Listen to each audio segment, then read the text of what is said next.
we live?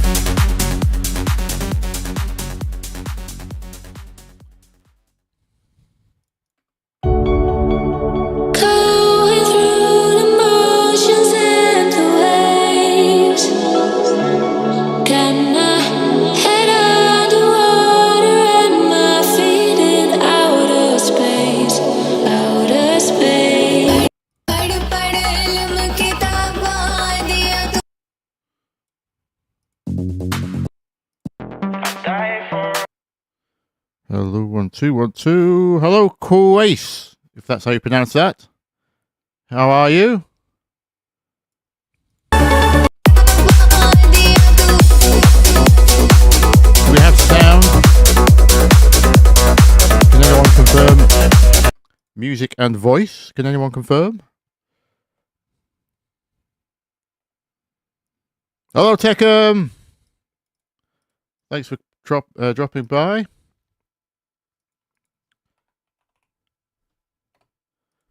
Let's get the vocal sidechain set up. I think I said this last time. I should set up a template. And I never do. Or I probably have. I've just forgotten.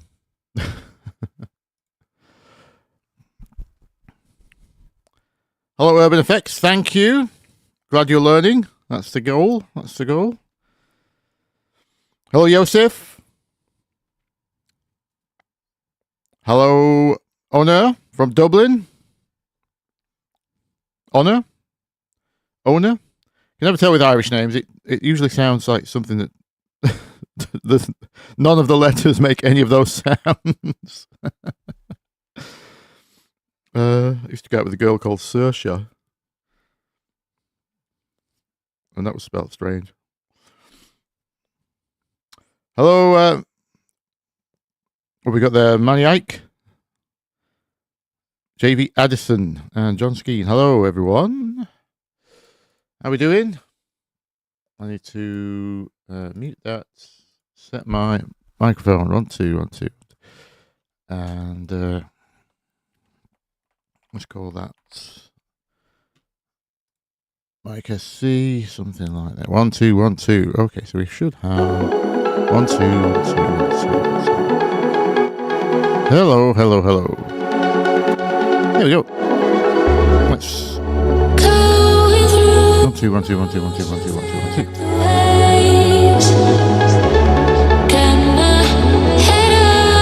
Thank you, John. Sorry, I was just listening to some of my last mixdowns. I've not heard them now. I've changed cars, and annoyingly, the car I've bought doesn't have the ability to Bluetooth my phone into its audio system for anything but phone calls. You can't stream audio to it. It's very annoying. So I've not checked any of my tracks.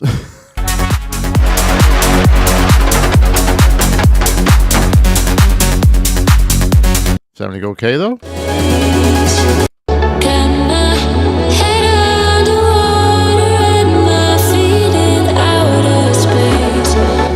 How is everyone? Any questions? Especially regarding recent videos, so I can remember stuff. Oh,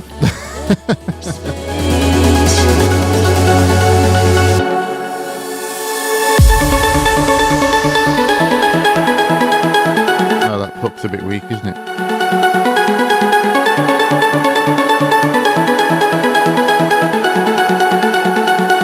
This is the thing, Maniac. It's got this kind of big display in the middle. It's all touchscreen. It's not a new one, by the way. It's a very old. It's like a 16, 17-year-old car, Jag, and yeah, it's there's just no way into the system unless I actually pull the whole thing out and get an audio expert to kind of replace it with something. It's kind of a closed system. There was an auxiliary port available, but you have to specify it when the car was bought. And now they're like 400 quid on eBay. So. And again, I would have to take out the whole middle of the car to install it. What do I think of Serum 2? I've not actually played with it yet. I've bought it. Let me just check. Let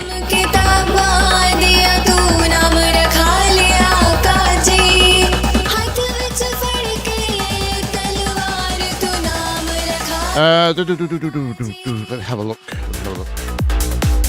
Did I even install? No.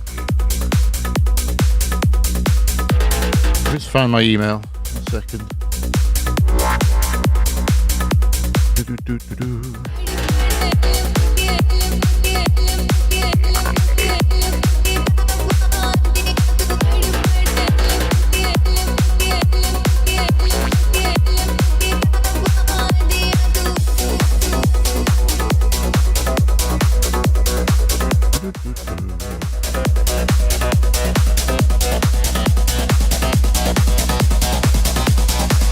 Where can I move you guys so I can still see you? Let me just put you on this side. Here we go.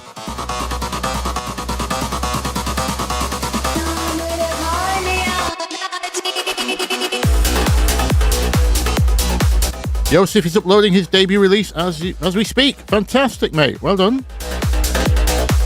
Congratulations. First of many, I hope.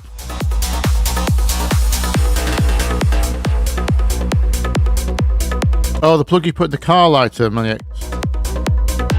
Manic? Is it Manic? Maniac? You'll have to tell me in phonetics how I should be pronouncing that. Hello, Michael from Germany. Or is it Mikkel? As you can tell, I'm rather paranoid about pronouncing things in other people's languages. I do apologise. I did a little bit of French at school. Je ne comprends pas. But that's about it. I got a D in French. It's the only D I got in school. That sounds wrong, doesn't it? D grade, of course.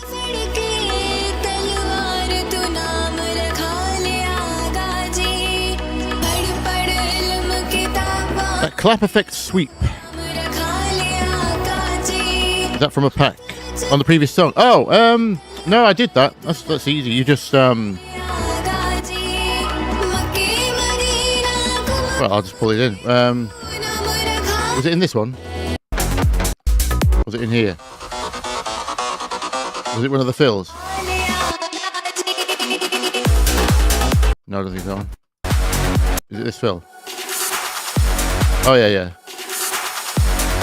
I think it's a combo of a sample doing the low do and it's just a high pass clap going, and then you just filter sweep the filter with a lot of resonance on, so you get that kind of thing.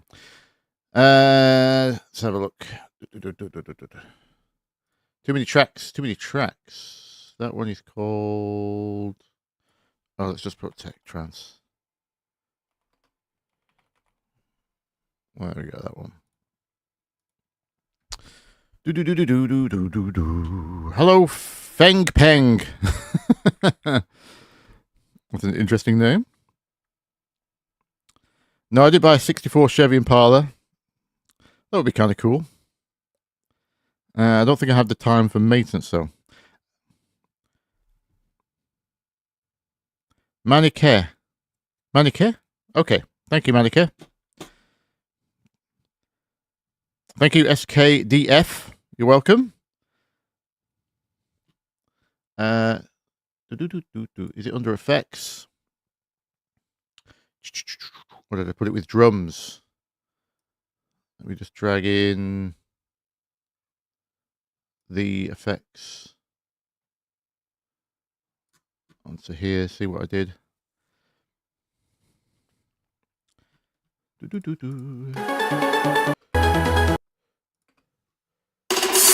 There it is. There.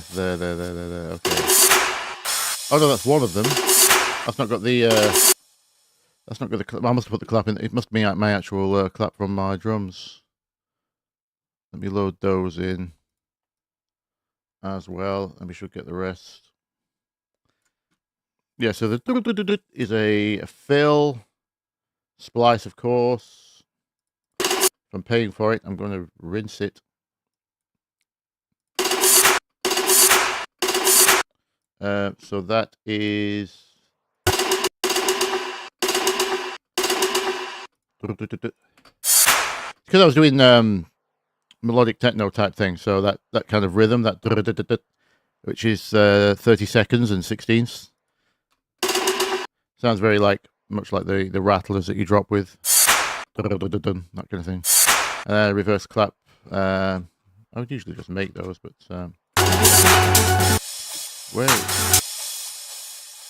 The confusing thing is, why is nothing else lining up? Or is that not the mix? Ah, there we go. There it is. So it's just, yeah, as you can see, high pass filter with resonance. And that was a Mark Knight clap, just chopped up. That's literally all it is. Is the delay even on? No. Just reverb, actually, on that one. Anyway, yeah, that's all that is. Nothing too complicated.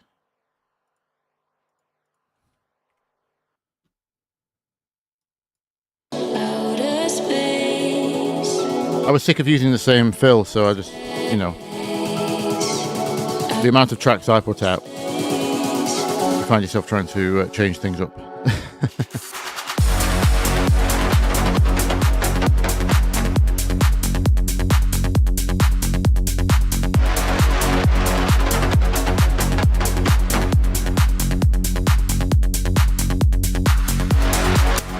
Peng says, I totally have another view of mixing after I watched a couple of videos from you. Span and isolate on my new babies in the lab. Yes. Yes. Although don't lean on them. Well, you can lean on isolate all you want, because that's using your ears. Be careful trying to mix with your eyes in general, though. This doesn't make any sense in the great scheme of things, other than maybe it's certainly great for finding problems. Isolate. Who makes Isolate? It is TB Pro Audio. Is that? I think they used to be called Tone Boosters. I think that's what the TB stands for. There is a couple of. There may be a couple of TB manufacturers that I confuse to be the same person, though.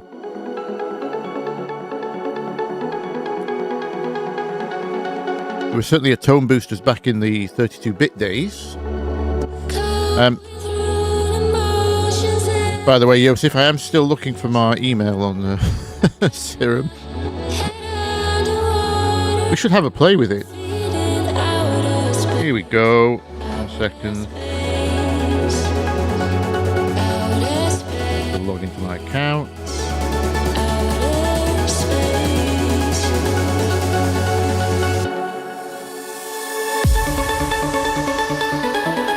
Download for Windows.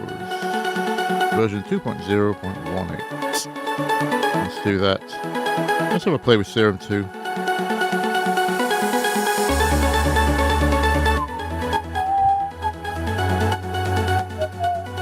Hopefully it should pop up with a plugin refresh. I shouldn't have to restart Ableton with any luck.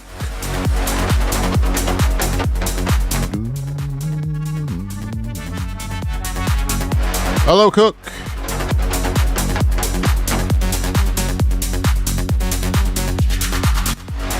You're surprised I'm not all over Serum 2?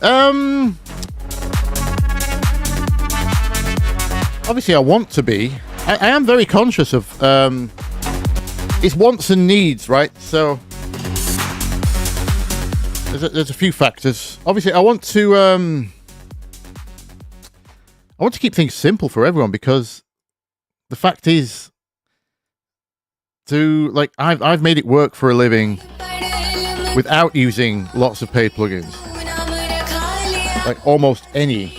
So I'm just really conscious that narrative is everywhere across YouTube. Buy this thing and your life will be better, or you will be a pro overnight kind of narrative. Obviously, you know I'm not a proponent of this. much to the chagrin of anyone trying to offer me a sponsorship. I have to cite conflict of interest when most people approach me for sponsorships. I'm like, well, I've already told them how to do that very thing for free, so how can I then possibly take your sponsorship with any integrity and not lose the trust of my audience? And as my favorite guru once said, trust is the only long-term currency. So I value trust over any short-term monetary gains. I do fine for money. I don't have any children, so I don't have to spend as much as most people.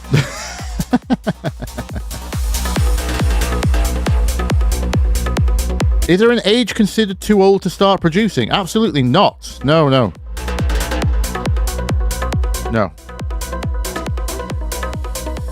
Not at all. I didn't start my business didn't really start taking off till about when I was about 28. The age really, the age doesn't matter. It's your competency.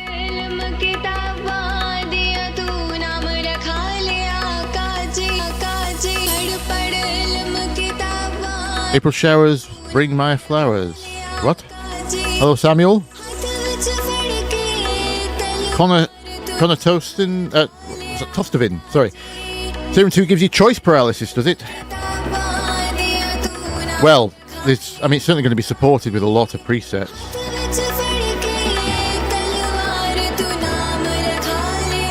Ravik's snake oil, yes.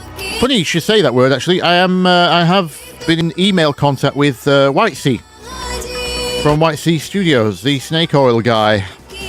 I'm hoping we can collab on something. We've been talking about...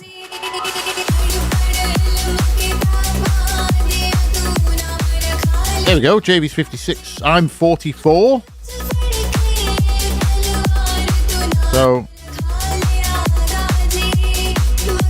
Well, it comes back to exactly what I just said. The age bit doesn't matter. Trust is the only long-term currency.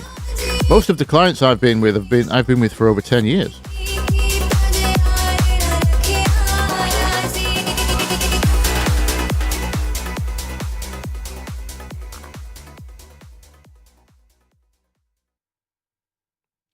Oh, Carl Watson uses for easy. Yeah. Oh, right. Okay. Yeah, it's a good vocal, that.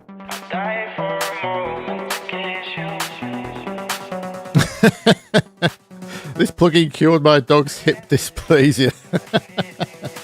Also, buy my course. Yes. Still slowly working on the course in the background. It will happen one day, and then I will be saying, please buy my course. But I will put it at the end of the video. I don't know if you've noticed, I only ask people to subscribe at the end of a video. Because the logic is, if they've watched it to the end, or nearby the end, then they should be a loyal viewer, not just someone clicking the button because you asked them to, which is useless data. I don't care if I've got 5 million subs and only 100,000 of them are engaged.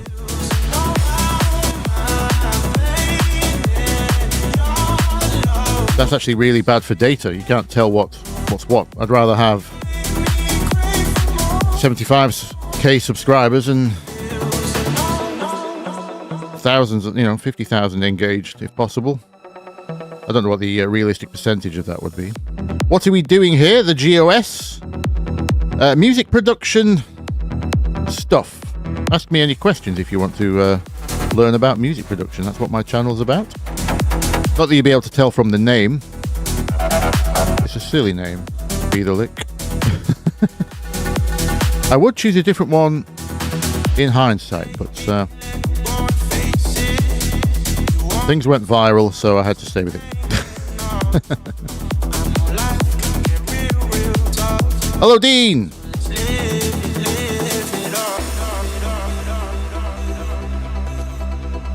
Connor says Waves plugins lost his trust. Yes, they certainly did.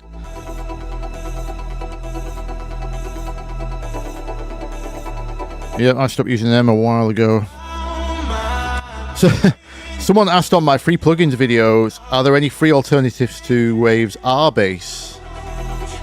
And I left them an absolute essay. It was just like, why would you need R bass?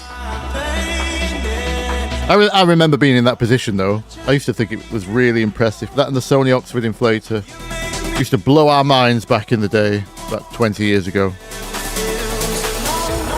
Oh, thank you, Luke. That eases my paranoia somewhat.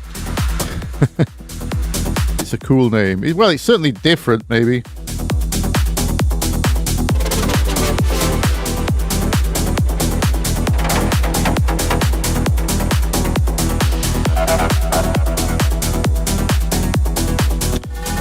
That's a great point, Declan. Yeah, if you start at an older age, the chances of your music being better, quote unquote, because you would have your beginning naivety, but with other mature factors in place. You'd have your musical naivety, which is a good thing. Like you say, not set in your ways. Like me.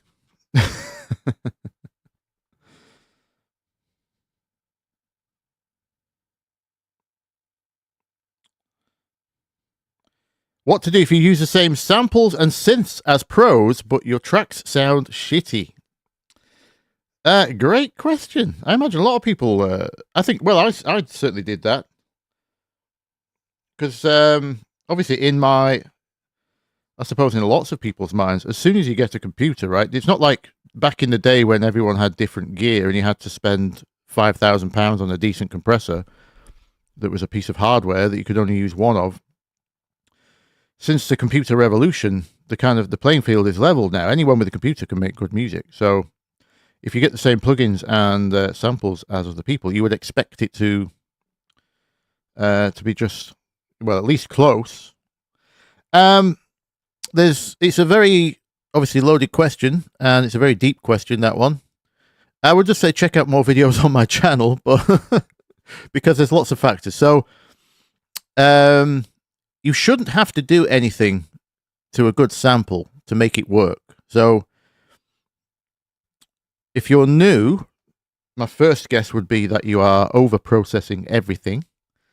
Don't. It's impossible to bend one sound into another, so just don't try to do ridiculous moves. I know technology is very powerful, and everyone assumes everything can do everything now, especially now AI is about. But if you find you're trying to make EQ moves like that just look ridiculous, chances are you just need to go and find another sound, because yes, you shouldn't really have to do anything apart from maybe remove a bit of bass to a good sound, as long as it's not a bass part. Pretty much everything else just needs to be out the way of the bass, and then you might have a couple of things like this, like maybe that, for, to taste, to make it cut through in an area that, a couple of dB. And certainly try to get used to making music without compressors, unless you're making rock music. If you're making electronic music, try and just take all the compressors off. You'd be surprised how much livelier everything sounds. Yeah, that's my initial advice. There's no mega secrets, really. People will sell you and tell you that it's all in the mastering or special mix plugins and stuff. Nope. If you can get a good sound to start with, you shouldn't have to do a lot to it. Obviously, your monitoring of, yes, Dean says, yeah, your monitoring environment makes a big difference. If you can't hear problems and you can't hear things happening like in detail, then you can't do much about them. So I would certainly recommend a very good set of headphones. Do your research, obviously. As I say that, I don't use extremely expensive headphones. I use Sennheiser HD25s, which were They used to be about 150 quid. I think they're 150 pounds. That would be, what, $180? Might be $200 after Trump's tanked the dollar. I don't know. I've not kept up on the current state. Anyway, now they're about $100, £80, HD25. You don't have to go. I know that's a lot of money in general, but it's I've had these for 20 odd years, so it's not really a lot.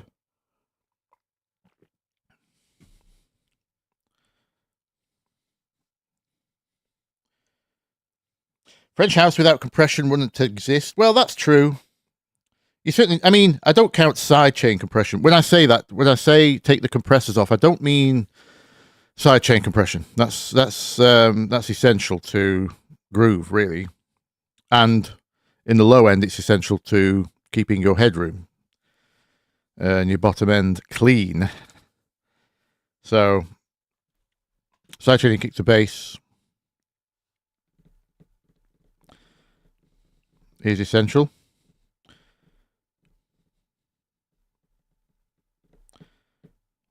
Radial likes the ATH M50s. That's Audio Technica, isn't it? ATH.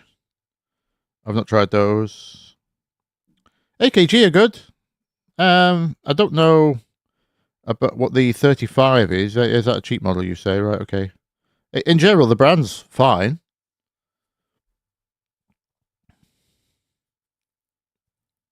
Thank you, Tipsy Tiger. Hello, Cameron. How are we doing? We've got a few viewers in. Oh, yes, 81. Hello. Where have you all come from? Hello, Nova.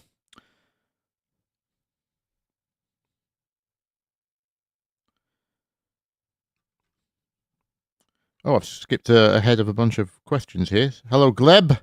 Gleb. Do you prefer headphones or speakers for mixing? I prefer... Oh. No, I definitely prefer speakers. It's less fatiguing on the ears. I mean, this is because... while we're on the subject of headphones...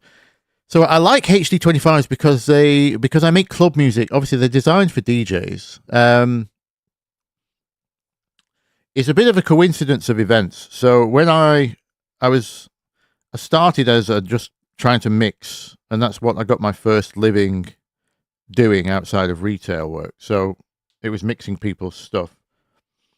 And in my early days, my mixes had a lot of common problems I noticed over the years, which was lack of presence in like the upper mid kind of area. They were usually sunk back because I was probably trying too much fake mastering where you boost the bass and boost the top. So that left me with no decent mids. And then, well, the tannoys I was on at the time, the tannoy speakers had very harsh tops. So I think I mixed quite dull in general, just because I didn't like the sound of the tannoys. So, and you couldn't really detect transients on them very well, I don't think. So I also had a low mid problem because of that. The whole balance was off, basically. I would consistently put out tracks which sounded mucky or dull, just woolly. I don't know what onomatopoeia you would choose to describe that, but hopefully you know what I mean. So anyway, fast forward, a friend of mine that I meet has HD25s, and instantly they showed up what was really wrong in my mixes, even worse, because they have a low bump because they're trying to boost bass for DJs, but it's not a muddy bump. It's quite tasteful, but enough to show me when I was going too far in the low mids. And then because they're a little bit recessed in the mids, because DJs need to play live loud, they're already recessed in the mids a little bit, like a hi-fi kind of sound. And they have they have a spike around 10k as well at the top. So yeah, so I could instantly hear if I didn't have enough mids. I could instantly hear if I was going too muddy on the bass, and they had enough detail at the top to let me hear what I was doing. So for a while I preferred the headphones, and then I got when I started working at a music shop, I was very lucky because I got to try all the speakers. So obviously Mackies were very popular at the time, Genelecs, and I ended up settling with a pair of Adams P33s with the ribbon tweeter, which were gorgeous. They still are, still got them at the studio. Nearly 20 years later. So I prefer speakers if they're good. And the thing is, though, when I first bought the Adams and installed them in the same room as my tannoys, there was barely any difference, even though they were like nearly £2,000 dearer. And that was a really big lesson because I just spent all that money on monitors and they sounded not much better. And I was like, oh no. So instantly I realized it's the room. It's always the room. The room is actually far more important than you think. So ever since then, I've got these things called reel traps. They're just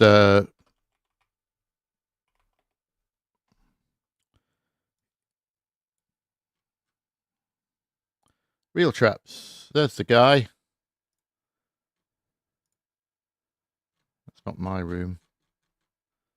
We got any pictures? Products? Can I see something? Oh, I see. It's asking me to click to confirm. There we go. Oh, can I? It doesn't zoom in. They're just like these panels. They've got rock wool in them. I think they're membraned as well. Never buy foam if you can help it. By the way, people, please don't fall for the foam thing. Acoustic foam is absolute nonsense. You do better just folding up a bunch of towels. Actually, scientifically true. Anyway, so yes, in a good environment, I prefer speakers. Is the very long answer to your simple, short question. I can't answer anything in 2 words, can I? This is why I have to make YouTube videos, not reels, because I can't do short content at all. I just ramble. Gavin said something. Thanks for all the alternative software. Haven't bought a Wave since I found your channel. Brilliant. What does the Oxford inflator actually do? Well, there is a free plugin. I have not, because I've not got. Actually, have I got Oxford inflator installed these days? Oh, it became Sonox, didn't it? Let me just try inflator. No. So there's a free plugin called the JS inflator.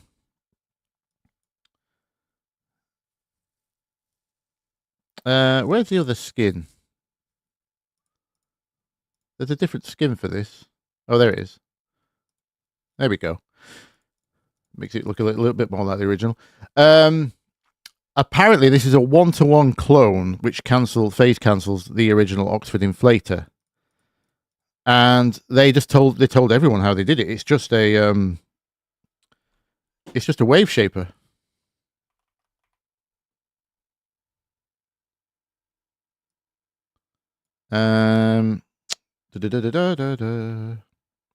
What's it called? I've blanked on the free plugin people who make the Transient Designer. Kilohertz. I'm sure. I thought they did a wave shaper. Yeah, it turns out it's just a simple transfer curve. Not too dissimilar to a sine wave. Where is there? There's the main distortion. That's the kind of curve I'm talking about. It's just one of those. It's frequency linear because obviously it was just about a transparent loudness. But yeah, it's not actually. Obviously, when everyone was struggling for loudness in the early 2000s, plugins like this were a godsend. Oh, they've put oversampling built in. I forgot about that. Yeah. Phase distortion. I thought they had another one which was just a straight. Oh, is it just called? It's just called Shaper. That's why. There we go. yeah, so it's just where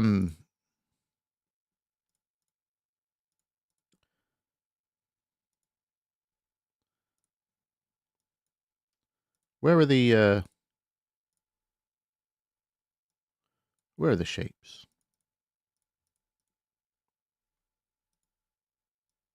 Can I not detach this window? That's annoying. Anyway, that's your answer. Apparently, so according to those guys, whoever made the JS inflator, it's just a wave shaper. Which, if you're not familiar with types of distortion, it's one of the more basic types you can get.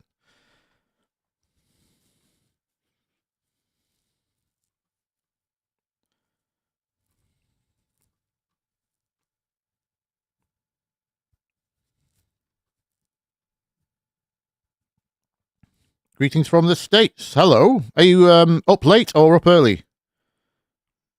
WTF Robbie. And you're welcome. I'm glad the videos are helping. Always keep your bottom end clean, guys. Yes.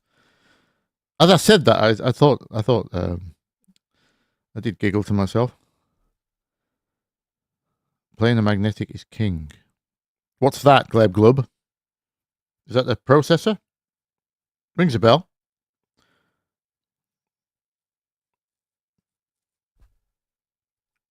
Oh, speakers. Speakers, sorry.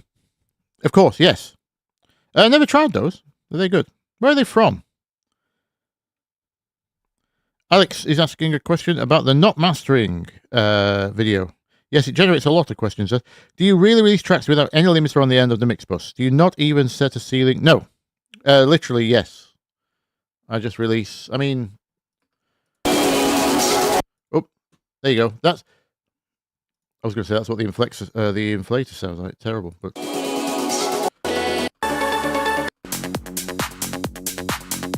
Let's have a listen to the inflator.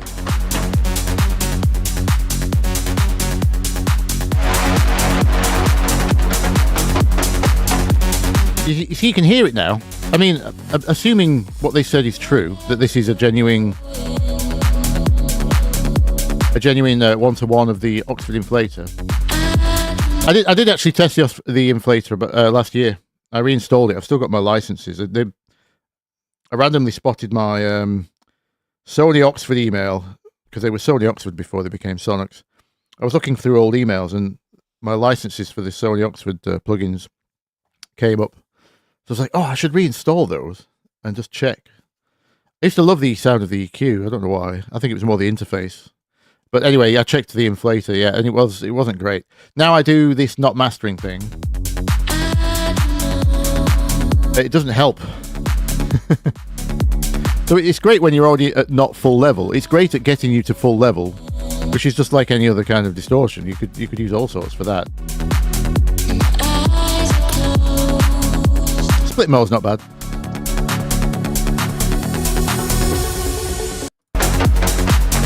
Let's just test that at 0.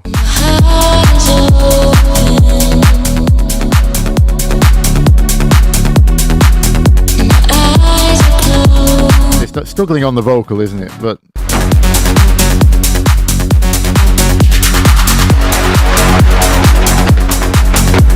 yeah, it's all right. Lost a bit of the punch.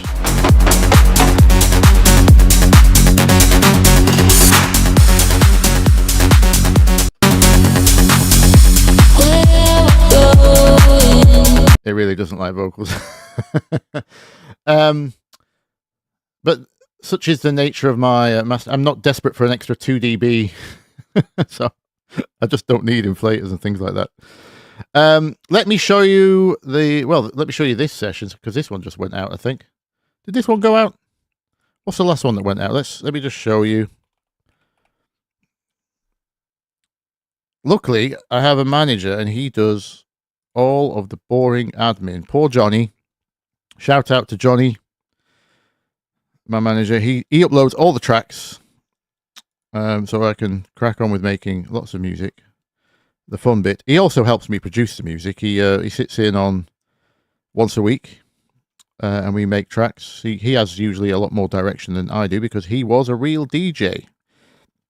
So if you see DJ clips on my profile, that's him. That's the way I pay him. He's credited on all the tracks.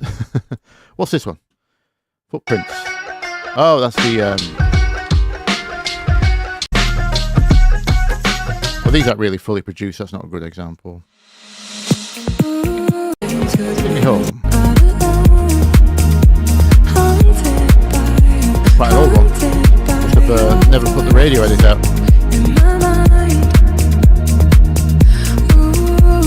Good look at that one. Take me home. The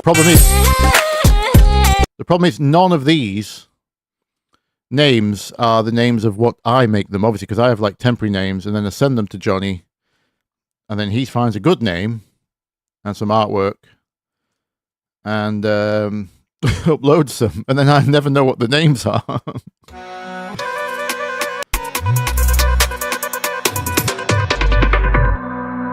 We do have a database, but I don't like to bother him. He's a busy enough man. I recently put vocals to that one. And that was a nice track. That'll be a good one to check, because sometimes I'll use a limiter in vocal sections, so the vocal doesn't clip. Sometimes. Let me see if I did on that one. But in terms of actual mastering, there's there's nothing that changes the sound. It's just that vocals are because our ears are designed to hear other human voices. That's what we are evolutionarily sensitive to. When a vocal clips, it's a lot more obvious than a kick drum or a snare drum. So, what that was the I believe I remember the name. This was the Chicane Tribute. Yo, sister, we'll get round to installing Silent. No, is it the second one? I think it's that one, isn't it? Oh yes, I did the tutorial on the flanged delay thing.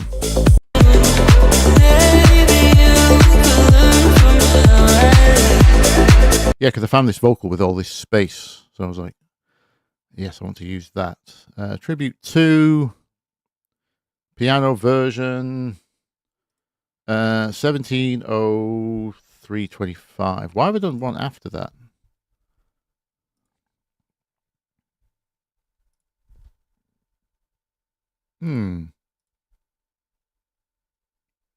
Was there a mistake I had to alter?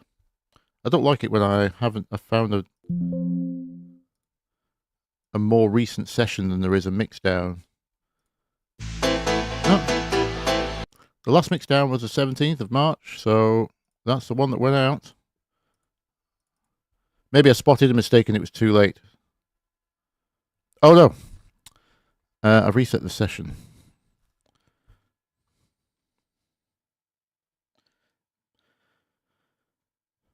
So I'll load this session for you, Alex, so you can see. Hello, Stefan.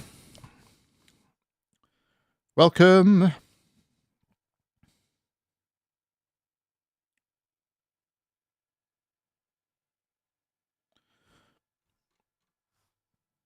Hello, Minnie Hilly. April. What is the name of this stream? Can anyone see? By the way.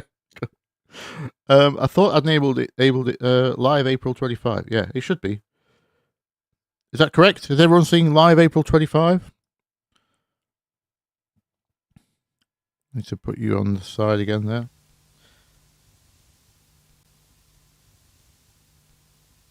How to add chords and melody around a vocal, Dean. That's easy. I'll get back to you. I could show it on this, actually. Have you seen my video about the 164 trick? Connor, I got Adam P33s. They don't make them anymore. Right, what have we got on the master here? Oh, no. This is an old session, so... Oh, no, it's not doing anything. Oh, it's off. Right, so that doesn't count. But a rare bit of EQ.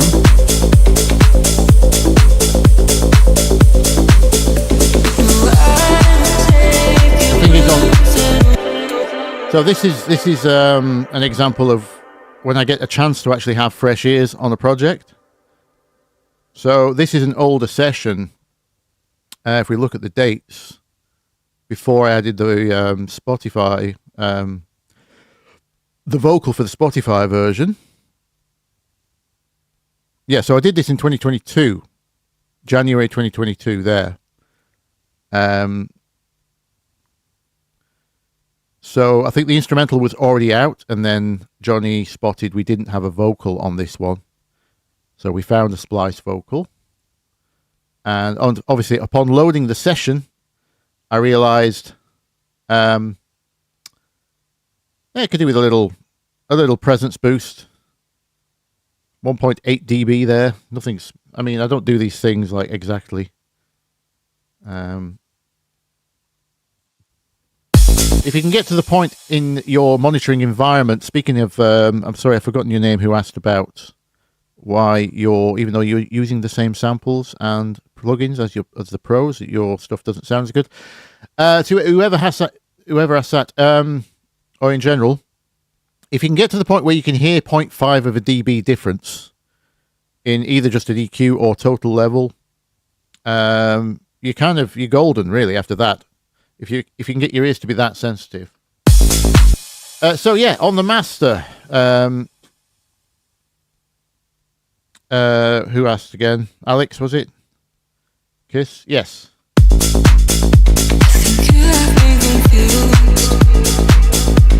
So yeah, for some reason I've got. So I must have kept. I'll have to take 2 dB off because we were probably too hot.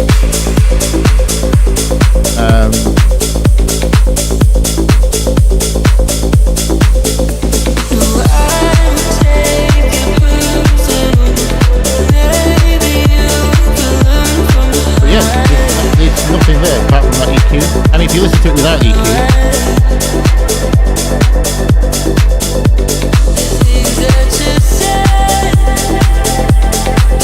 The original release went out without that on.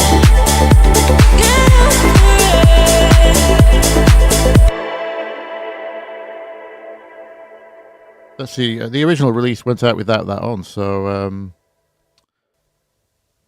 just going to sidechain my vocal again so you can hear me when I'm talking over the fully mastered track. One sec. Input. There's me.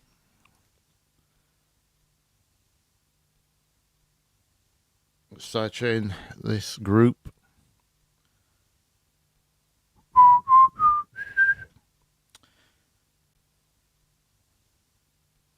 Oh, it's April. Auto-corrected me. Cheers, everyone. Checking the title.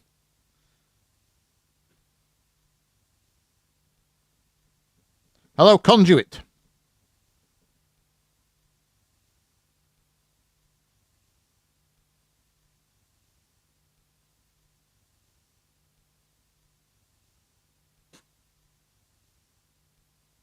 Or is it Arpil? Is that what you're saying? Sorry, 1 second. Oh, it is. It's Arpil. Well, I am suspicious that I am slightly dyslexic. You know, it's strange. There we go. Corrected. Thank you for pointing that out. I'm still reading everyone saying Arpil as April. I do that once if I scan a word for the first time. There was a few words I grew up with that I always spelt wrong because no one had corrected me, and I just had letters mixed up in them. I even pronounced them wrong as well. So anyway, sidechain me.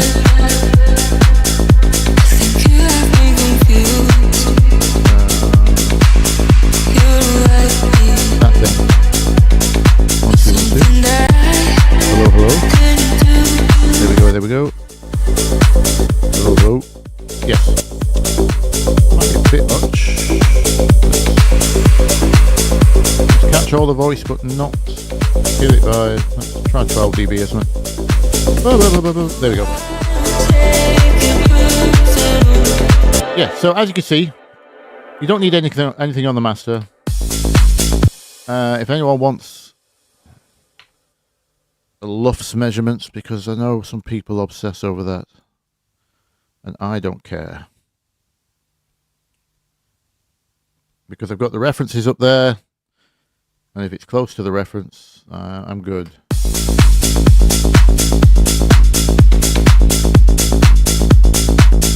Get the vocal section.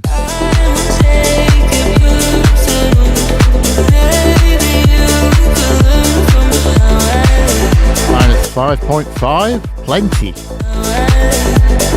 I'll say that might be a bit too loud.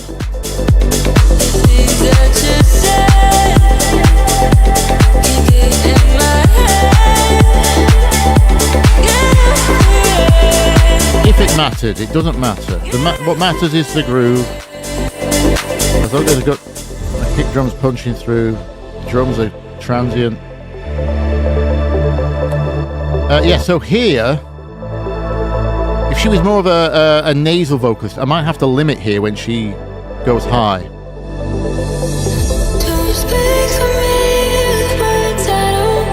No, she's not belting, she's falsetto, she's breathy, so it's fine.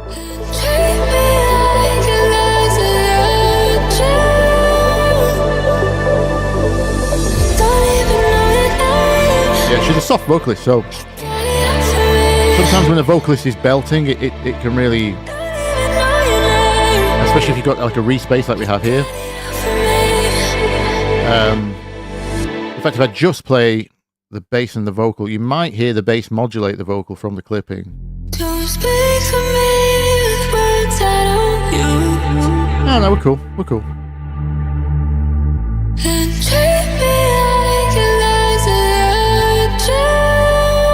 Speaking of extreme EQ moves, look what I had to do to this vocal.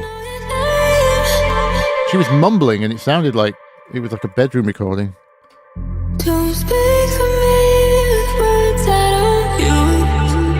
In the greater context of the track, I just needed all of that, and Roth Air as well.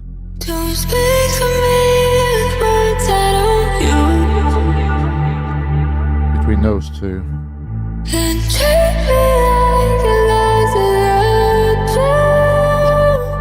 no diction at all.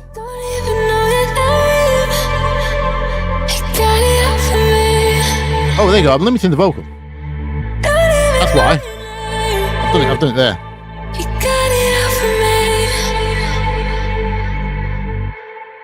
That's why. Yeah, I didn't. So I've done it there instead.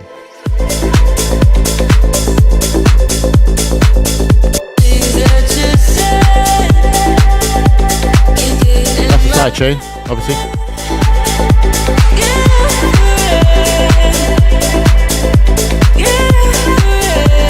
Yeah, I didn't need to compress it. It wasn't actually that dynamic. You could see she's not really that spiky. It wasn't jumping out that much. I just needed to catch peaks, so limiter instead. That bit, excuse me, that was really loud. I was burping at the same time as speaking. Excuse me. That bit is that's the mastering there. The limiter on the vocal. That's what's really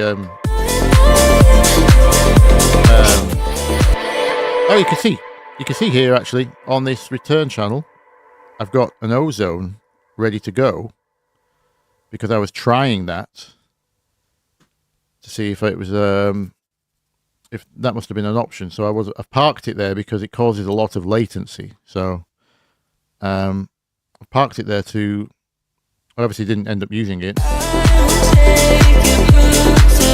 This is with it.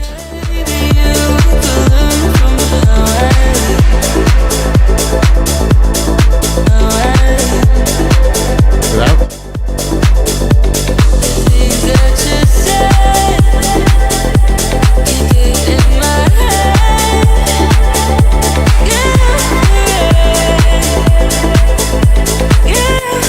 almost the same, just you've lost a little bit of that kick nudge.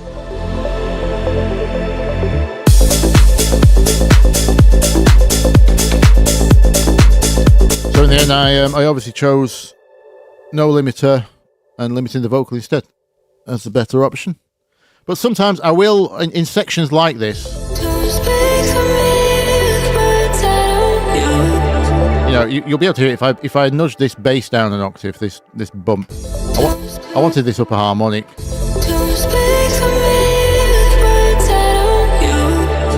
Yeah, we're getting away with it. We're getting away with it.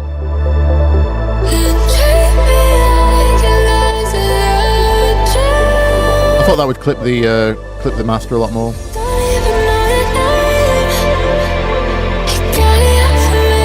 But you heard a little bit then.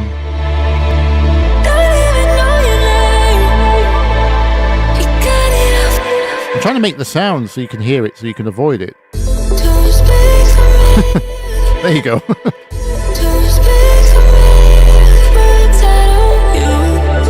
Lots of bass plus. Oh, I'm using silent. I told you it was an old session. I think this session might have been before. Or it's certainly got elements from things before Vital was released.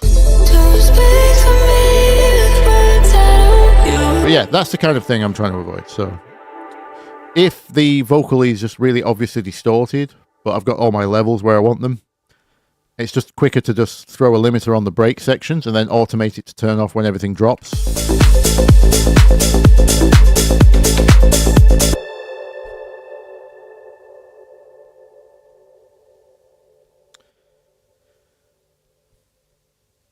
What's that? Is Cook explaining? Brains do often automatically correct words that are written incorrectly, which is why proofreading is recommended. Ah, see. Yeah, yeah. This is how I saw a documentary on. This sounds extremely boring, but on road signs on the British motorway system in the UK and in England, and there's a lot of science that went into the legibility of the words, because you're obviously driving at 70 miles an hour. So you have to be able to pass information very quickly and safely. So the way that system was designed, which we still use today, was talking about how we recognize the shape of words, not literal letters, which is why motorway signs don't use all caps, all capitals, uppercase. They only use the capital for the first bit of the letter. And then because you're more likely to recognize the shape in its original form than you are to actually read the individual letters. Like you say, the brain just connects.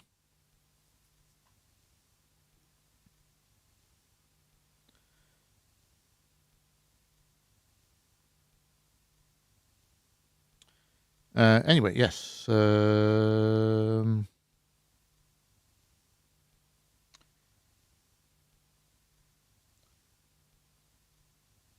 Yes, Kyle, I know.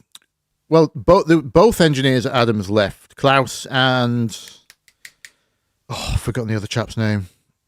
Apologies to the Adams guys. But yes, they left to form Eve and Head, H-E-D-D, respectively. They formed their own companies, both of which are great speakers as well.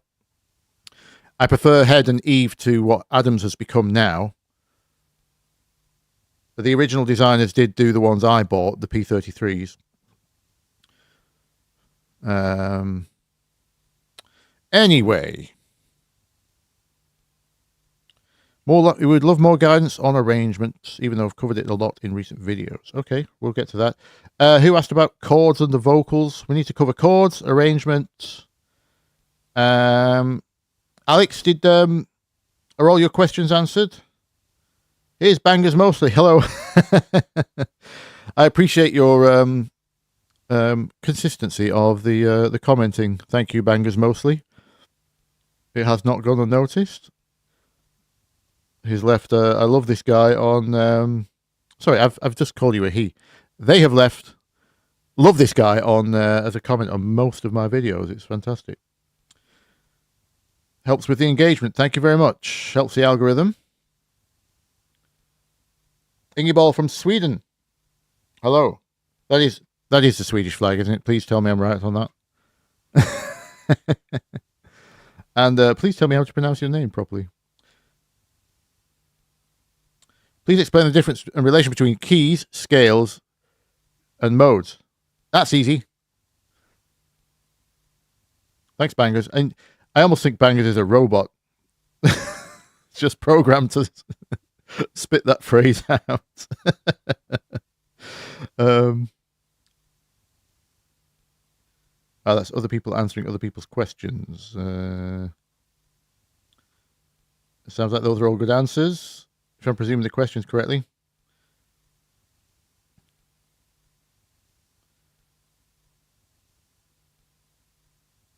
He's a real boy. Okay, good.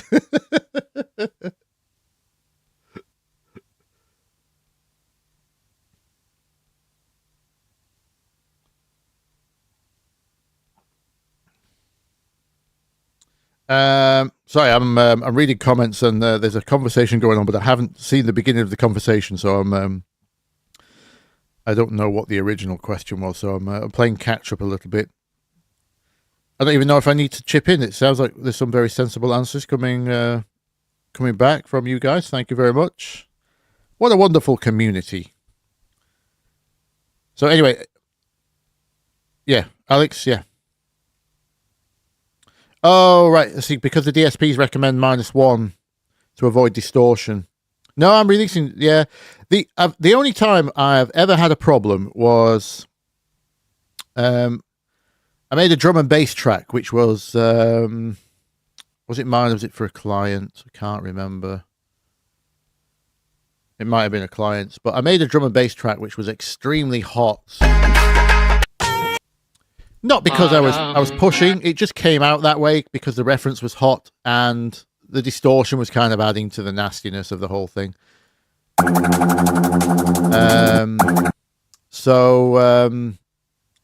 And that, for some reason, if you try to share it via Dropbox, the internal Dropbox player did some really weird stuff to the snare.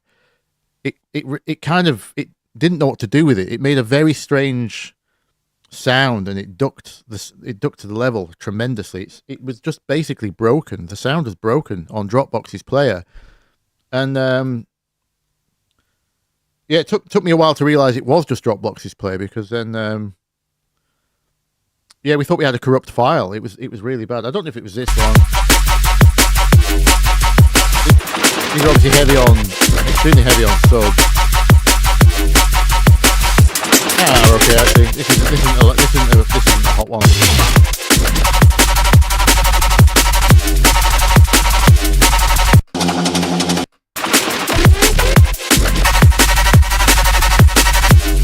No. That's not. What's that?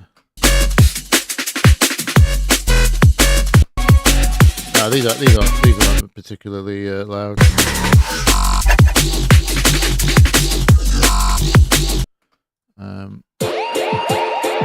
What was that? No, none of this back.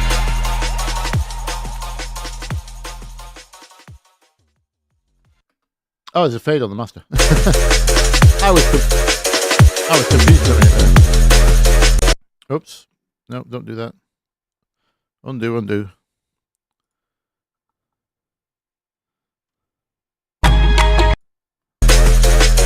Yeah, I use WeTransfer a lot. Although, I mean, I use Google Drive. I have people who send me things via WeTransfer a lot.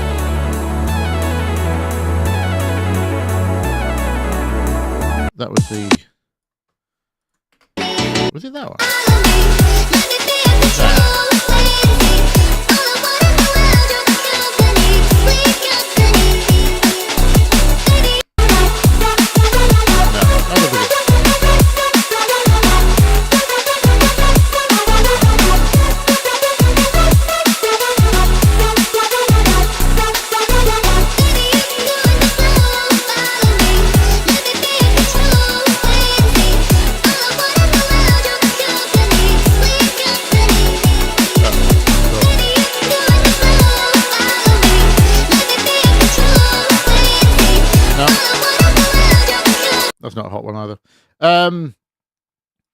Anyway, I can't remember which track it was, but yeah, the only time I've had a problem is that. So the reason DSPs on the traditional mastering advice in general is to leave a decibel or two at the top is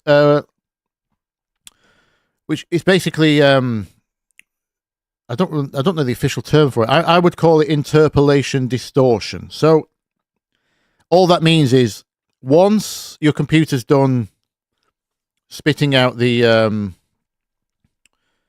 digital bit, right?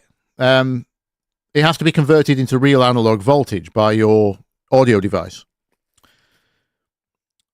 There's a stage of that called interpolation. So it basically has to make the waveform for real, and in doing so, it's not going to be exact as the digital waveform, although most of the time it actually is exact.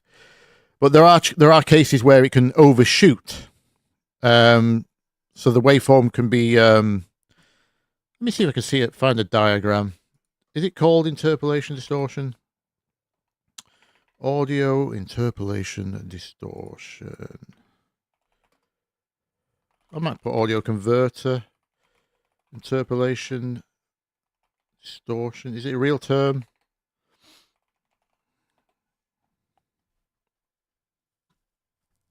Any diagrams of what's going on?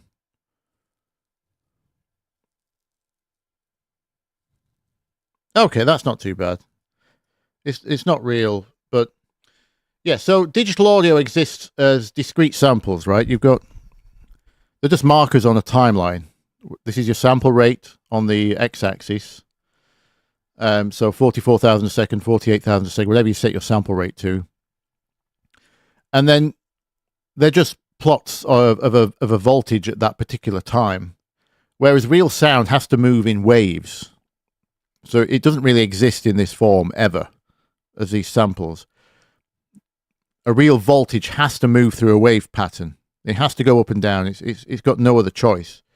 It's just the physics of sound, of waves. So you can see what happens to the wave sometimes. It has to make these curves, which can overshoot the original actual waveform in its digital form. Sorry, the samples in their digital form. It can overshoot, and then once it's converted to real sound, that can obviously lead to overs, which can lead to distortion. And the thing is,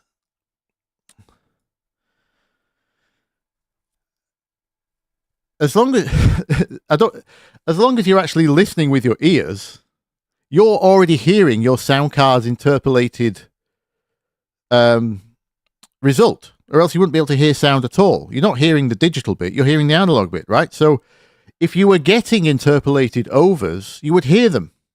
So if there's a problem with what you're listening to, then you might need to look at, obviously I wouldn't limit it to -1. I think that's worse than clipping. I've been over that in my videos, but you might need to back off some headroom in general. But yeah, that's why I always recommend in the video is as long as you can hear distortion. I don't care what the red light's doing. That's irrelevant. The way that's measured is nonsense, in most software at least. I don't care if the red light's on. I'm listening. If I can hear distortion with my real ears after it's been converted to analog, to real sound, then we have a problem. As long as that distortion isn't the type that's welcome in the genre, of course. So yeah, I've not had a problem in 10 plus years. I've been doing this, just putting it out at zeros. I've never had a rejection on that ground. You know what I do get rejected for? Fade outs not being short enough. Ditto sent. We've had stuff sent back from Ditto. If you fade out for too long. How's this one? I need to put my -2 back on because that was the way it was originally. So this is a Spotify mix. No, that's the extended. Hang on, where's my Spotify? Oh no, it's just. All right, so we fade there. Yeah. Yeah, they rejected me for not having fades short enough. Presumably for people on Spotify playlists, they don't want it to kind of go on forever while... because Spotify doesn't mix the tracks in. It starts one after the other, doesn't it? So you don't want to really... I can understand that. It needs to be a short fade out for playlists on Spotify, so and other platforms, Apple Music, etc. I always generalise with Spotify, but yeah. So that's the only thing I've ever been rejected for is we've had artwork was flagged because the AI basically plagiarized something or something like that, or I think my manager used a stock photo from iStock or Shutterstock or one. I can't remember which service he uses now. But they flagged the elephant in it or something. They said it's someone else's artwork, and then we've been flagged for fade outs. Oh,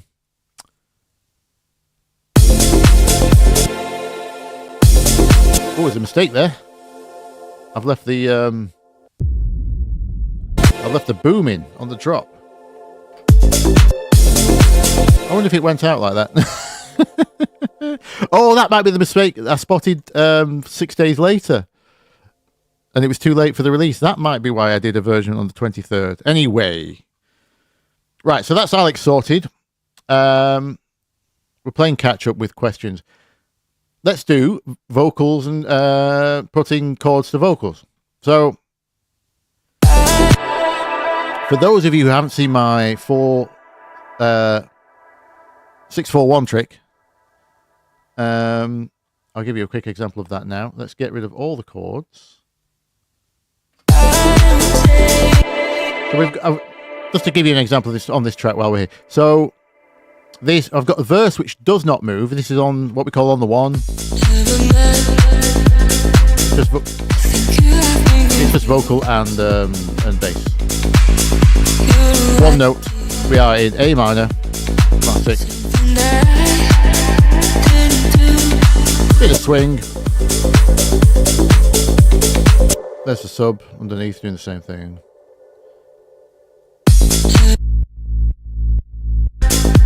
Like I said, this is an older session. Oh yeah, this is before my using Vital on literally everything. So the sine wave in. Oh, I'm driving the sine wave. Right. Okay. Oh no, I'm not using the sine wave. I'm using the sub over here. Right. Okay. Sorry. Yeah, got the sub from Ableton built in. Anyway, so there's no chords moving here. But if we wanted to, we've just got bass and vocal, it's nice and easy. We can still put chords with just a bass, as in, not play chords, but we can insinuate them.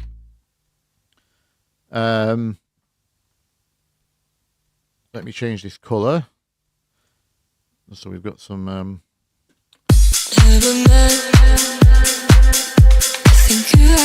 So the idea behind 164 is, let's make 4 bars here. Obviously, our A is 1.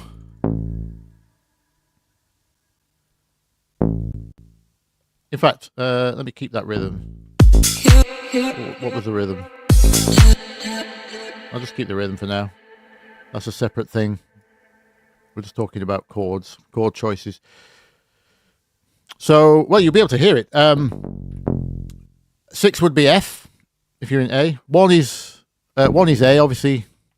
2 is B, 3 is C, 4 is D, and so on and so on. 5, 6, 7. You've got all 7 notes there in A minor. We're in A minor. It's nice and simple. I know someone asked about scales. I'll get back to you. So 1, A, 6, F, 4 is D. The 1, 6, and 4. You'll find those chords will work with almost any vocal. If you don't know what the vocal is singing, if you can't work out the melody, if the MIDI conversion in your software of the melody is gobbledygook, which it often is,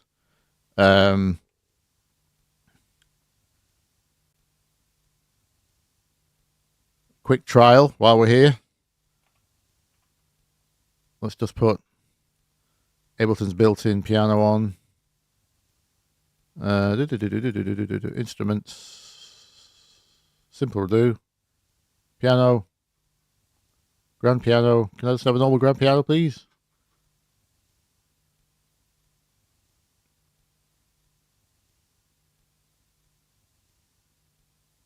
Where? That'll do, that'll do, that'll do. There we go.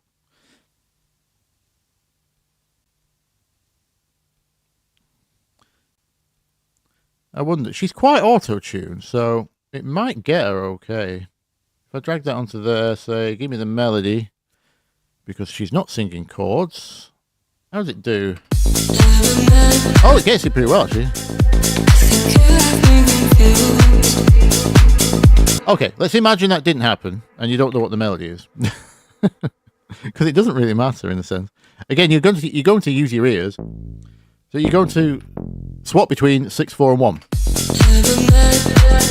In any order, it's up to you.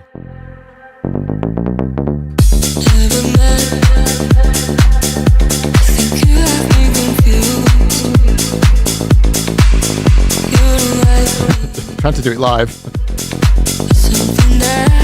But yeah, it's you'll find 6, 4, and 1 work all the time. So let's do a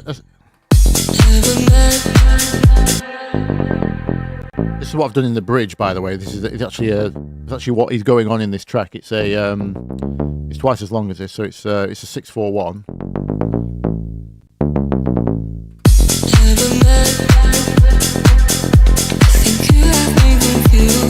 That low D is a bit too low, so I'm going up the octave there. And then a bridge 1 to 6 with 7, which sometimes doesn't work, but it works with that vocal. So, and you'll see that in action here.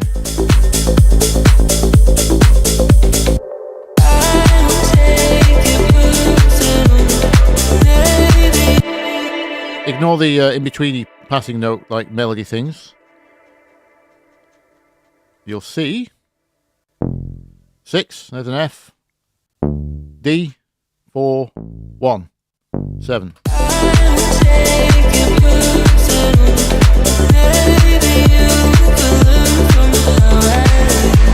You can do that in any order. It'll work with pretty much any vocal. If you want like the more, so that's basically yeah. If you want to then chord that, I've got a pad here. I've got a pad. I do. Oh, that's the Reese. Whoops. Yeah, so we've got the chord parts over here.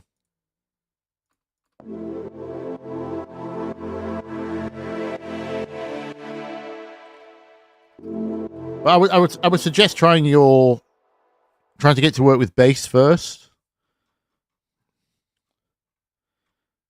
Music is a journey. It certainly is, Ricky. Do I DJ? No, not properly. I work for DJs. That's my job. Well, my income from ghost work, or if you want to call it ghost work, and my income from my actual streamed music and sold music is about the same. It's about equal at the moment.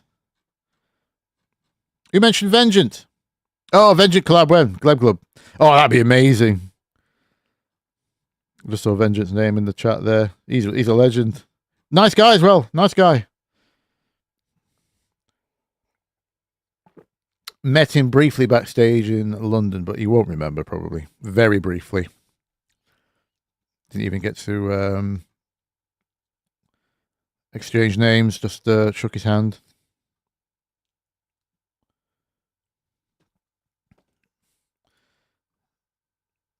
But yeah, if you can get the bass to work, then you're golden, really. You just have to make the chords on top. After that, it's just how you want to voice them. Obviously, you would start like this with your 6, 4, 1.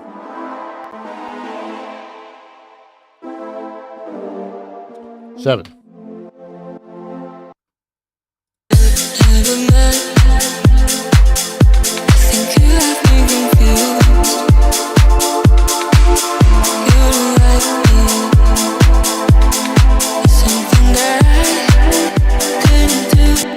The D sounds too high. Down the octave.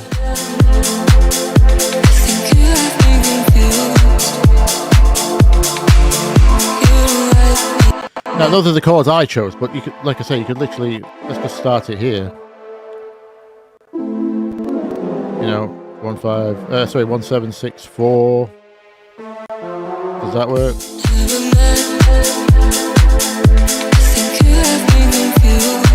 Yep. Actually, I think 4 would be nice next, but.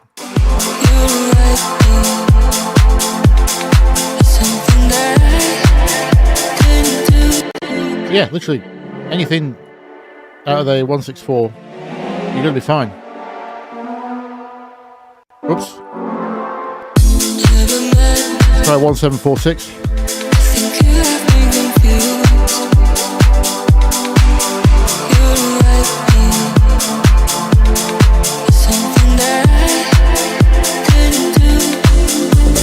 But yeah, you also could see how it changes the mood depending on what order you put them in. So it's any of them will work. It's just a case of what you actually want. So I want tension here.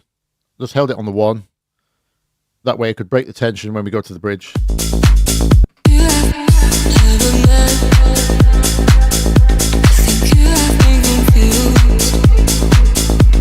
Which is why the delay is important. That flange delay I did the tutorial on.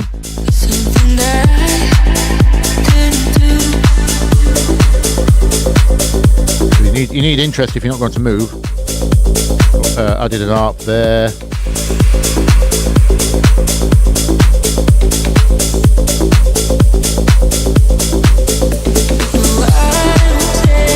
That doesn't change throughout. The arp stays.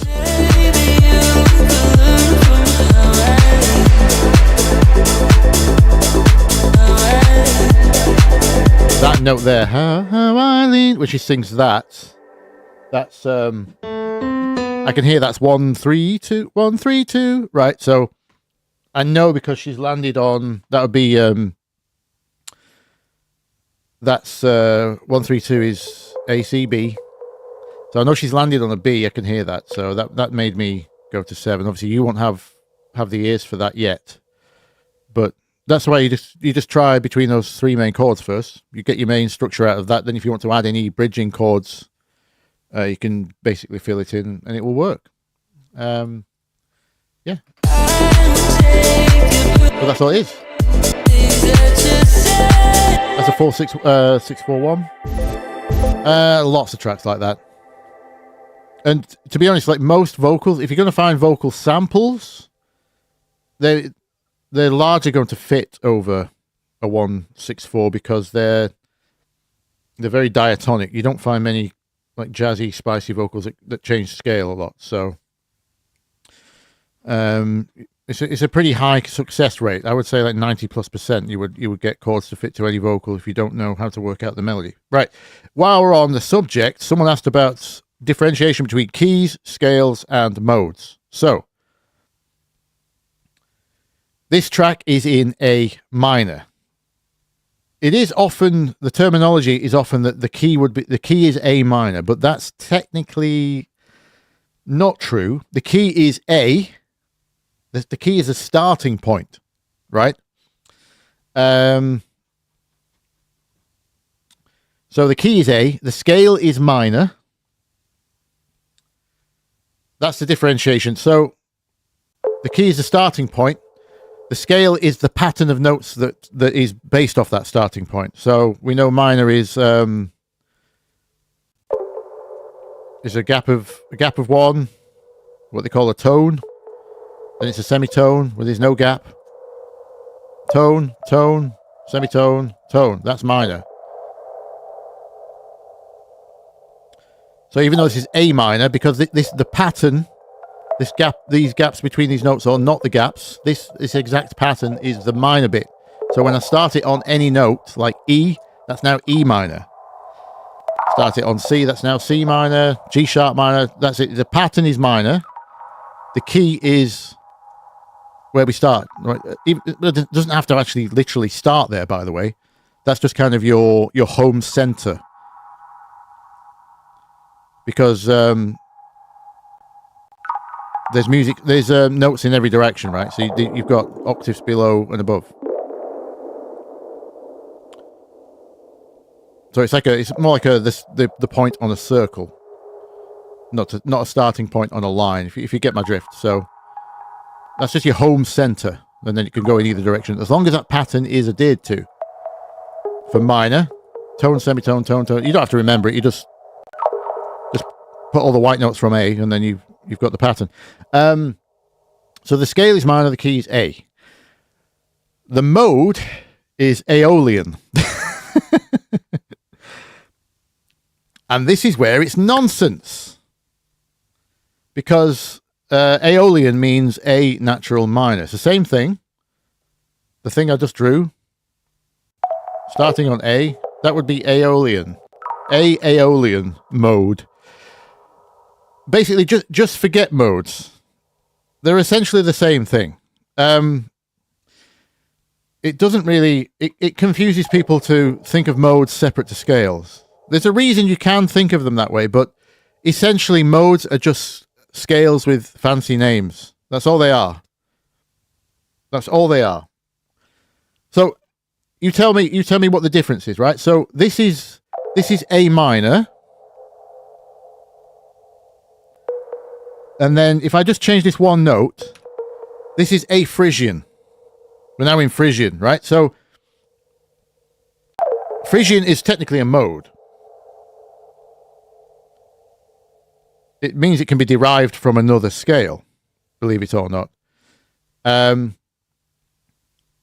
But if you think about it in these terms, if you keep the key the same and then change the scale or change the mode, that's literally the difference between A natural minor, what's called natural minor, sorry, there are other types of minor, A minor and Frisian. That's all it is. That's the only difference. So why is one a mode and why is one a scale?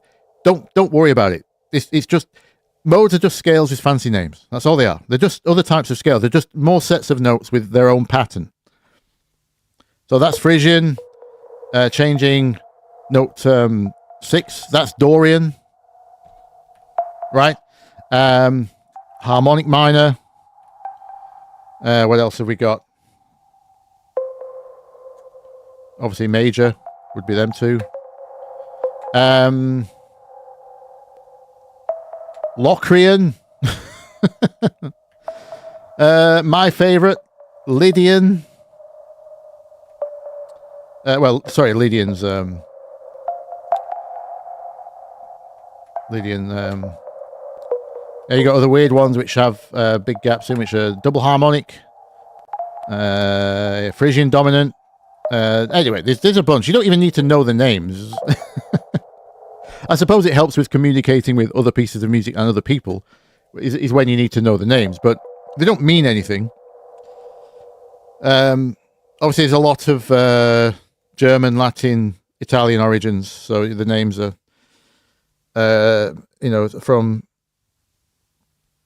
but yeah, don't worry about scales versus modes. You just need to know. You need to know the key, your center point, and the pattern of notes that it's based there off. That's your scale. Sounds like the cast of Finding Nemo.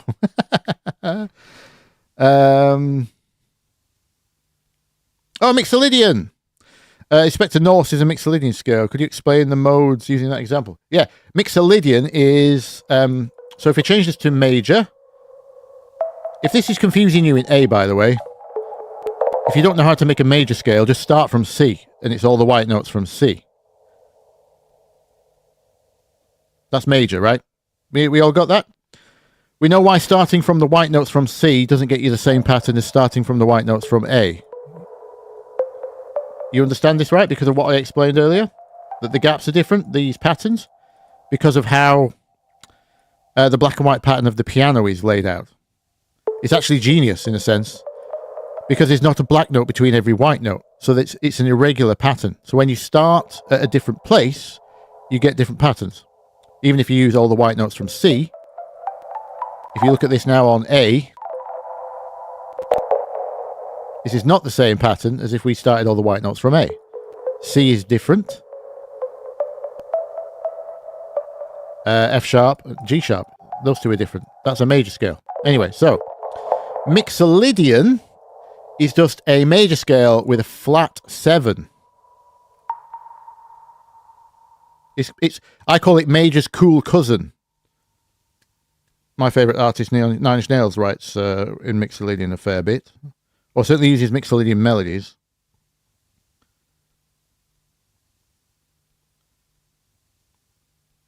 So, everyone understand that? Oh, what's the name of the tutorial for the 164 trick? D. Good question. Good question. Just like track names, I also forget what my tutorials are called because they get renamed so many times for SEO. If the video's not doing any numbers, I'll fiddle around with the title, see if I can improve the performance. What was the 164 trick called? I'll know the thumbnail. It's before that. It's before that. I think it was before the one that where is it?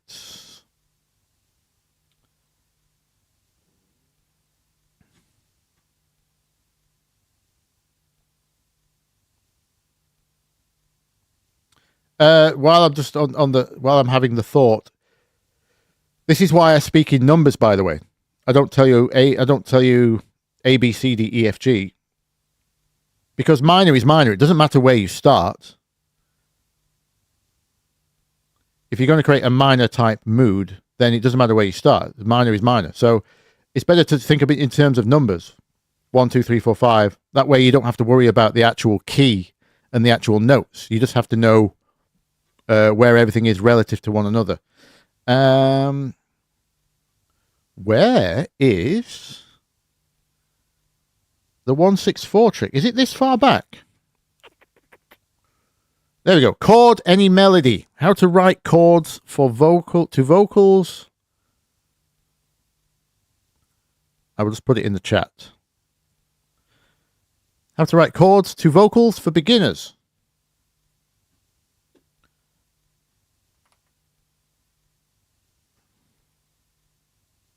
That one. Oh. Manica. He beat me to it. And then I did a more advanced version later on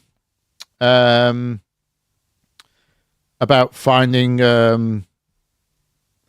vocal melodies via MIDI.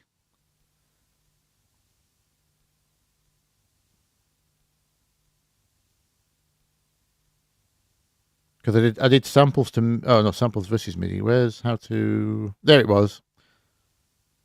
Finding chords for your vocal samples after I did how to convert vocals to MIDI. And find the key, because that's really hard. It's not very easy, that at all.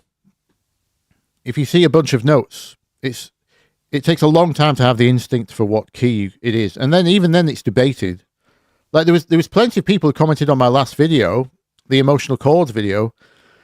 They said they would class that track as in D minor, not A minor, which is I don't at all. But it just goes to show you there's no solid answers. By the way, all music theory is made up by schools, really. So they have to be able to test people on these things. So they have to make up rules to be able to test. But the rules don't really exist. They're just common patterns that work.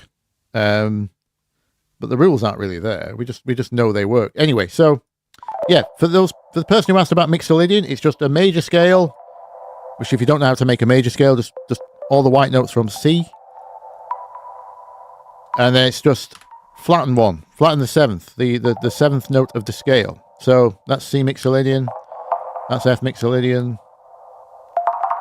You've got the pattern once you do that. That's all it is. Or if you want a Mixolydian scale directly, it's all the white notes from G. This is why it's a derivative. This is why it's a mode, because it's a derivative of C major. But anyway, that's it. That's all it is.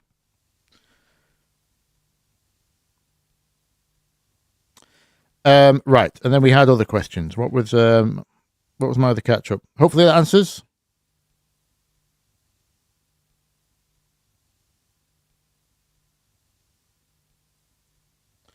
Do, do, do, do, do, do, do, do, do, do.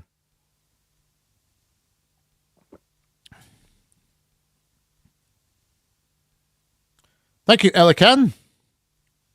Elkan? Sorry. Again, terrible with pronunciation.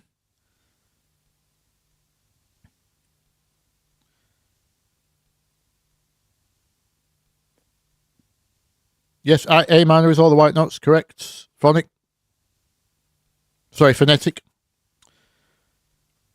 The first 7 letters of the English alphabet. A, B, C, D, E, F, G. That is A minor, natural minor. Right, so everyone's clear on the scale thing, right? Yes, rude boy. Gary Rhodes.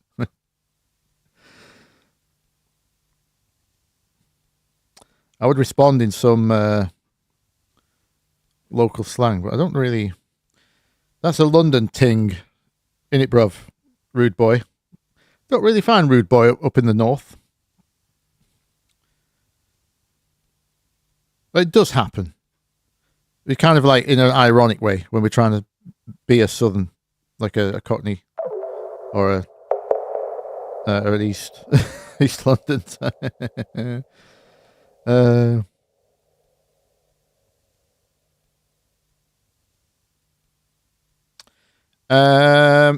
Camilla, could you please explain the term of using melody loop through the whole track, like Ben Bowman and Tim? They use HandPan loops. I've used a couple of HandPan loops. Let's program a HandPan melody on this beat. Why not?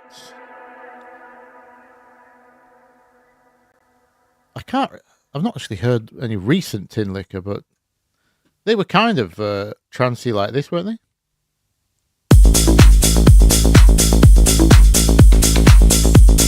Right, there's a piece of percussion there that's making a note.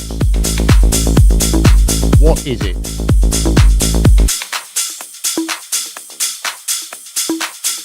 Where are you?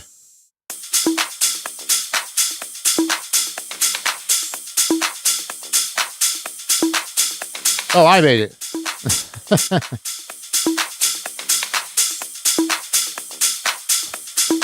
Right, well, there we go. I'm just going to take that out so it doesn't confuse our arpeggio or whatever. We're going to HandPan. Have I got a good HandPan? I mean, I own a real one. Should we record a HandPan loop? That would be cool. Have I got a good microphone for it? The SM7's not really going to do the job, I don't think. Not that I'm a good HandPan player, by the way. I've only had it for a few months. 1 second, just let me see what microphones I've got behind me.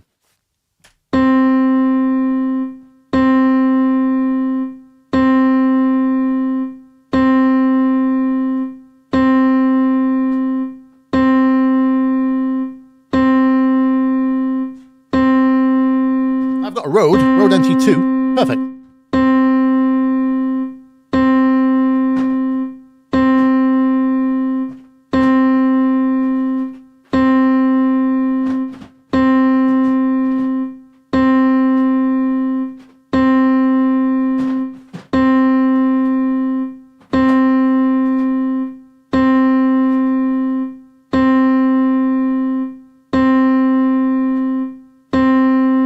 Why not? I know this is technically wasting time and people could be asking more questions, but I have not recorded my HandPan yet. And I'm kind of feeling guilty about it because I wanted to have done it by now.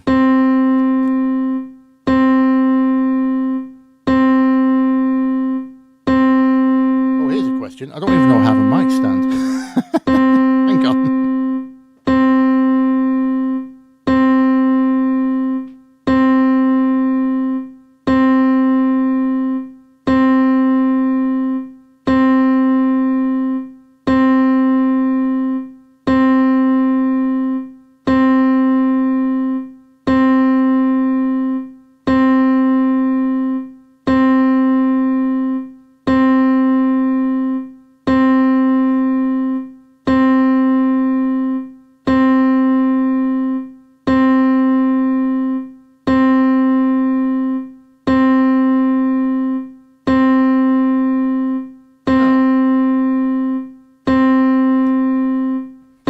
Damn. I don't have a mic stand. Actually, I could just swap this one, maybe.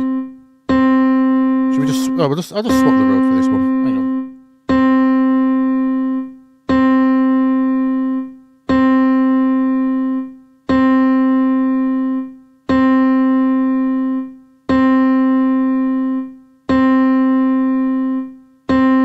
No, I don't need to record a HandPan to give you the example, but I just really wanted to.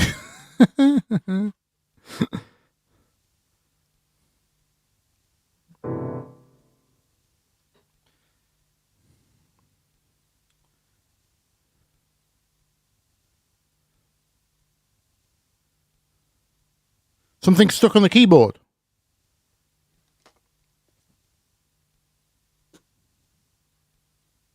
Is it? I can't hear anything. At your end, have you got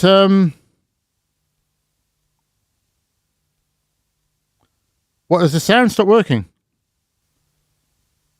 I can't hear anything.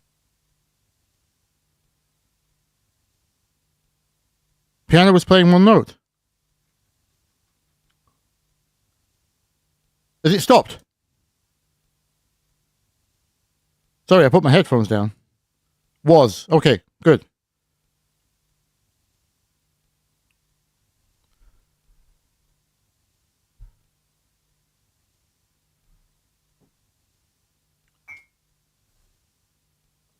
One second.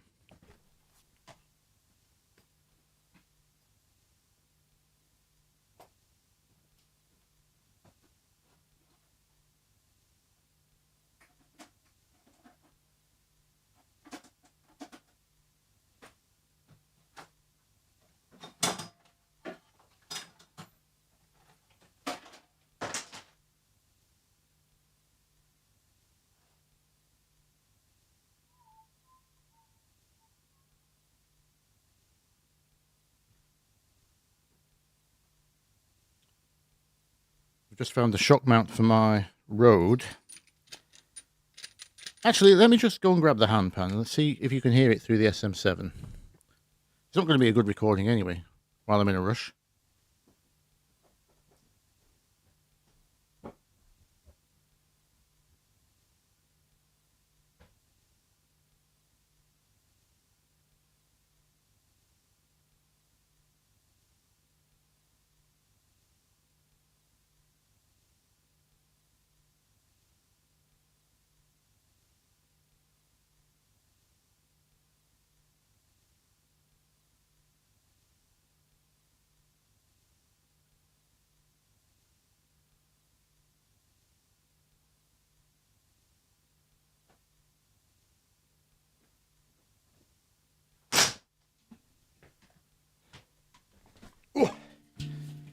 Right. Let's see. Can you hear this? Let me get an angle on the mic. Where's D? You getting that?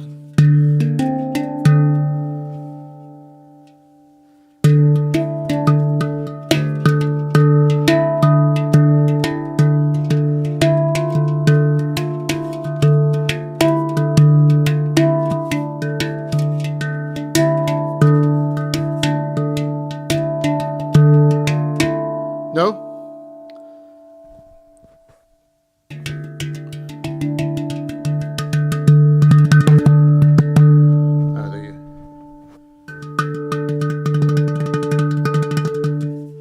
Yes, but very low. Yeah, SM7, terrible choice. Let me put the Rode in its cradle.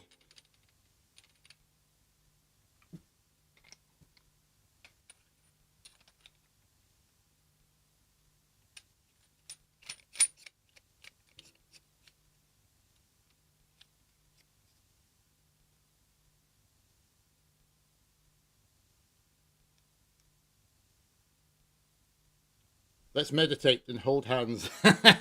Yes, Joe. How do I... we go. Right, swapping microphone.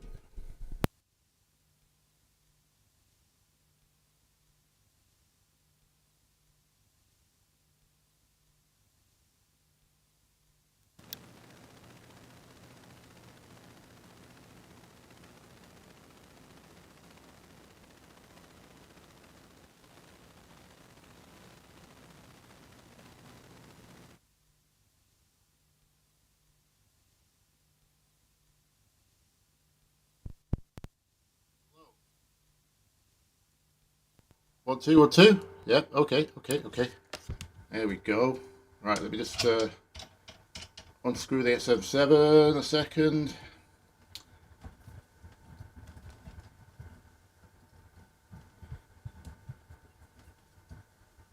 Bear with.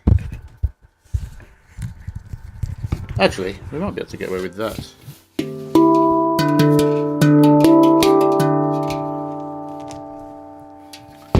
Can I stop my headphones hitting the... Ooh.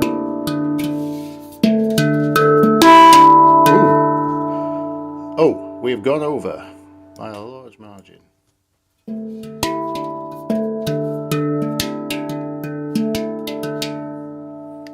Let me check the settings. We're on the cardioid. No pad yet.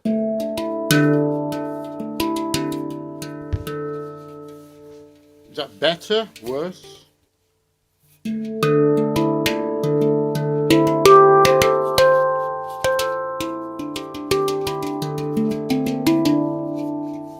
So what have we got? We got 1, 2,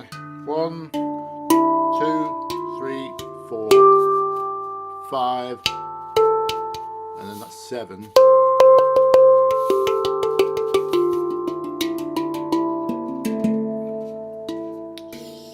6, 5, 7, 6, 5, and a low 1.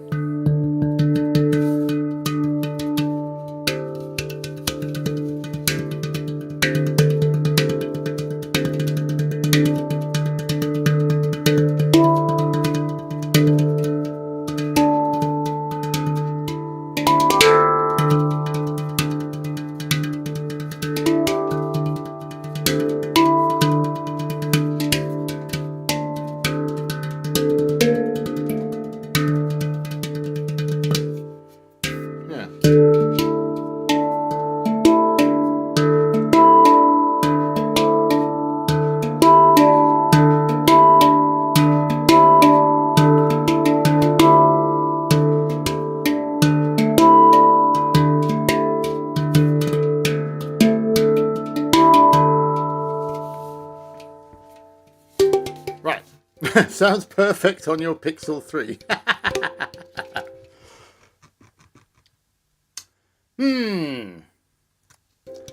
Let's try a simple loop.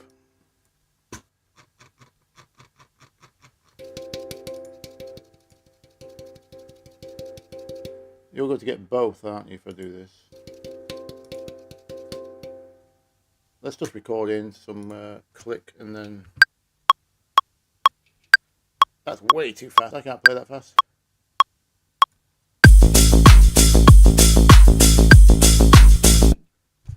Give me about 100 and then let's just go on loop for a sec. 3 seconds. There. I'm having to reach over. Record on whatever's got the microphone coming in.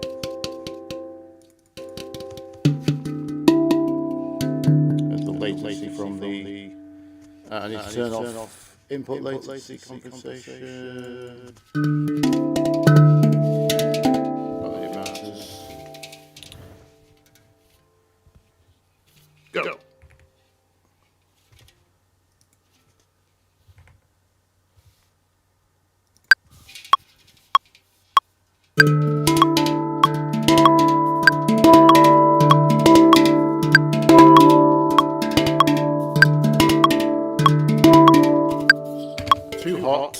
Too hot, we're too hot. Let me stand back a bit. It's very hard to hold a handpan on this chair. I've got an office chair with arms. Actually, I have another chair. If I just move all the stuff off the chair.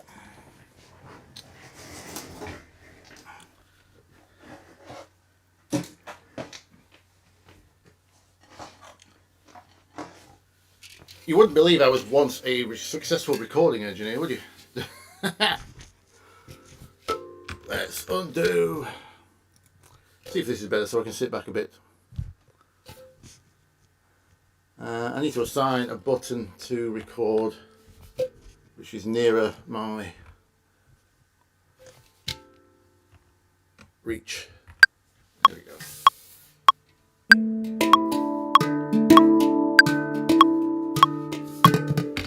Let me put a beat down. I hate playing to just a click.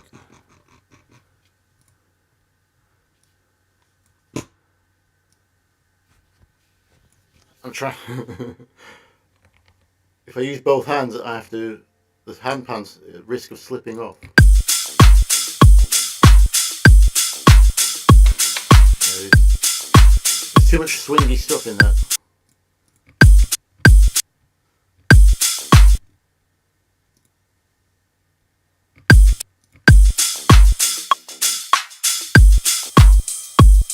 There we go, that's okay. That's not that swingy.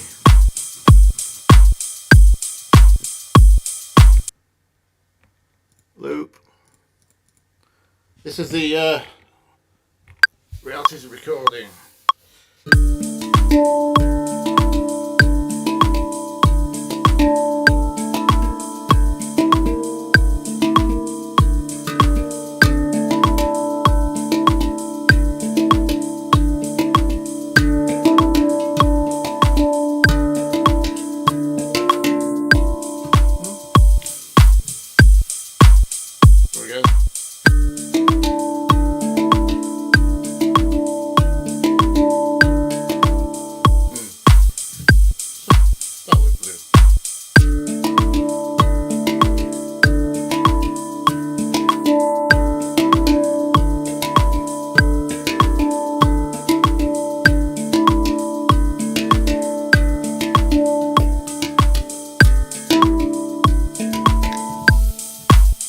If you hit it in the wrong place, it just doesn't make a note.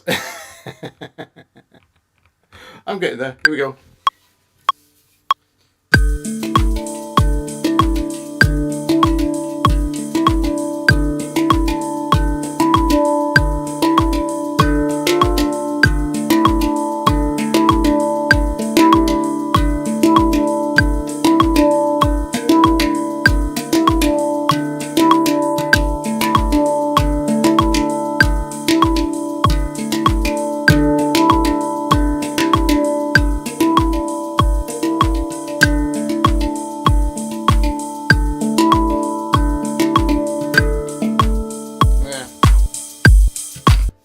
There might be something in there.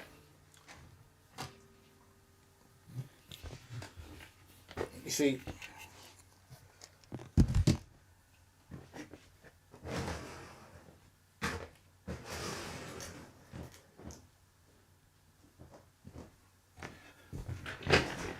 put that somewhere safe. Right, swapping mic.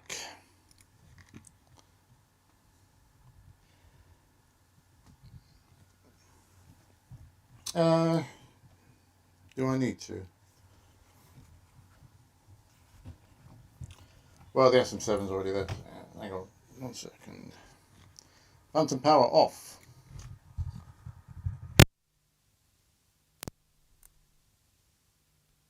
Testing. 1 2 1 2 1 2 1 2. Hello. There we go. Right. Okay. Quick little detour. Why not?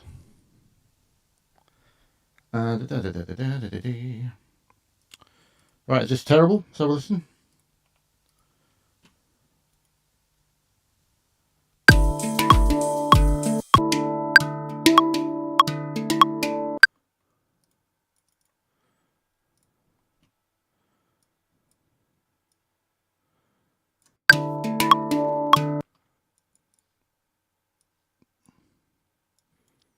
Why is it being weird? Oh, Luke's on.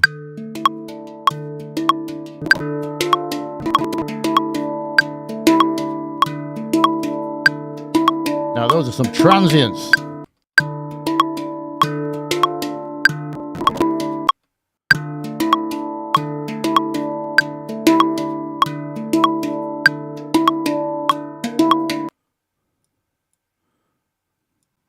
Did you get any decent loop out of it?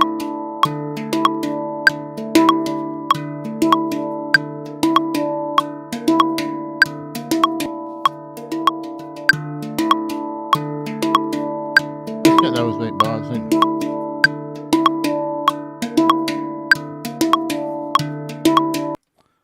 I think 2 of them.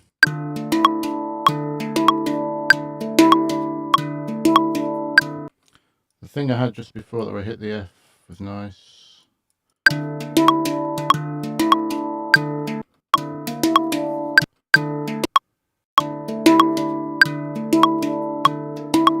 No, doesn't matter. Oh, it is just before that one. Oh, I need to take loop off, that's why. There it is. That's what I wanted. Finish on that.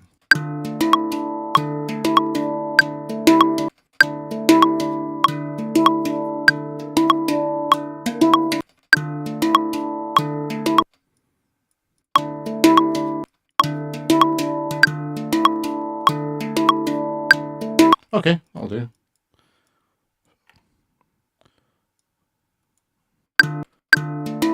For now, let's make that a file. Consolidate.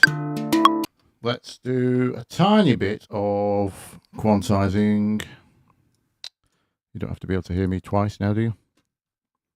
Everyone still got my voice, by the way?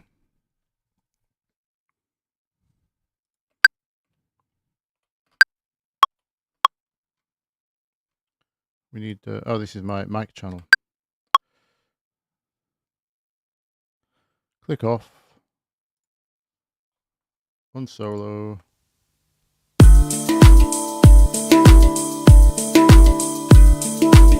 16th grid. Put it in time.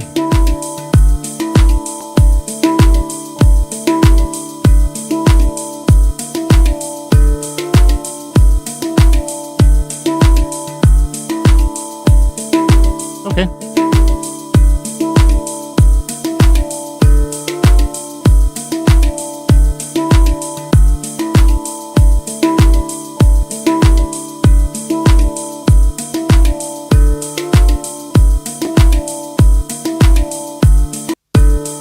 Put that in the wrong place. Hang on. Undo, undo, undo.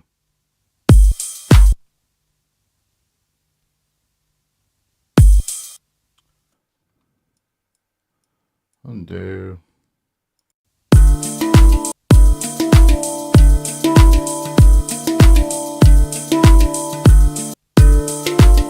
Yeah. That's what I wanted. OTT. Put 6 OTTs on it. Of course. That's always a solution, isn't it?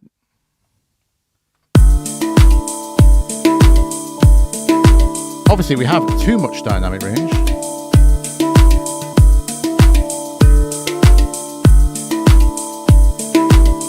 It'll have to do. Right. I was going to see what how a limiter handles those peaks. Just internal one.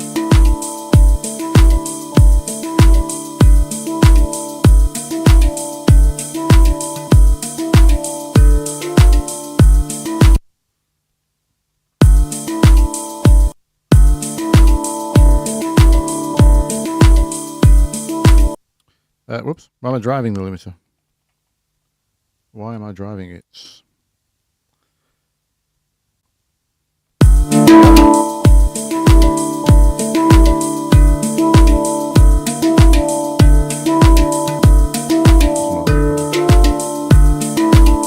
Yeah.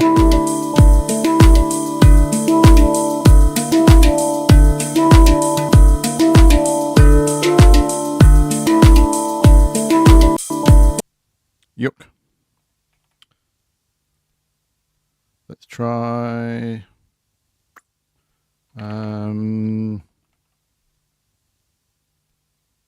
that one.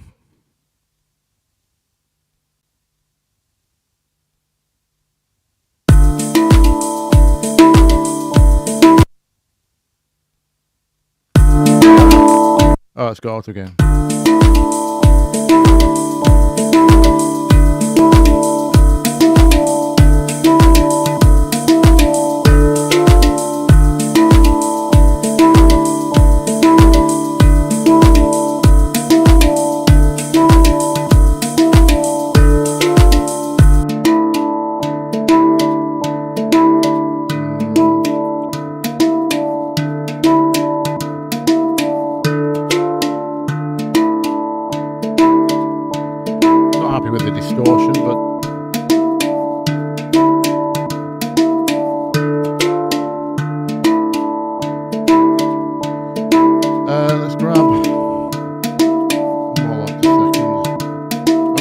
Too long on the engineering side. I'm supposed to be answering a musical question.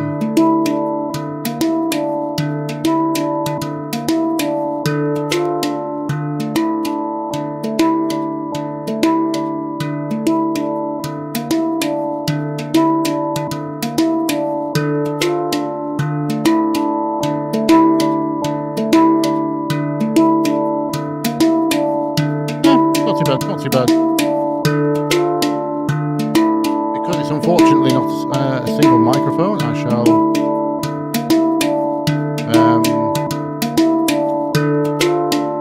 let's just go fake stereo.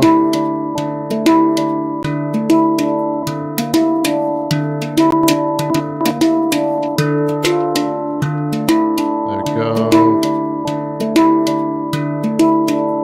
Sound of a bit of delay. Already hear it's going to work with 8 delay. Beep, beep, beep, beep, that tempo.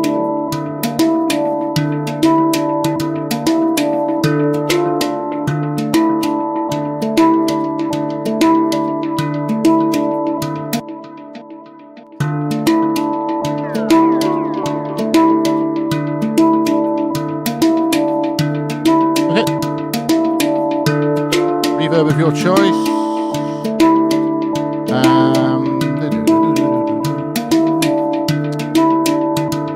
Charm, Melodic Charm version. What was the question? The question mentioned Tin Licker and Ben Boomer and how they used one HandPan loop throughout the entire song.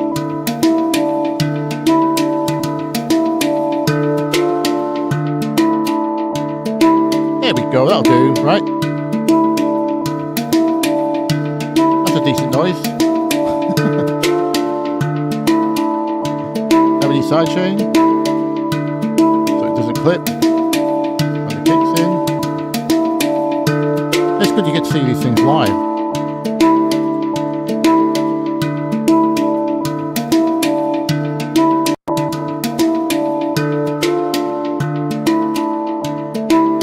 Turn on this as a loop.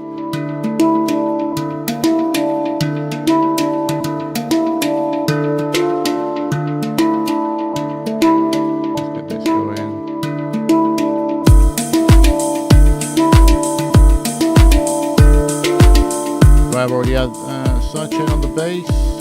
My god, this is a big session. I can't find anything.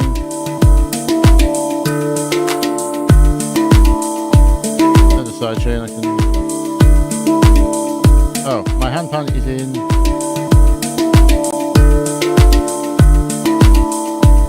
SFX for some reason. That's not what I want.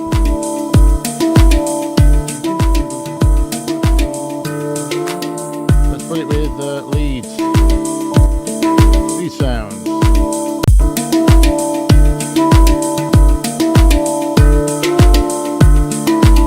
Grab you.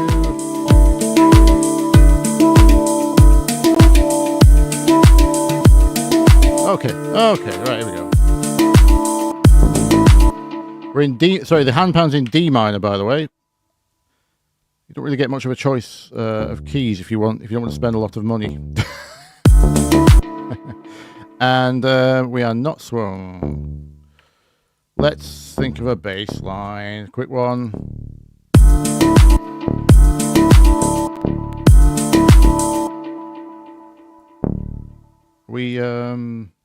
Are we velocity sensitive? Let me swap this bass out quick. I'm just quicker in Vital these days. Don't want anything particularly special.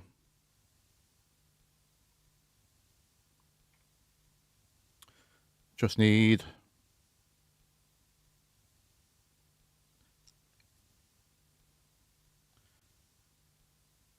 a quick saw type bass thing, maybe an octave in there.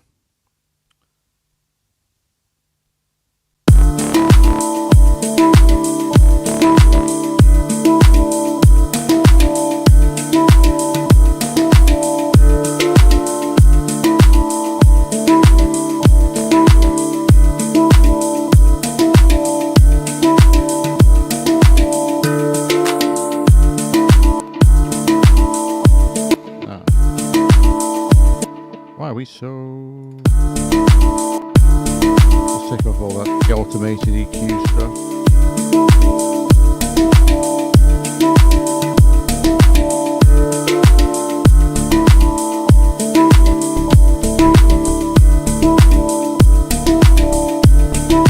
I've lost the track.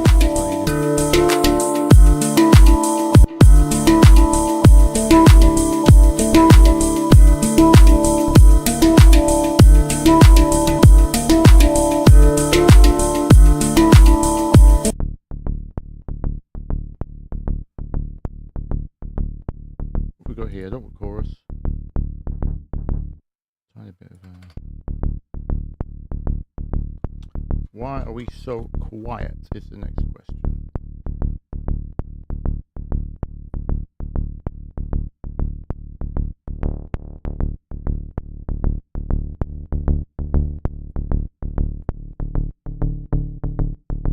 Oh,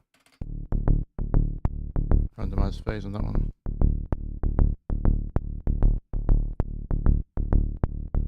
Something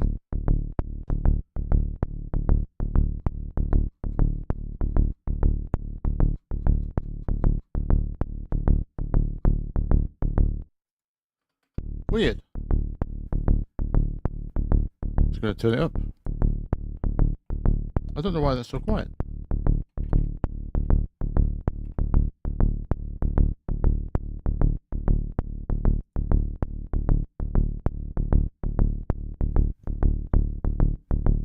He was saying put a limiter on the bass. Why would you do that?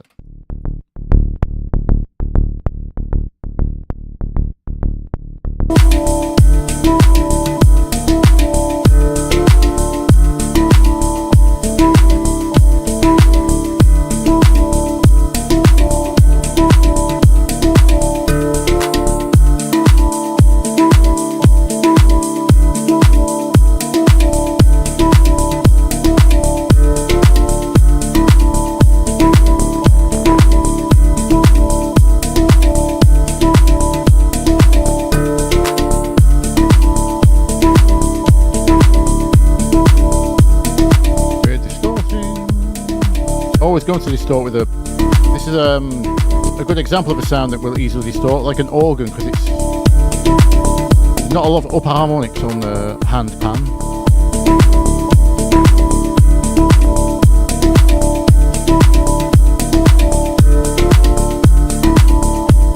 Right, let's get the house tempo. Everything feels really fast now. Bit of delay on the bass.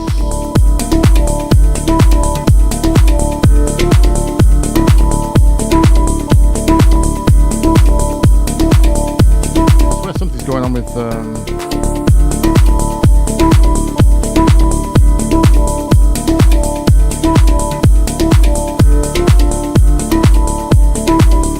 headphones aren't very loud.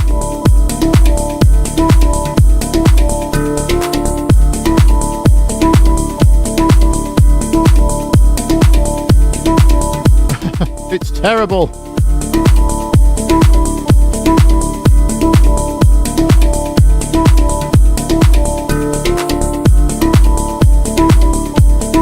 going to use a splice sample next time. Much quicker. There's an out of time note in there, which is really annoying me. I can't find it.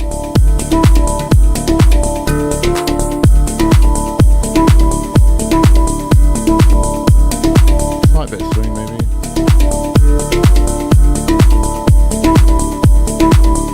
Getting there.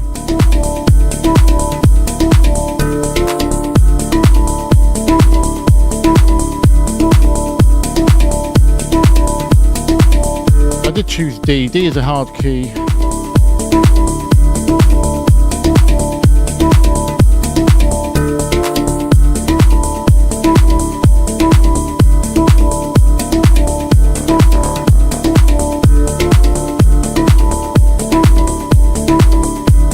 Anyway, so now, if that's like your main hook and that's all you've got, someone else was asking about 8-bar loops earlier as well, so maybe this will help you. I can't remember, sorry, your name. Somebody wants a fluttering koto. Got to be careful I pronounce that correctly.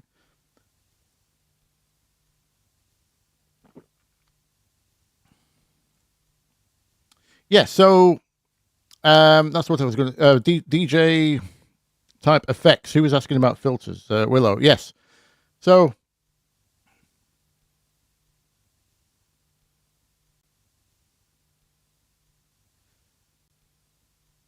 It's great to practice with making tracks with few elements because it teaches you arrangement in that sense. You have to rely on all of your DJ kind of tricks, which is... put the bottom end out, all those kind of things.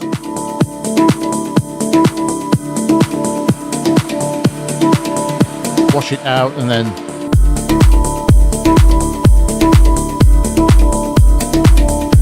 those kind of things.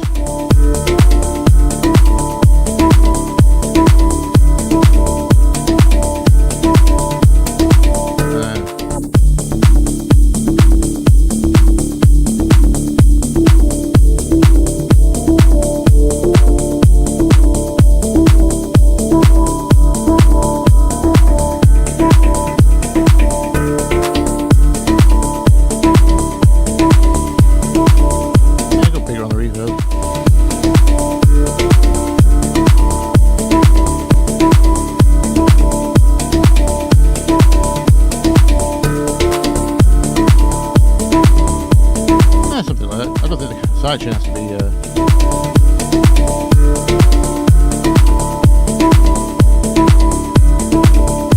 I'm not using a proper sub yet, so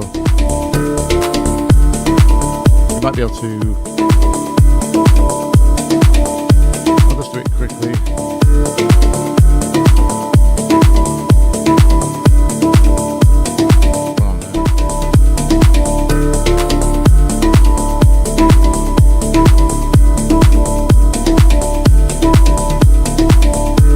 Bottom end's a bit of a mess, but where is D on this?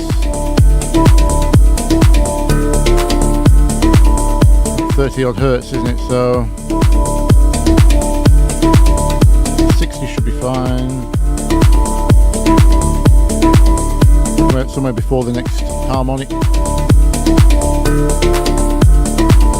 Actually, to save it being too muddy, I might go above that.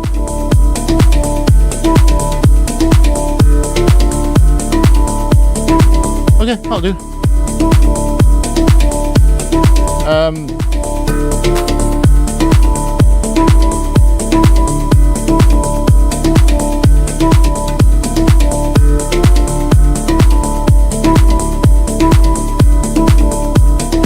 Where's my ARP?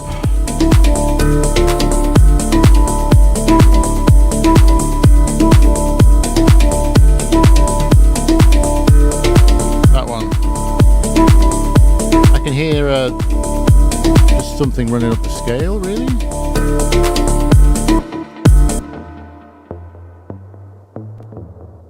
Kind of on a...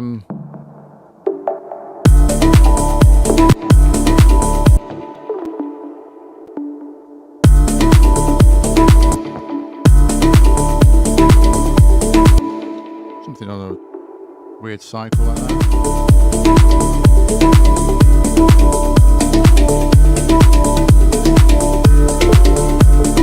Can we finish it with an octave?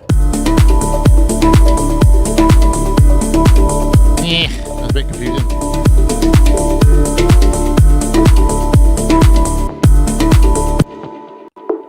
Might have to just keep that on the regular, between the actual HandPan notes.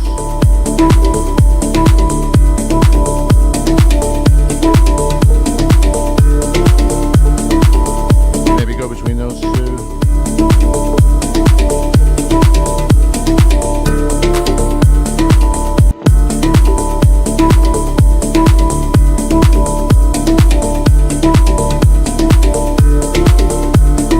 I'm learning live in front of you how hard it is to mix a HandPan in D minor.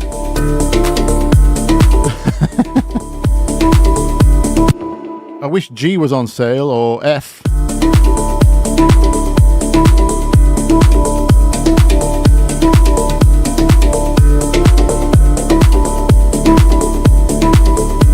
Just can't get any bass information. Well, I suppose what I've not done yet is actually remove the bass from the HandPan. That might help. You forget these things when you're streaming live.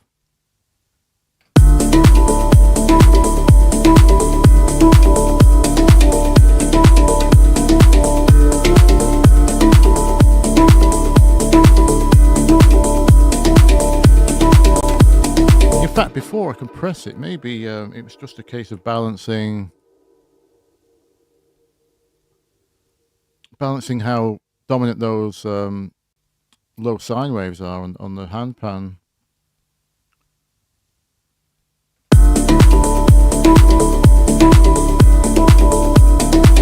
Yeah, maybe.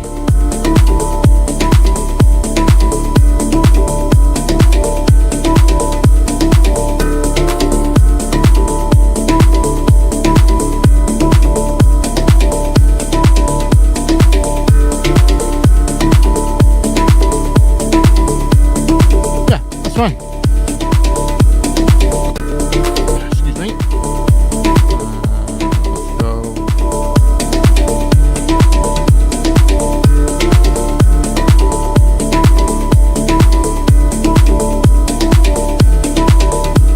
Now, do we need that?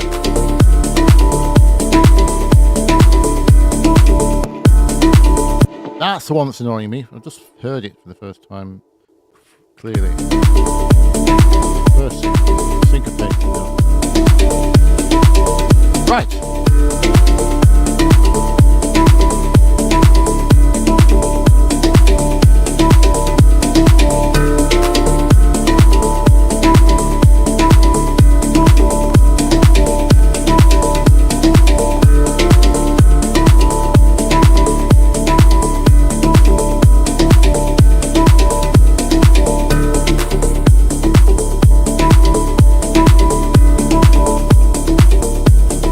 Classic mode. Alright, okay.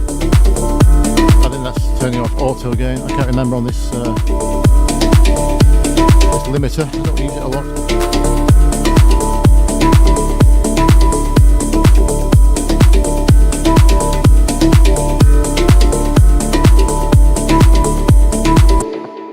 That's a nice sound. That's pretty good. The tonal part of the HandPan is too ringy. How do I make my voice sound like that? Sound like what? Which bit? Sorry. I wouldn't consider myself having a good voice. Anyway. Yeah, so we've got a hook. Now if you want, so we've got the ARP and the thing. And then if you want to change chord progression under that, it's exactly what I showed earlier. It's the 4-6-1 trick. I'm going to have to mirror my bass in this sub part. 1 second. Let me just delete all the automation from the session before. I need to make sure I don't over save this as well. Save over it, I mean. What are we? 27. Always date your sessions, by the way. Never type final or final. I've never done that for, well, I say I've never done that. I mean, I haven't done that for about 20 years. Just put a date on the damn, a date on the damn file name, and you'll always know which the last one was. Right. So we'd say we want my bass to copy the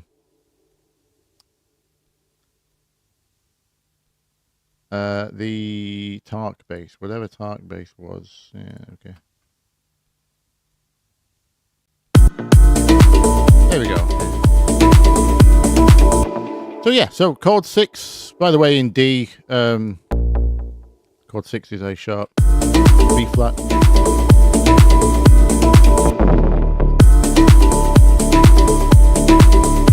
And 4 would be G.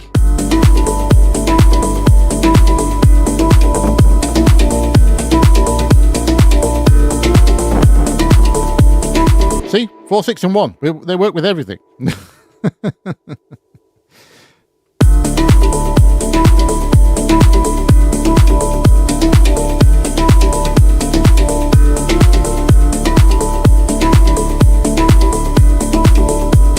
That one's out as well.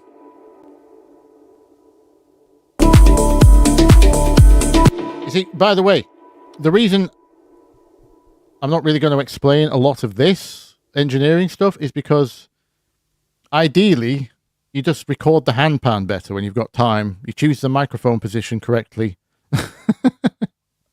You set your levels, all that was in a mad rush, and I'm at home and not at the studio. So yeah, you just make a better recording, by the way. You won't have as many problems.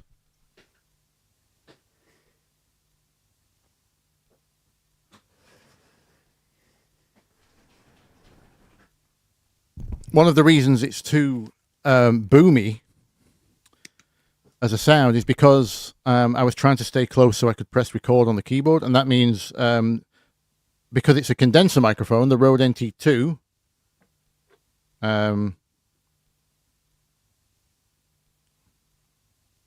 whereas opposed to this one, which is dynamic, the one I'm speaking on now, that's what we recorded with, by the way, just then.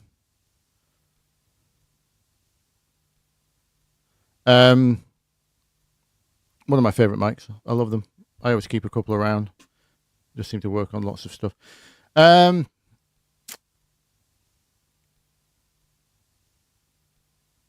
Yeah, the microphone was too close. They suffer from something called proximity effect, which is that when you get really close, it gets very deep kind of thing. So all microphones suffer from it, but a very sensitive mic like a condenser microphone like that one, even worse. So I was too close.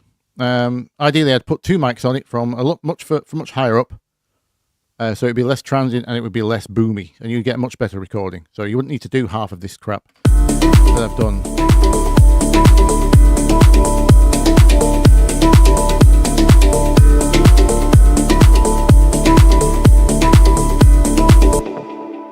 You're hearing a mid thing.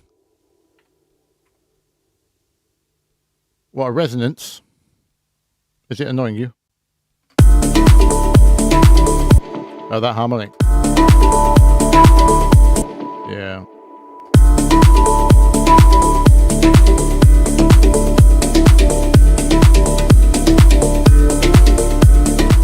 Might tie that to an envelope because it's part of the transient.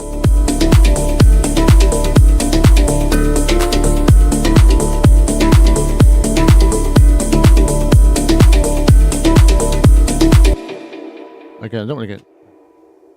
But one trick you can do, if you like the part of the sound and not all of it, obviously the resonance is from the ringing, but it's also part of the attack. So if I set an envelope follower to map the level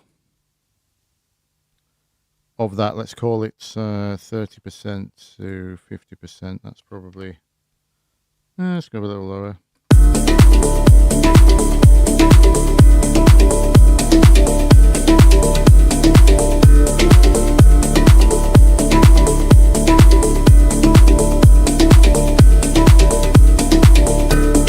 follow the transients.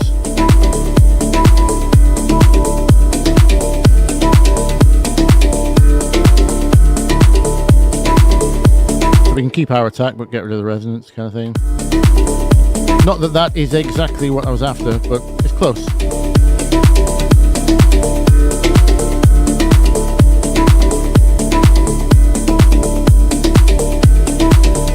Or you could just use a dynamic EQ.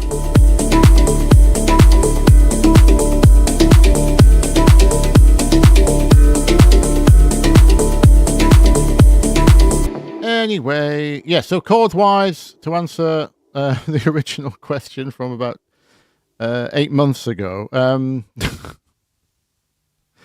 164 trick will work.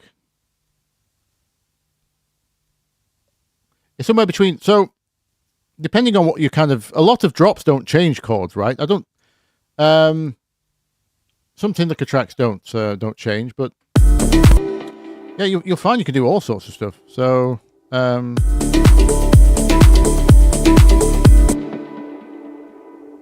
so 1 and 6 is always a classic. Ruda Silver.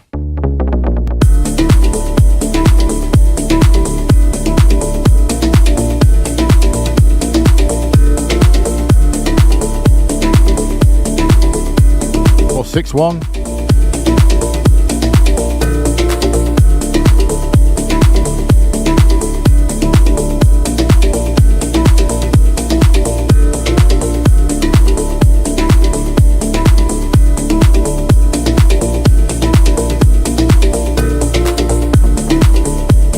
Maybe bridge it with a 7, back up to the 1. You've got all kinds of options. If you want a longer progression, then we get 4 involved. In fact, we could start on 4.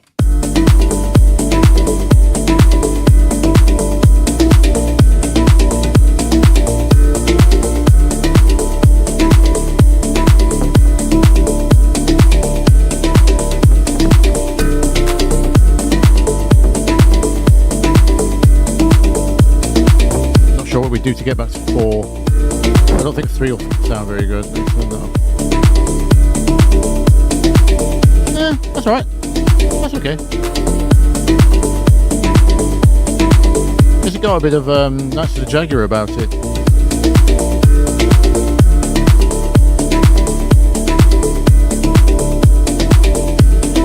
I think 7's probably better though.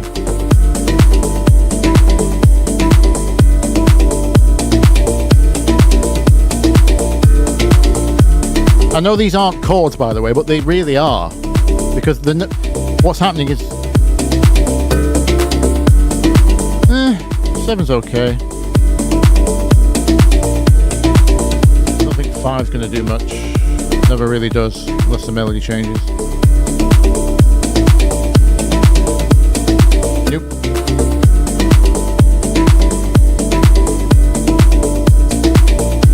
Anyway, let's go with 7. That was probably the best.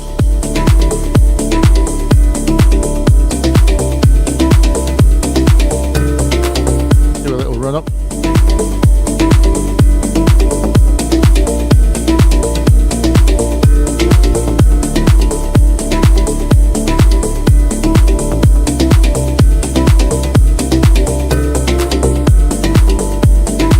Actually,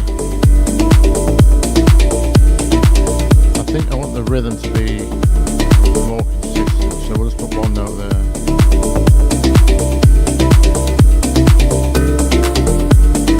That way we can link back round to the 4 with this 3.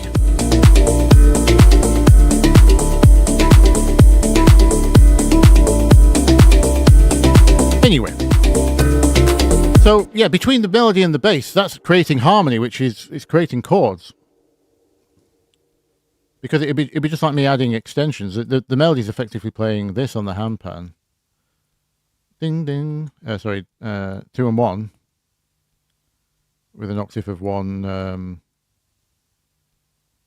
below it. It's effectively playing those notes. We've got the octave. So you imagine on top of my bass part, I have a D. Show the letters on screen a bit so you can see it clearer. That's actually what's going on.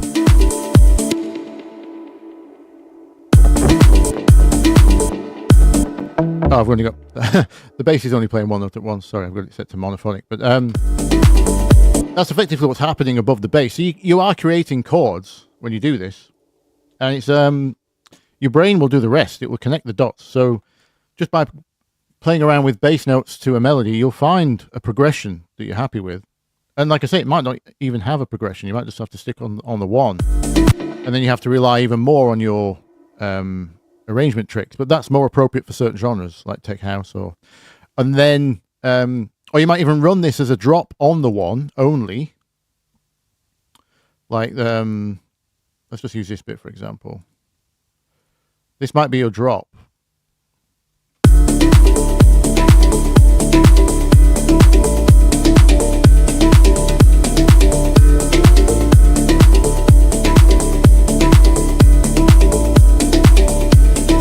And then in the breaks, you might do the whole thing where you've got this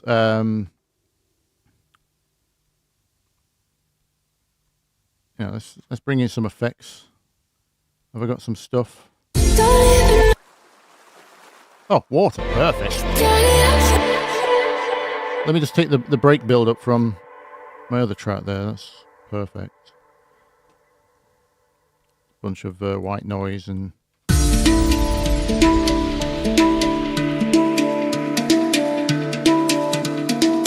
that sounds good on its own, actually. I was going to say we could chord the break, but that sounds good.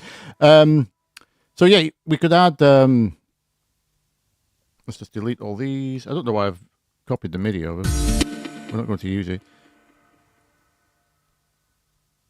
Let's just say this is. You might put your chords in here on pads or something for your break, and then this will let your this will be chord 4. Again, if you don't know how to chord in D minor, just start on A minor and then shift it. In fact, let's do that just so I can show you. So, 1, 2, 3, 4 in A is D. So let me just do this actually. How long do we need it to be? Yeah, 2 bars each. So 4, 6. Oops, CPU's going mental for a minute. Ooh, my CPU temp just spiked. It doesn't. This machine isn't the best at recording. Reminds me of the old Zeus art. Yeah. And I said 770 best, didn't I? So we got 7. So if you don't keep to the white notes from A, and then that's your progressions, and then I can just shift all this so that my A is now on D, because that would be. Obviously, A is 1, so I know my 1 needs to be on D. There we go. So,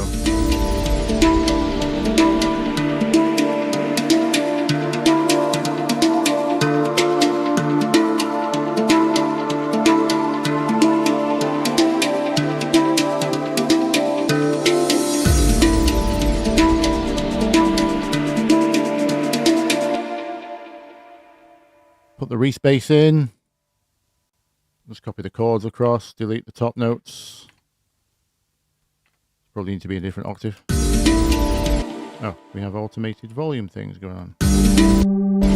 Yeah, that's true. There we go. Not too much bottom end because we want to drop, so... Oh dear, that snare drum is awfully swung.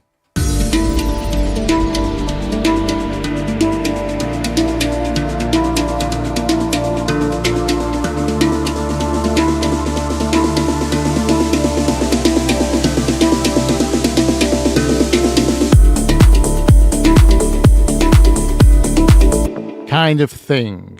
We would probably put a... Oh, we've not filtered anything, so... let the chords through. You probably have even less bottom end.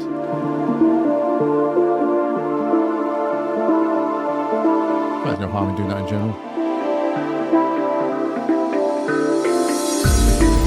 Put the smudger on. Patent pending.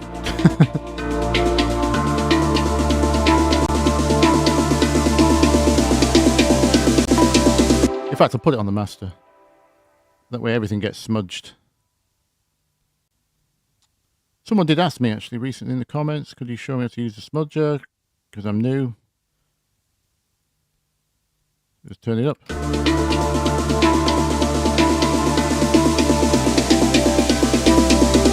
Oh, I pressed the wrong key, sorry.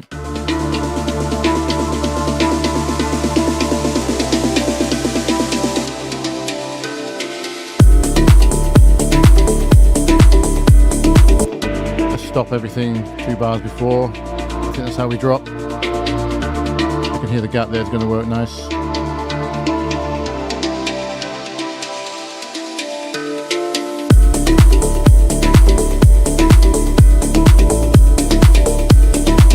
I don't like the bass line, but we need a drop cymbal at least. Whatever these 3 things are, let's put them there.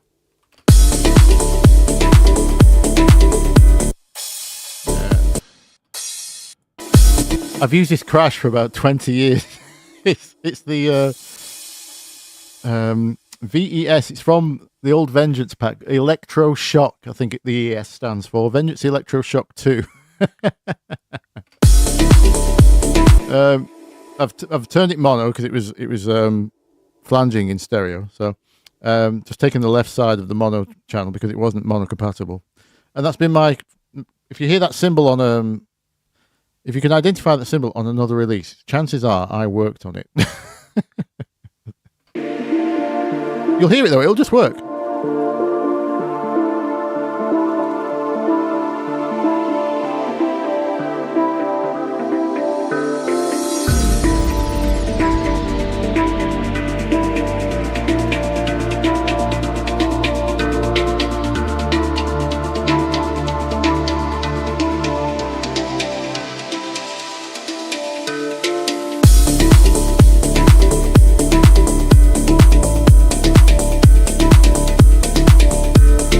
I don't think the drums are right, but in fact you might even go complete anti-drop, like just kick, take the clap, and then bring the clapping halfway through with the art, something like that. Arrangement 101.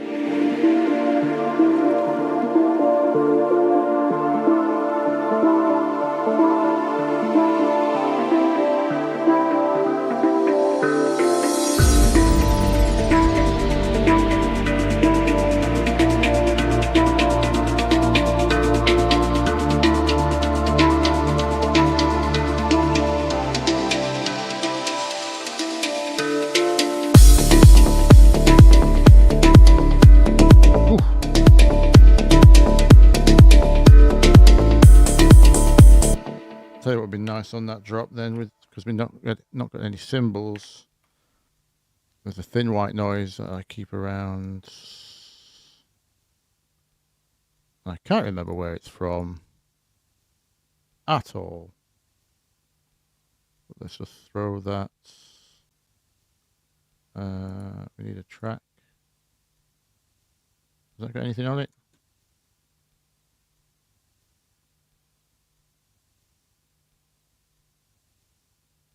That'll do. Oh. Just that.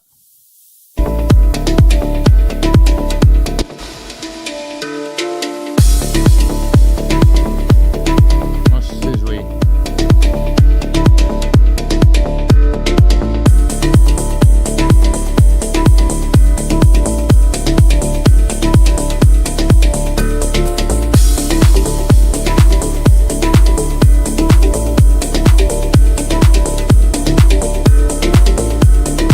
There you go.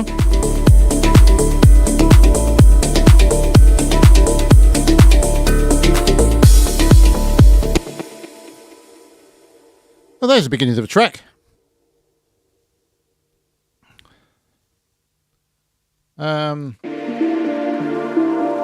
Ideally, I'd want one other hook, like a stab or something.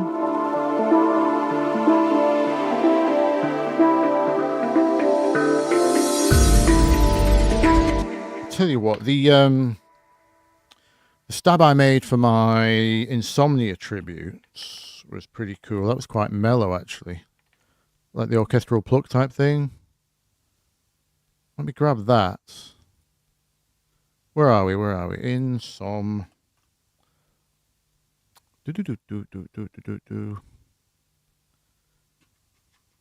By the way, if you've not heard the Insomnia tribute, I did a thing. Oh no, that's the wrong track. Put that there, please. Let me show you them in context.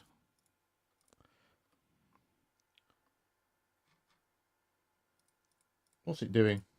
Oh, it's created a new... Okay, one sec. My bad. I do rush and make a lot of mistakes when I'm on stream. I'm paranoid about time.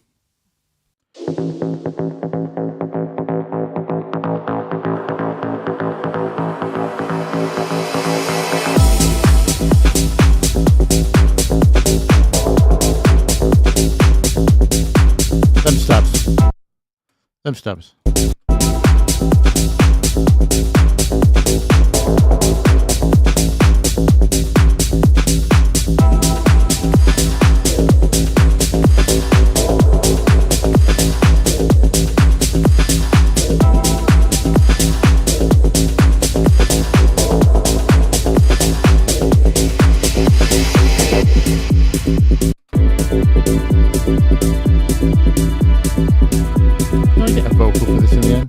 I think I got a vocal for it in the end. Anyway. Oh, here we go. Oh yes. No, the vocal wasn't any good. You start to think, maybe this isn't what I wanted. But you have to keep going, keep moving on. It's full of fighting, ignorance and greed. But right here on the dance floor, the rhythm's all you need, all you need, all you need, all you need.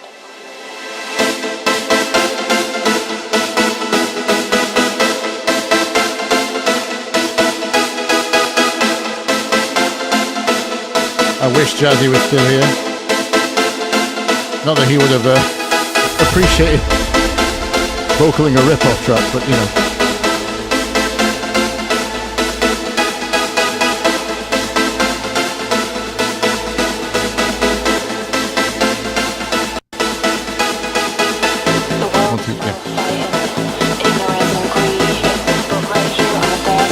Yeah, chord stabs.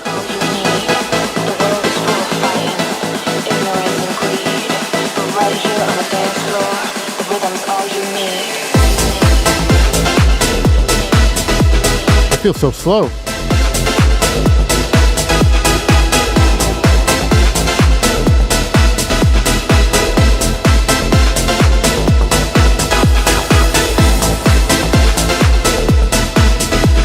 Anyway, that was my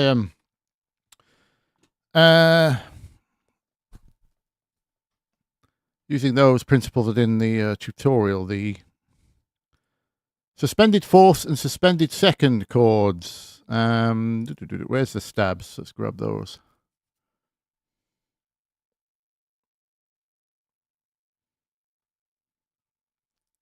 I want the calm ones from the beginning, not the epic ones. Well, they're all going to be in the same group. Hopefully I named things. Oh. I think the riff is the stack, so the stabs will be... let me put them in a good location on this rather busy session. No wonder my CPU's through the roof.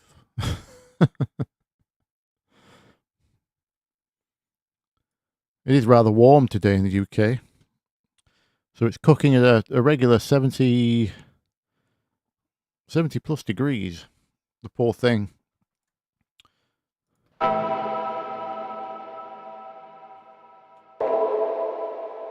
Those, yeah.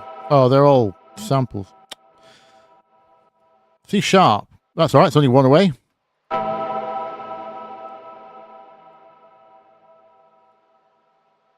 That's okay. We'll just turn +1 everything. Are they all C sharp? Oh, no. No. A sharp. So I've...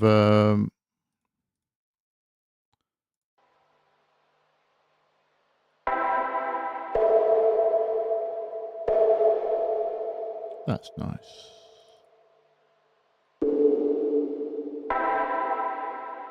So A sharp to D is 4. You'll get used to it, don't worry. There's another A sharp. We need that. Oh, actually, I think they're lying. These are not the chords they say they are. Typical sample pack. Have I still got that piano loaded? Yes, I need to test these. It's clear they are not the same. I just heard the two that said they were A sharp were different, so one of them's wrong, or both of them are wrong.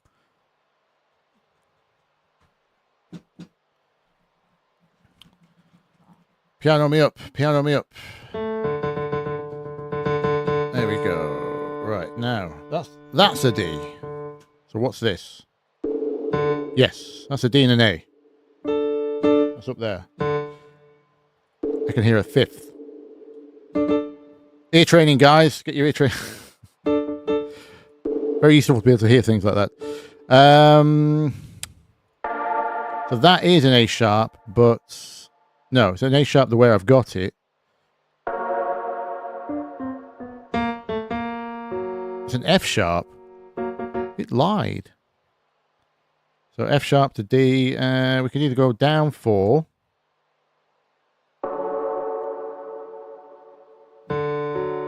Oh, it's D major though. So to make that D minor, I can't, obviously I just have to press the 2 other notes in the chord, which are F and A. So what is its real notes? Let me just check. So it's F sharp, isn't it? Oh, so I just have to go down 1, and that gives me F and A, which is the top 2 notes of a D minor chord. If I play that over, there we go. That was. Now what the hell is this? I can hear a minor 7th chord. I don't know which one it is.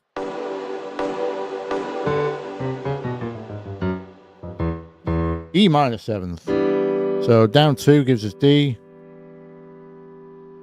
That should give us fine. I'm not going to use all of these anyway. Just I need my options to be in tune.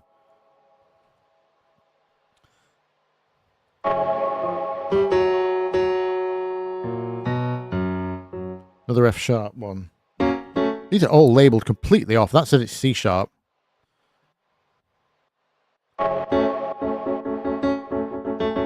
That's F sharp minor, so I need to go. It sounds too low already, so down 4 is bad, probably. Oh, actually, with the bottom end taken off, that's all right. I can already hear that's 5 up, so whatever. We'll go -4 on that. 5 up in terms of notes, 7 up in terms of semitones. And same with that. That was +4, so we go -3. That's 7. That should give us D. Oops. Did I just move the wrong one? I did move the wrong one. Oh dear, I've moved something. Hang on, let me just undo. Probably changed one I already got right. Right, they're all on the same key now. So this needs to come down 7.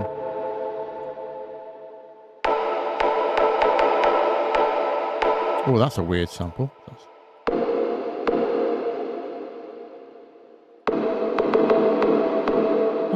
Actually, not sure that's right, but it sounds okay. Right. Now, does it fit the mood?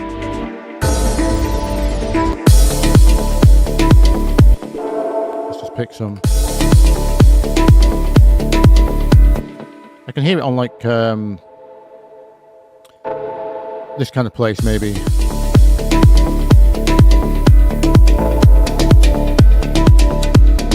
Or maybe on the syncopation.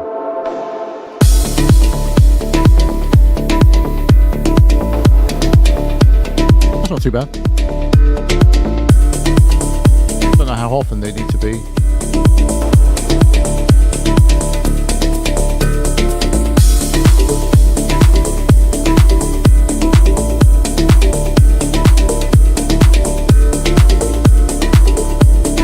We're missing a hi-hat. Oh, I removed that one that was too swung, didn't I? Can we unswing it? Oh, there was a bass line in that, was there?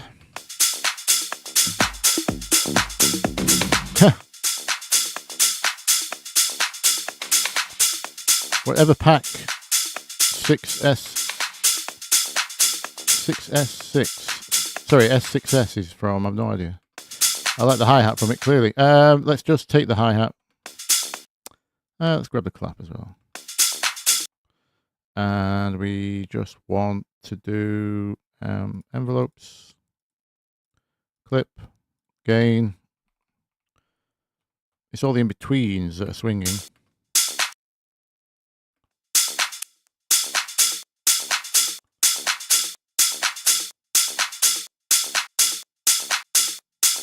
That'll do. The rest of the drums should fill the gap.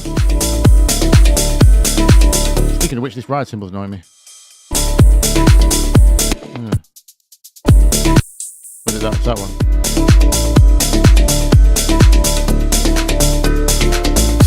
Anyway, this is probably the track, but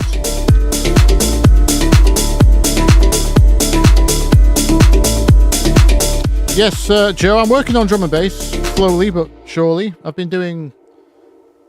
I briefly showed some of my experiments before, actually. You could tell me your opinion while you're here. Because I don't know what I'm doing. I've not been to a drum and bass night for about 15 years.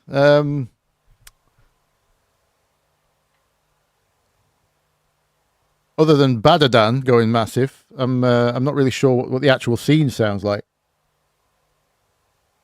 Don't get me wrong, I shared a building with Chase and Staters back in the day in Manchester.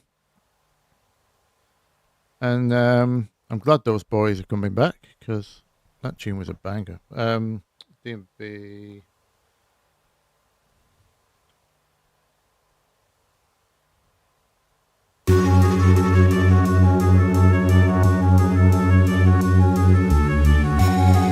This is just an experiment. It's a compromise thing. I was helping a South Asian project out, and kind of repurposed all the samples. You'll hear a lot of my recent releases have South Asian samples in them, Indian samples, that kind of thing.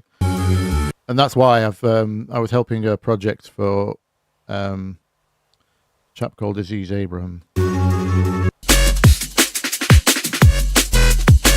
Yeah, there's lots of these mostly come from that.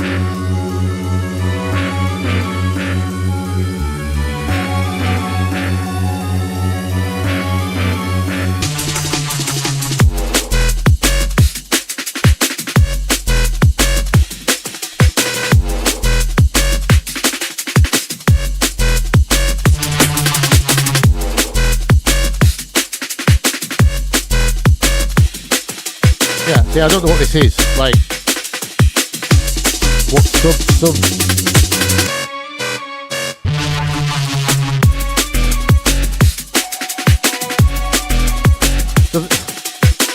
So the strings are the South Asian bit. Hello, 6 pounds. Hello, Circus Trash. You're welcome. Glad it's helping you. Urge to boot up a PlayStation Rising. If I was going to do, like, personally what I want to do, not for success reasons, is I want to remake what I would call Dreamcast era drum and bass.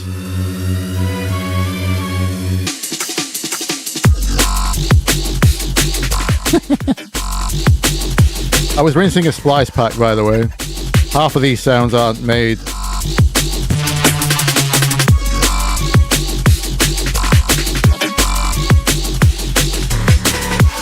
Oi, oi. It's your name. It is your name.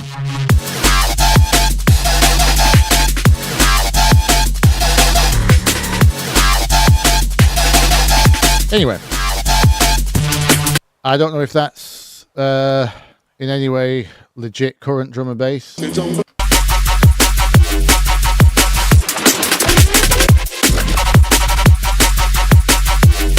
These weren't done to references, unfortunately.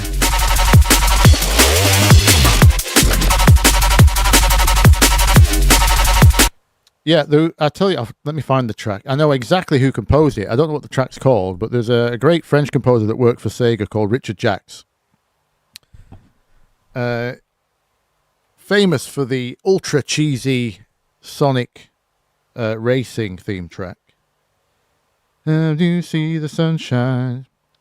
Richard Jacques. How do you spell Jacques? Is it Queus? Yes.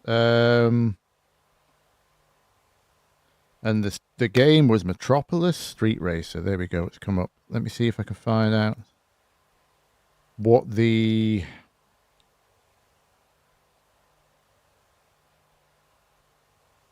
is it Heartland? That rings a bell. Ah! Yes! This brings back so many memories. Yeah, this is it's also like keygen music. I swear someone used this on a keygen once.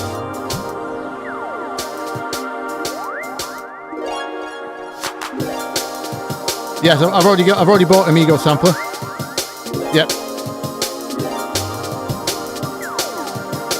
Yeah, it's incredible. All my friends had Amigas. We weren't making music though back then.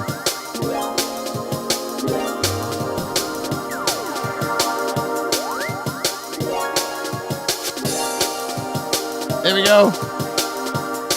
If anyone hasn't used Amiga sampler, by the way, I think he only wants like $10 for it or something. It's incredibly good at the Amiga sound of sampling. The interpolation's bang on, as is the bit crushing and the face smearing. Oh.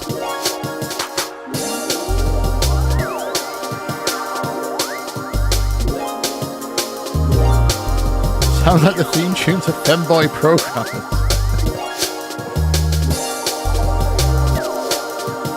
But yeah, this is... I would love to do... There we go, there's some of the break manipulation. It takes a while to get going, but it's from a racing game, so you know.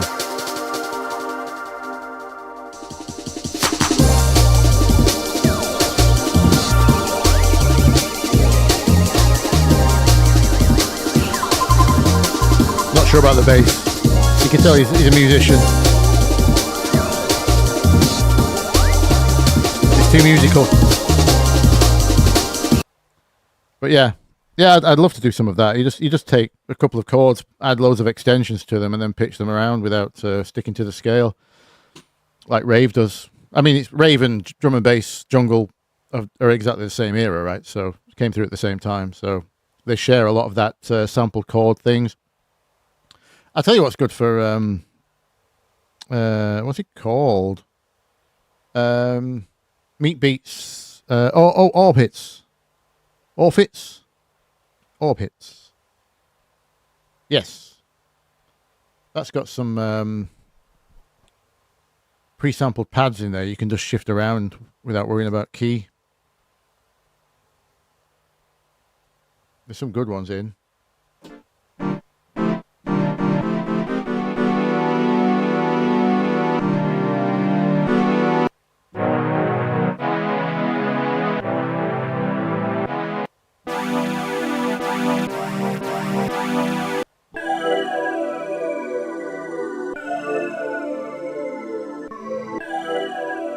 You know what I mean?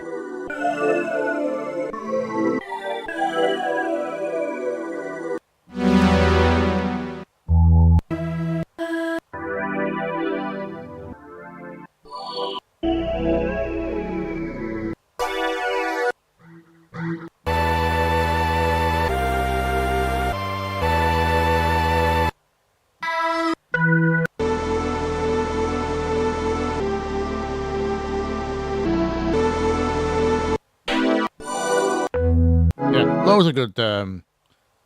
Throw a Dragonfly reverb on, jungle break over the top, sub sine wave, done.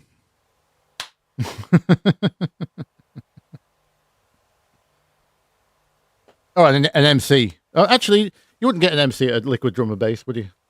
I can't say I've ever been to a Liquid night. I don't know if they're actually a thing, or if it's just for chilling out too.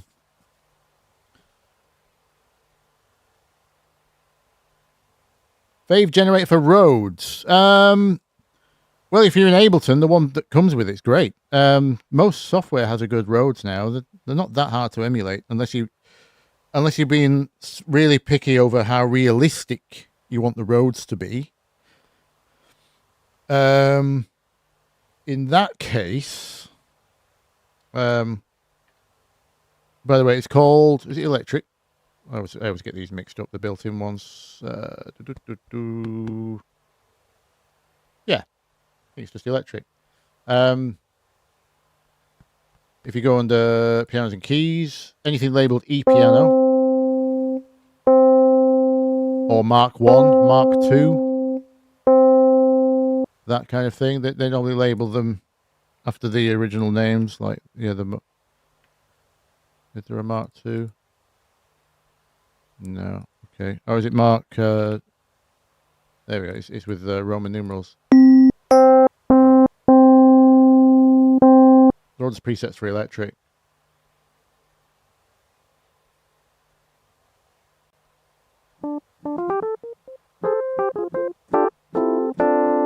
And you've got full control over the. It's a physically modelled.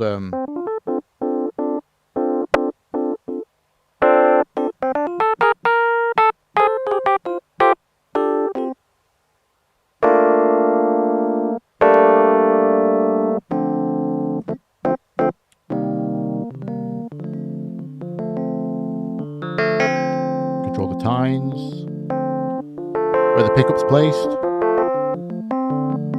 You can have whirly instead of Rhodes.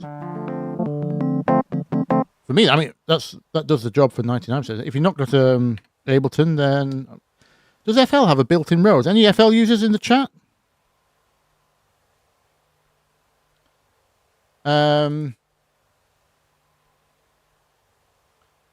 My favourite used to be, I don't think it comes with Contact anymore. When I bought Contact, which I think is, yeah, it's 5.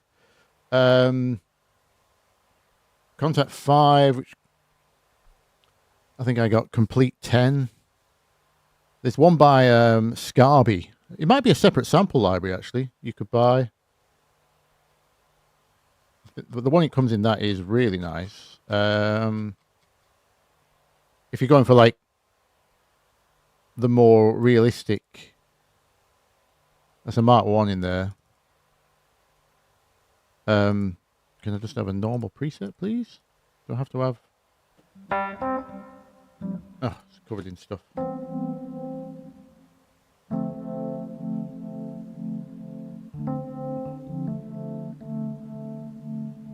Where's the effects?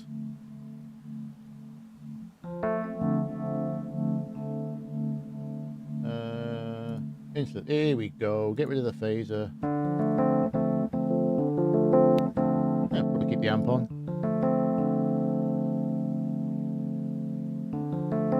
But yeah, that's a good one.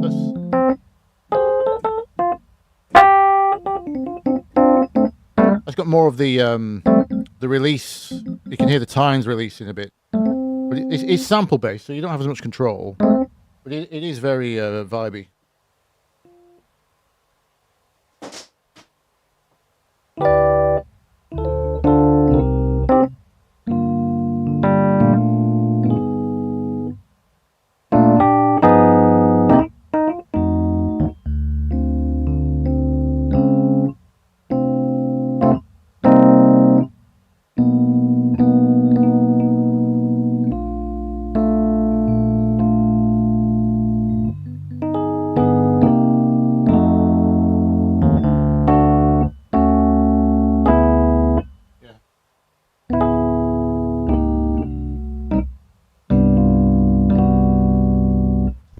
Nice. I like that one. But if it's not exposed, the thing with Rhodes is they're basically just, apart from the attack phase with the bells, it's mostly just, it's not far from a sine wave. There's very, very, very little upper harmonics, high frequency information, so they get buried in tracks really easily. So in terms of a Rhodes that works within the context of a larger track, if it's not like the main feature and it's not exposed, almost any of them will do, really. Just make sure to roll off low end. If you want something that's kind of the star of the show, I kind of like that one. Anyway.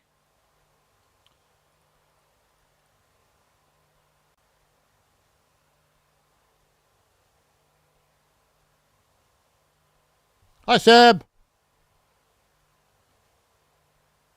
Advice on self-releasing. How to promote. Well, you're looking at part of the promotion right now.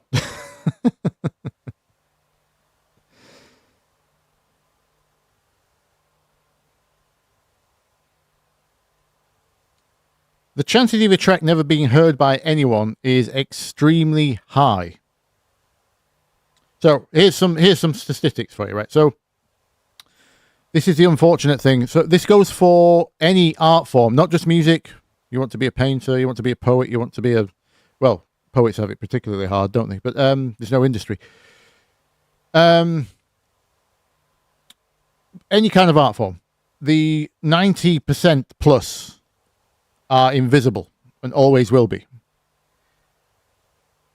It's much better since we have the internet and algorithms and tag words and SEO and stuff, because now like-minded people who are on the fringes, who wouldn't have been previously a big enough audience to make it worth a record label trying to get their money back, now the smaller fringes can connect with one another, right? Through social media. So those people can find each other. They're not necessarily successful. Like one of my favorite bands, Carnival, Australian band, they take about 5-6 years to release an album, and it can't be their day job, I'm quite sure, because anyway, so yeah, a lot of artists are never heard, and then lots of the ones that are heard aren't actually able to do it for a living. Sorry, Mike, I just saw your comment, Mike Chatterton. Was it above Manchester MIDI School? No, it was New Mount Street, it was called. It was a mill. There were about 10 producers in there, that most of which went on to be very successful.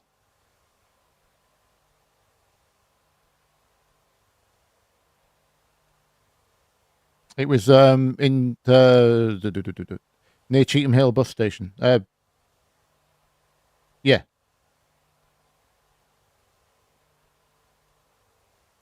Behind a pub called the Marble Arch, if you know that.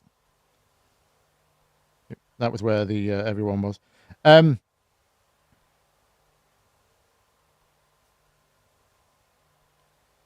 Sorry, Seb.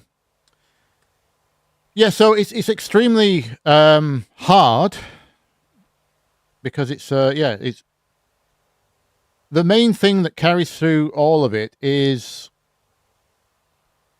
well, all of my principles. Like the reason I started a YouTube channel was because not a lot of my music is going to make sense unless I tell the story of who I am, right? Because I'm too musical to be like a DJ type, a full DJ perceived artist, like Tin Liquor or whoever we've just been discussing.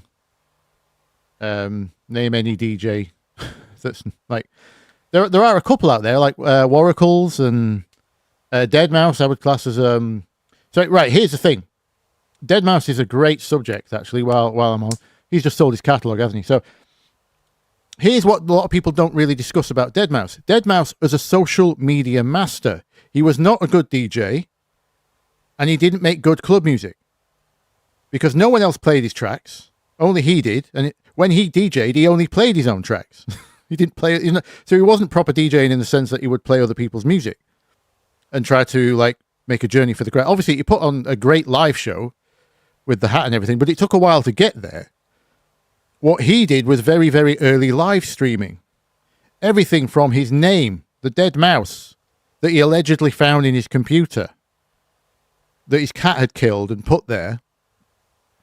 Right, I don't think that was actually true. I can't remember. I think I remember. It's a long time ago, but he always had a cat with him on stream. So that was kind of just all these things link up for a very strong brand, right? All a brand is. People get scared of that word, but all it is it's a set of expectations that your audience has of you, right? And you have some control over what they think, but you don't have everything. Like, I try to put the perception out there that I am the musical dance music guy, right? But, that's kind of where I make my living. It's not everything. I am an engineer as well, but I don't talk about engineering. In fact, fun fact, when I first started, I didn't know what the brand was going to be. So Bthelick was one thing. Bthelick was supposed to be a guitar player that did guitar loops for DJs because Tropical House was coming through. And obviously most DJs don't play real instruments. And there wasn't, Splice didn't exist. So there wasn't really good sample repositories. So that was going to be my attempt at starting something. Free guitar loops for DJs, Bthelick, because a lick is a guitar lick, B the name, Ben. Anyway, but I had about 10 other things that were all things I could do, different ideas, different sides of me that I could portray that were all niches. Like I can't just give my whole personality out because the audience needs to be able to understand you very quickly. So it's best to narrow down, especially at the beginning, it's best to narrow down what you're supposed to be. So people can take one glance at whatever it is, the music, the artwork, the naming, everything goes into this, by the way, the language you speak. Like, because I'm a muso, I will inherently use the word, let's just say, take a song for an example, songwriting, right? I try not to say songwriting on tutorials about dance music because DJs don't really use that word that often. They say track, right? So it's simple things like that. I have to swap from song to track. Making sure I don't show pianos on my... I used to... You see my early videos? I was playing piano, showing how the riffs were made with the camera above the piano. And we made the decision to stop that because, again, that looks too classical. That could be off-putting to a DJ. And if you want someone to learn how to make music quickly, you don't want them to think, and it's not true. It's true that you don't need to learn an instrument to be able to make music, right? So I didn't want to give that impression. Didn't want to show the black and white keys. Everyone's got the MIDI roll anyway. So all these decisions, you have to have a set of expectations, which you can construct. So I call it pick a thing. Just pick a thing. It's branding, right? This is, again, I try not to use the word branding that much because people think some people have a stigma to that word, which is, dirty marketing, like trying to trick people into, buying your thing. But it just means identity. It just means what people think you are. That's all a brand is. So I try to stick to, for as much as possible, my strongest part of my brand is the guy that shows the musical side of dance music. Whatever you want to call that. I've still never really had a concise name for it. So pick a thing. That's really important. And then you need to run that consistently. If you want to experiment with other things, then you just choose another brand name and release under a different name, right? So try this goes for everything, like not just genre. Like, so you see, I release drum and bass, I release hip hop, well, recently I've done a bit of hip hop, but let me bring up the Spotify quickly. To anyone who's like, not that people actually go to artist profiles anymore. They're just more likely to encounter your song like out in the wild, as it were. But for most artists, my releases would be a bad idea. This would be confusing as a brand because we've got South Asian hip hop.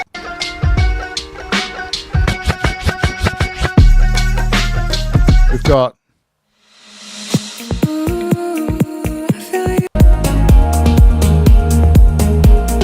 HandPan Trance. Whatever, I don't know what that genre is. More Asian hip hop. Drill, Asian drill.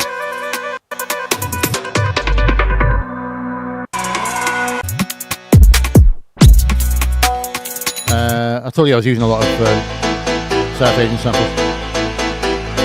So, 2000s era trance house, drum and bass. What else we got? I'm doing this for my house.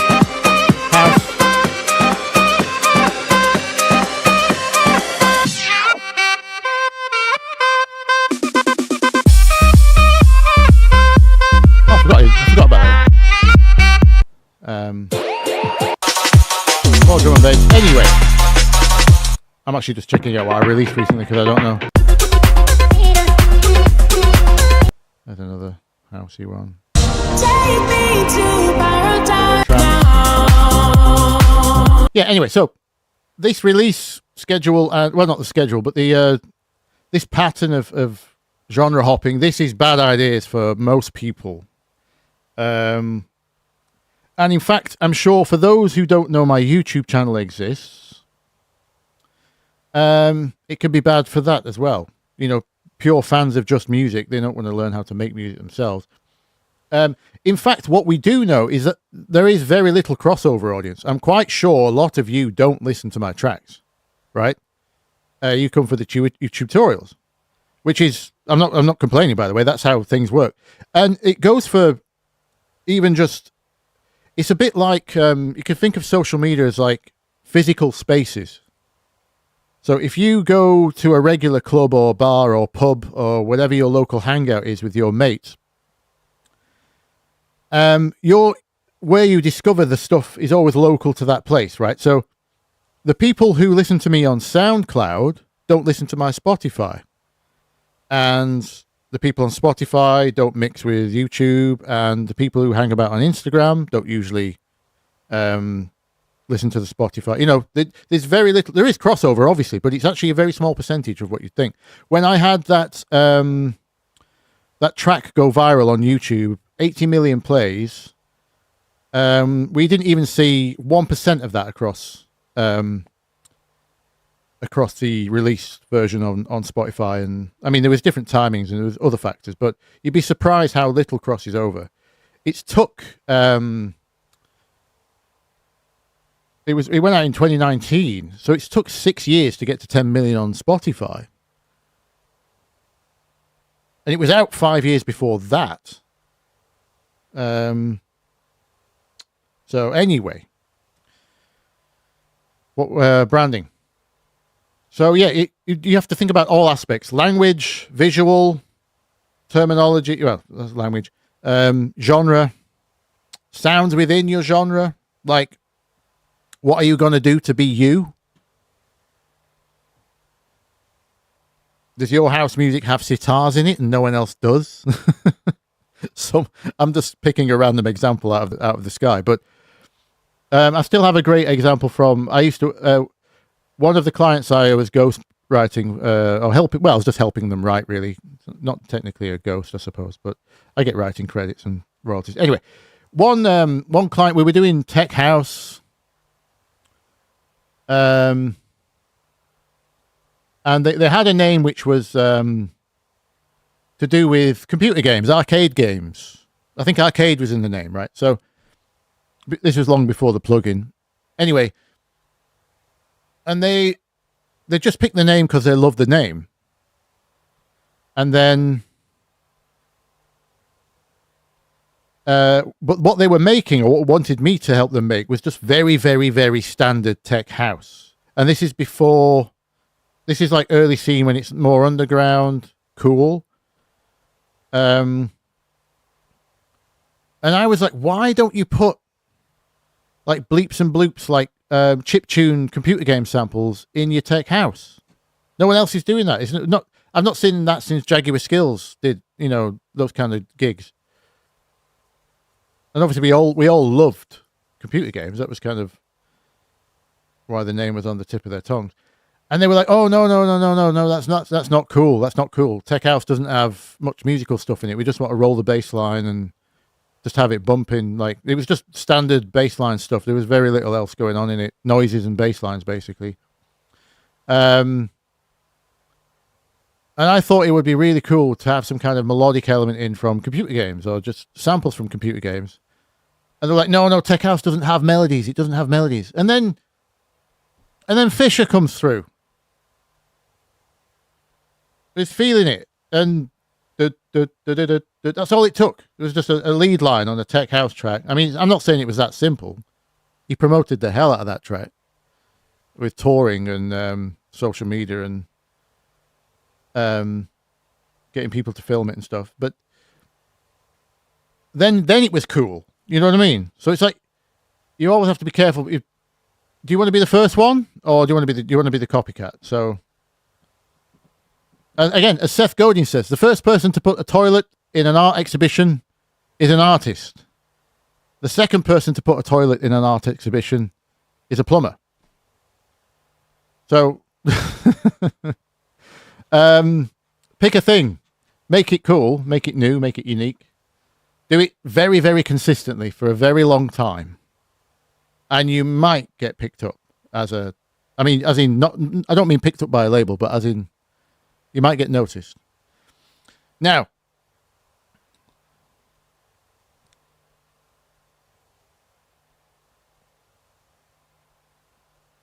when it comes to the admin side, there's not really a lot to say regarding. I need to have a proper speak with my manager about things he's picked up along the way regarding the nuances of uploading this for self-release. But it's, in a nutshell, it's go to, we use Ditto or DistroKid. It's go to Ditto, fill out the form. You're going to have to probably use AI or pay for a stock image service to get your artwork done. There's a great free AI image generator in Designer inside of Canva. You can get a free account on Canva. Make your album covers in that. Yeah, be as accurate with your descriptions as possible. Declare all of your samples. And you just fill out the form. Everything it wants you to ask. It wants you to fill out, and they do the rest. You don't have to really worry about it. But you just have to do it consistently and for a long time.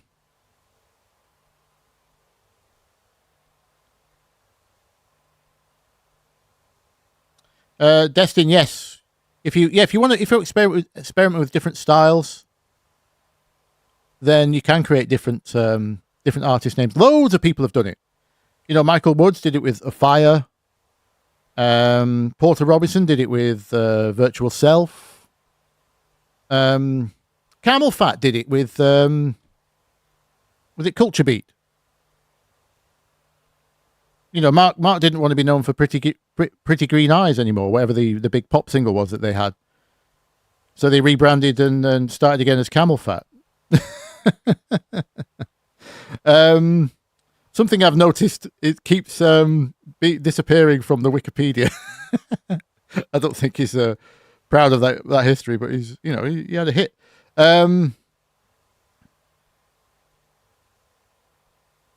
I've not read CD Baby's terms. I think they're fine.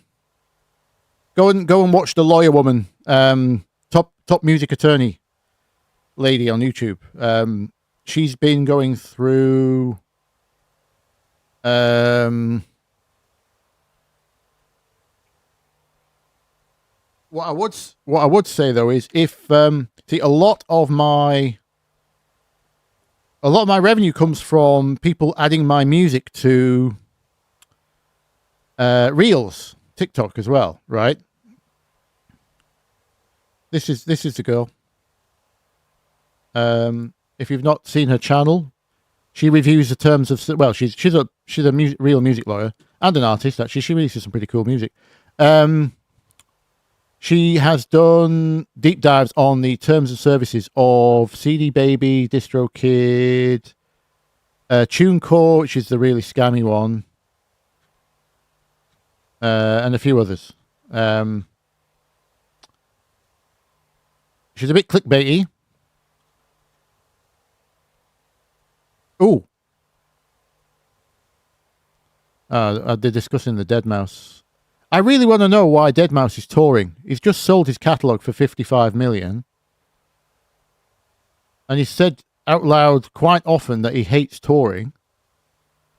And he looks like he's not enjoying it, yet he's still touring. I'm wondering if he's part of his 55 million deal was that he had to tour it. I wanted to know I wonder if they've been through the terms of the sale, or if anyone knows. Anyway. But yeah, check her out for the terms of service. I can't see where the videos are, but they're here. Some great information. That's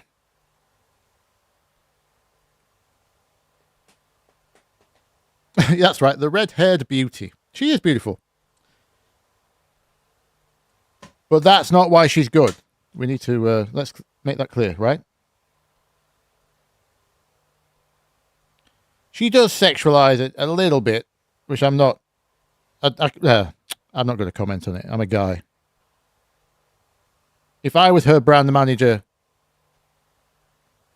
I'd say a bit less of that, but you know, she's doing better than me, so.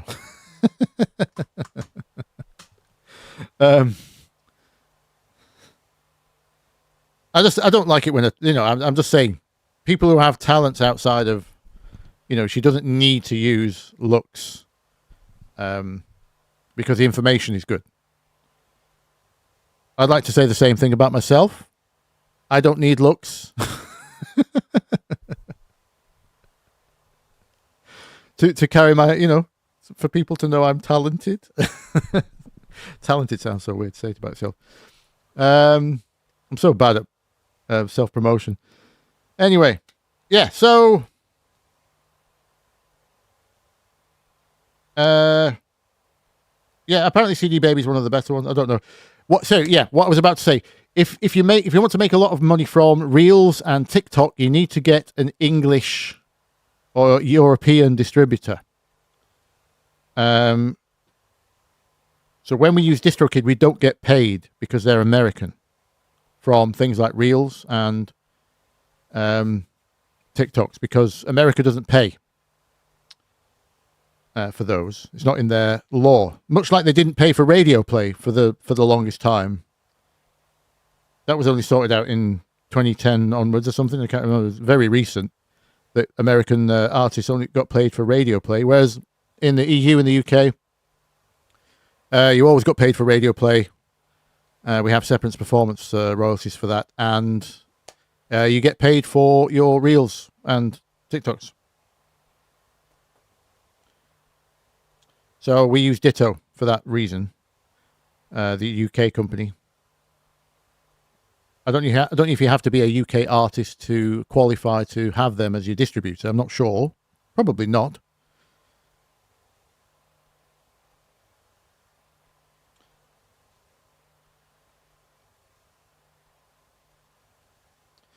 Oh, I haven't heard Skrillex's new album. Sorry. Yeah, he dropped one, didn't he? I haven't. I kind of, you know, I lost a bit of respect when, I know he didn't say he invented drum and bass. Sorry, I mean dubstep. I know he didn't say he didn't that he invented it, but he kind of never corrected anyone that thought he did.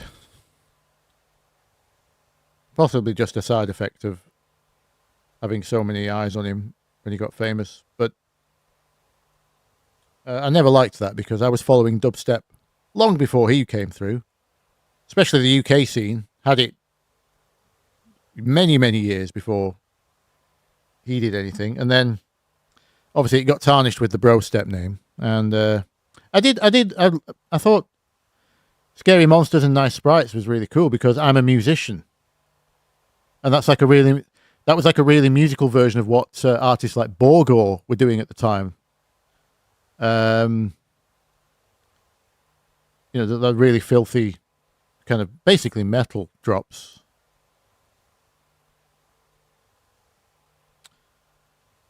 Anyway, yeah, I should check it out. See where he's at these days.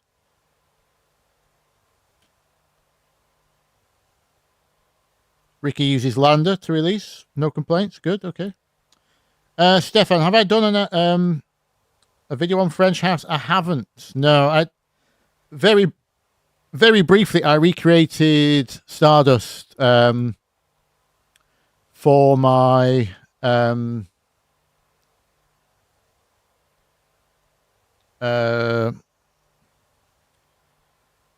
what was it? The video about tracks that don't have a key, which was technically clickbait. It just means that they don't use the home keys, is what. But I couldn't put that in the title because it didn't make any sense. You know how YouTube works. I'm not going to apologise for it that often. What was it? It's going to be under vids. Yeah, I did. It is Stardust, right? No. I think I did One More Time. Daft Punk. But I think my favourite artist out of that camp is Mr. Oiseau. I really want to do. I don't know. I don't have a full deep dive on the scene.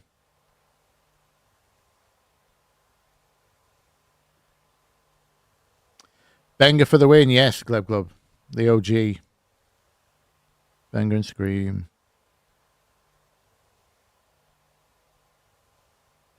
Casper and Rusco shortly afterwards. Shout out to them. They forwarded the scene. They were big on the Wub Wubs.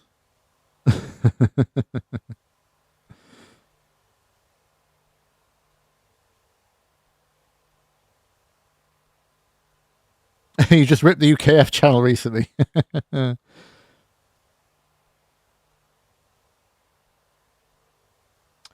I have any tool room style tracks you could show us? James C. Hello, James.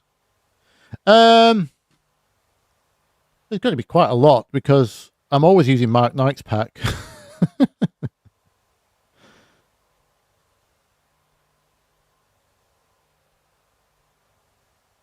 Mark Knight told one of my clients he'd made a lot of money off that sample pack series. And I don't see how. But I also know he Tool Room have terrible contract terms, so I'm sure they make a lot of money that way.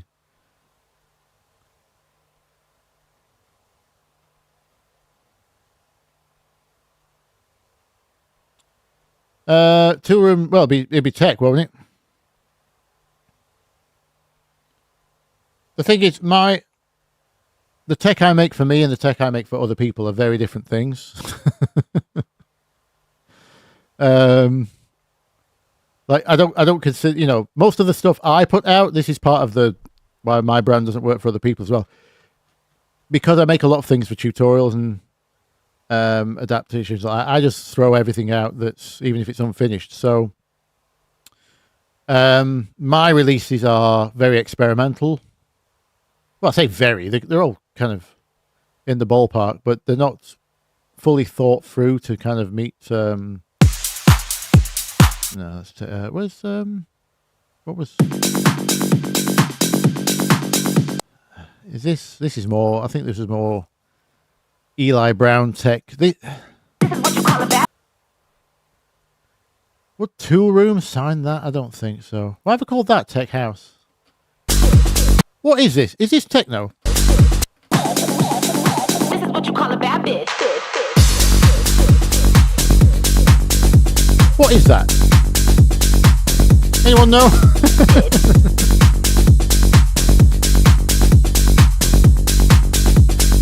is what you call a bad bitch.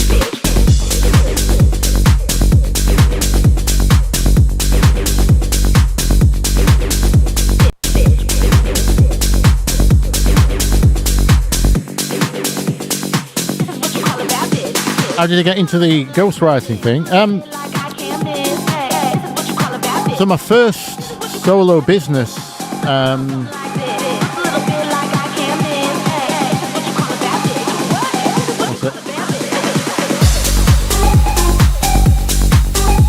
you see, this is what happens when I try to do tech. I put a Prodigy lead over the top. That's not normal, is it?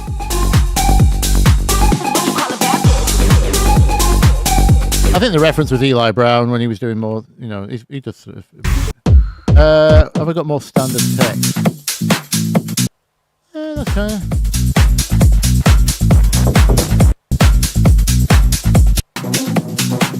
Oh yeah, that was a Fishery Star.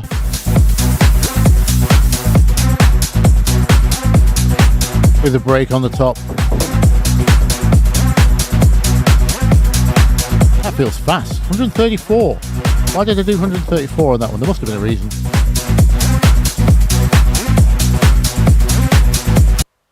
Oh, Patrick Swayze's not Tech House, is it?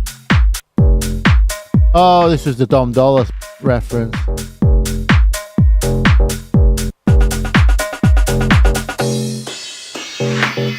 That's instrumental.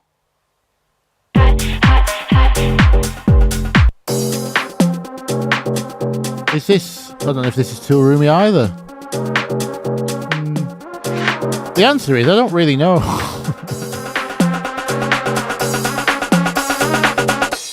It's just the way you move. I've self-released for 10 years, so I don't aim for labels.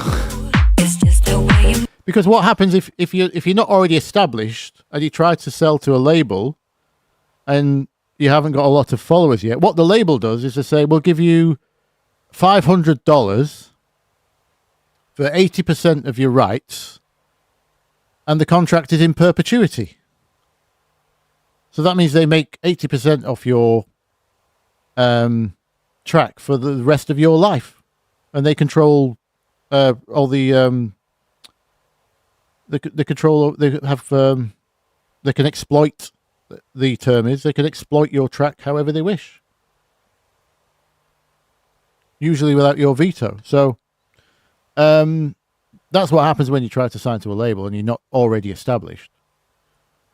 So I don't aim for labels at all. I can't just do my own thing.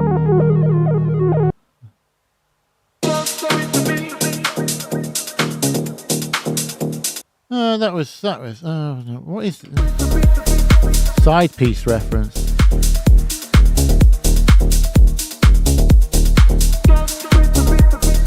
Anyway, the answer is probably no. I probably don't have anything that close to Tool Room. Many of my clients that I work with signed. Did they actually? Yeah, they've had a couple of times. They've had a couple of Tool Rooms.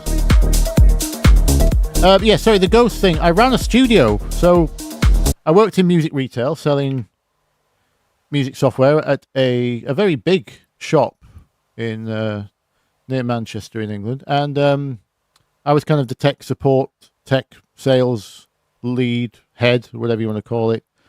You didn't get paid anymore for that title, but anyway, you know, selling Cubase and Logic and Pro Tools, Fruity Loops. Digital Performer, Cakewalk. What else did we sell? Reason, obviously. Sony Acid and Wavelab. Can't remember all the Steinberg stuff. Yeah, anyway.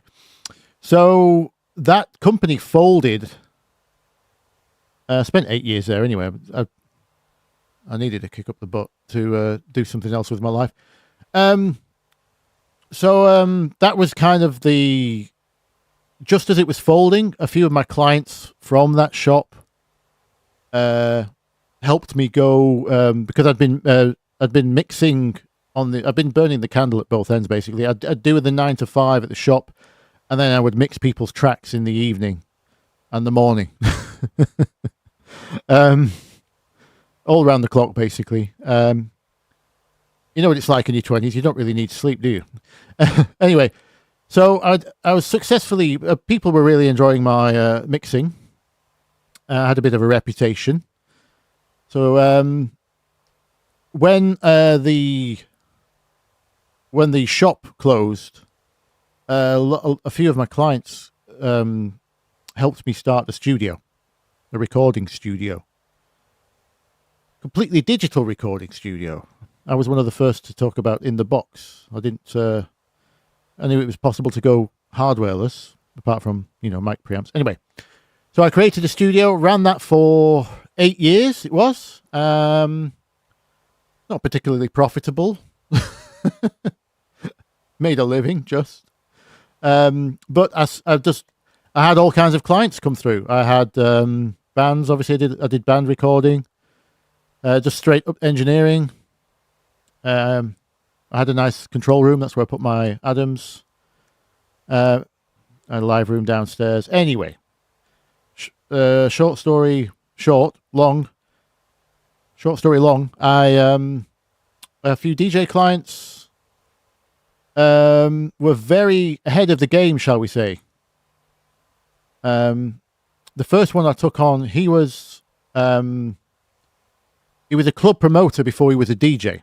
So he knew a lot about marketing first. And I remember the first track he got to go big was he was a support DJ, warm-up DJ at a club in Manchester, but he was the promoter of the night. So he booked Judge Jules to be the headline act at the night, and then booked himself to be the support DJ. And then, that period just before the other DJ comes on, and they swap over, and they try to mix in from the last person's track. So he waits to put the last track on when Judge Jules is just getting into the booth. He puts his track on, and he's already organised all of his friends to rush the dance floor and go mental. So the track goes off in the club. Judge Jules obviously goes, "What's the track?" And then signed it because it was clearly working live, right? That was one of the first tracks I ever mixed as well, as a dance track. I had no idea what I was doing. We used Spectrasonic Stylus for the drums. I didn't have any good kick samples at all. I didn't even know what a good kick sample was. But the track did all right. That then led him to get, before you know it, he supported, like I say, he knew what he was doing with the marketing side. So that one track being a reasonable kind of hit helped him get a support gig as under Tiesto at Privilege, Ibiza, and it just snowballed from there. So, and then I met other DJs through him. So, goes back to our branding story a bit, doesn't it?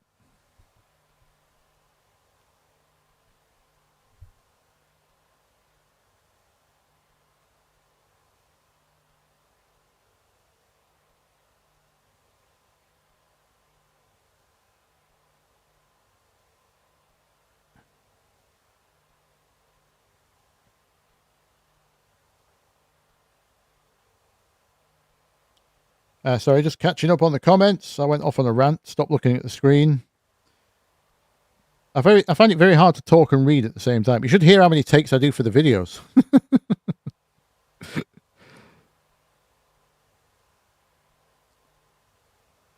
Oh, Hendrix is in. Hello. Hello, DJ Dizzy.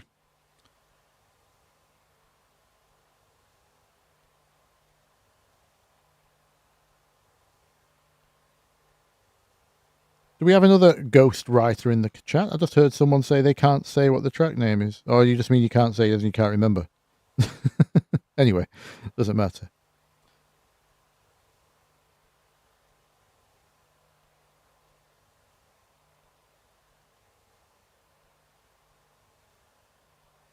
Oh yeah, Joe, I'm only saying, like, I'm not saying labels are deliberately trying to scam people. It's effectively one and the same thing, but the simple fact is that a label isn't really that profitable until you get to a certain size, really. Because they simply can't take the risk. What we were talking about earlier about the who is it? Was it Seb who asked about what's the chances of your track just getting completely ignored, no plays at all? And I said it was actually very high.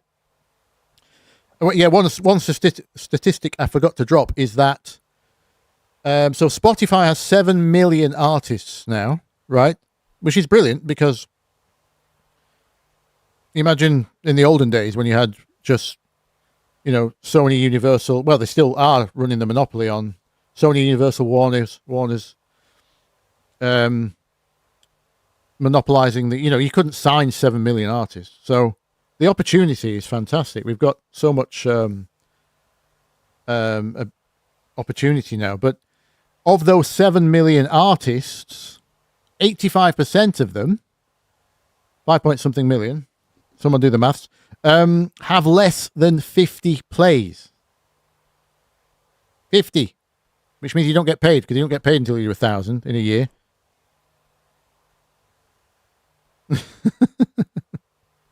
So that's, and what I was saying earlier is that kind of statistic isn't unique to Spotify. That's just how trying to make money in art works. You're invisible unless you have something going on, and it's not just quality of music. There has to be a reason people will find you. The branding bit we were talking about. So your reputation, how you get about, or you get that name out there, or the concept out there, or your ideas. Yeah, so look at, I mean, you see my profile on Spotify, you wouldn't consider me like particularly successful. It's about 100,000 streams a week, right? On my own Bthelick profile.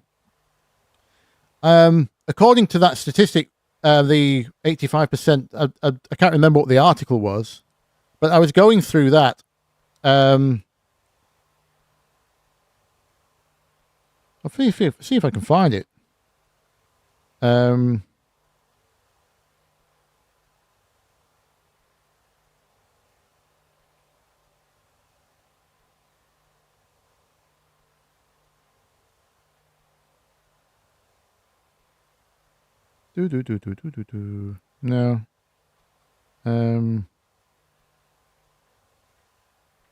Actually, if I just put Spotify number of artists, maybe that's oh, sorry, it now has 11 million artists, and only 19% of those have over 1,000 streams in 12 months, it says.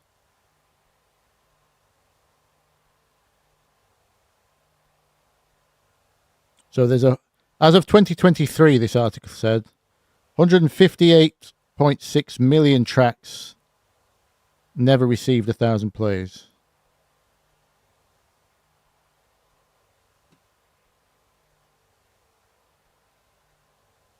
%, of artists fewer than 1,000 monthly listeners. Again, this is 2023. I don't know if it's improved or it'll be about the same.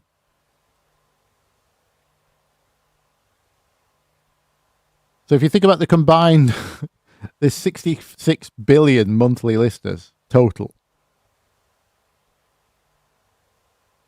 People want music. It's just you're competing with 11 million artists. The last statistic I saw, which is over a year old now, was 200,000 tracks a day uploaded. A day.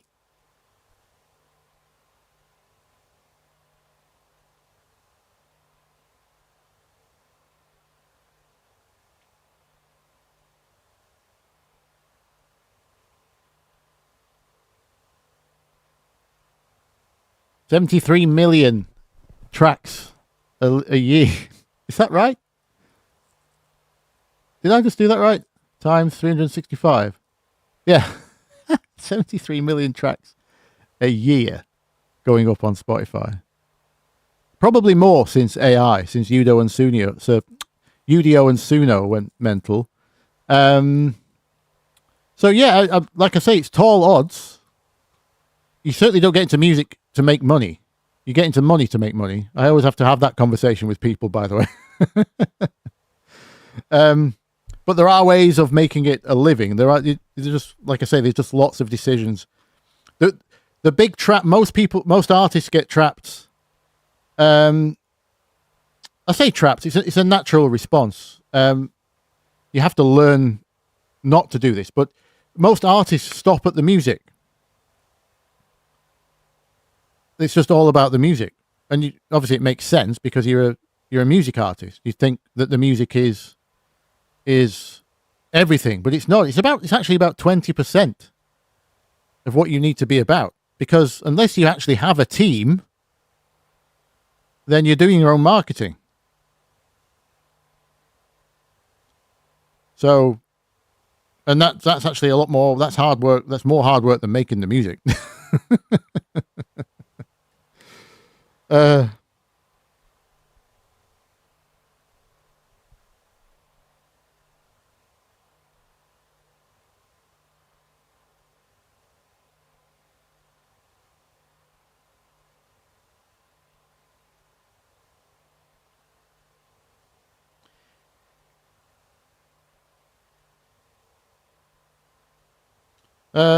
Pretty sure the ghost producer of David Guetta got 5K on a track that made millions. It's possible. It might have just been on 2%. The thing with the David Guetta track is there might be 8 writers on it. I know Benny Bianco, who wrote for him for ages, did certainly very well. He wasn't on 5K on the hits. But you'll see a lot of that on social media at the moment. Artists that used to be famous complaining that they're getting screwed by, like Snoop Dogg's always on saying he only got 12 grand for something that did billions. It's like, well, he was probably stoned and his eyes were closed when he signed the contract. That's his fault. It was a terrible contract. I mean, obviously labels aren't great half the time, but I'd probably say most of the time actually. But what you're doing signing a contract that gets you 12K off a billion streams.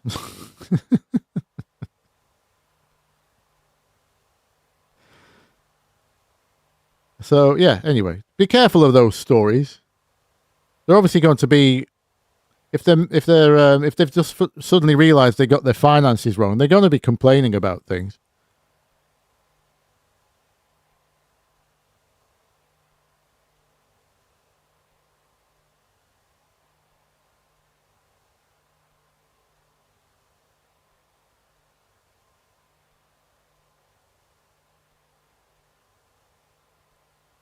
The track I did as a joke, what's this? Do you remember when you talked about the track I did as a joke that got picked up by commercial? You mean for a commercial? How did they find it? The track I did as a joke for a commercial. You might be conflating two stories there. I think all the tracks I've done that have ended up on adverts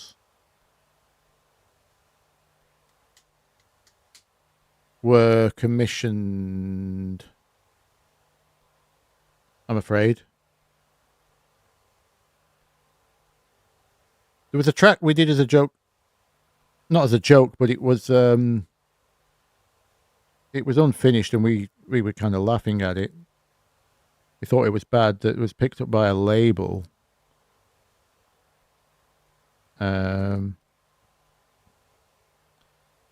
But no, this track, this is the commercial. I think this is the one I was talking about.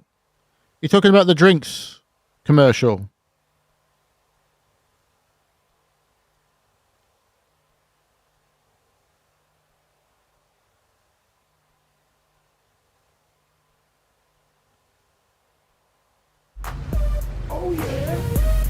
It was that. Hello, pretty ladies. Oh yeah.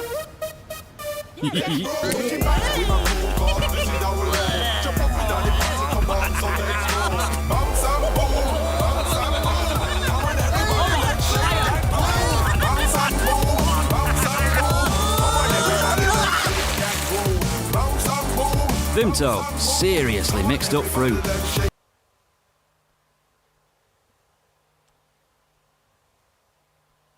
Yeah, no, that was commissioned. I was already doing session guitar work for TV. There was a studio in Manchester that hired me for playing guitars on adverts for there's no royalties, it was just pure session work, pure work for hire. £200 an hour. Fantastic rate. It was all very simple stuff as well, because I'm not a great guitar player. I was just happened to be better than the person that owned the studio. And I knew him through people at the shop that I worked at.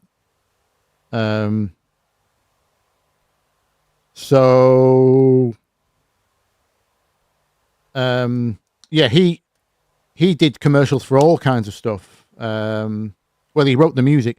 His most famous one is We Buy Any Car, who he successfully sued for trying to use it after they'd stopped paying him. He also did the We Buy Any Car. No, he did. By the way, don't use them; they're a terrible company.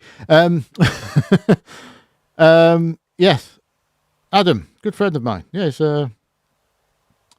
So yeah, unfortunately, that was all just through knowing people who know people, and the brief was this was all completely planned. They released the track as well, but because they want it to look like a proper release, but its inception was from.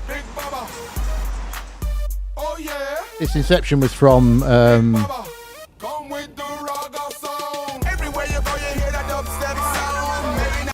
Yeah, its inception was for the advert specifically, because we even knew the points in time where we need to. We came up with the idea to change from dubstep to drum and bass. Oh yeah. And the singer, who you're hearing there, he wanted to rip off. This is what happens when you've got lots of people telling you what to do. So the singer wanted to rip off Usher. Oh yeah. As you can hear. Oh yeah. Right? So that's where that comes from. It's just a unison saw wave anyway. It's not like it's some secret sound. But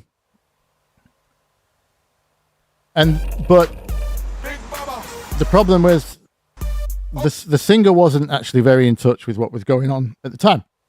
This is 2011. Dubstep was coming through massive. This was the Casper and Rusko kind of era, as I would call it. So obviously you couldn't put Borgo on an advert, or someone as disgusting as that. But anyway, I'd been trying to work on again, same manager I've got now, well ahead of the curve. He had me making dubstep templates in Ableton, trying to get the sounds right. And we knew this. They were going to aim it at a certain age group, the agency said. So I and my manager suggested, mostly my manager, to be honest. I was pretty clueless back in. I was just being told what to do as a musician. He said, why don't you make it dubstep? Because Usher Oh Yeah is outdated. I mean, for the kids. And then, so you can hear... We knew it was going to be a lowrider car. That concept had already been done. So you can hear what I would call West Coast West Coast dubstep.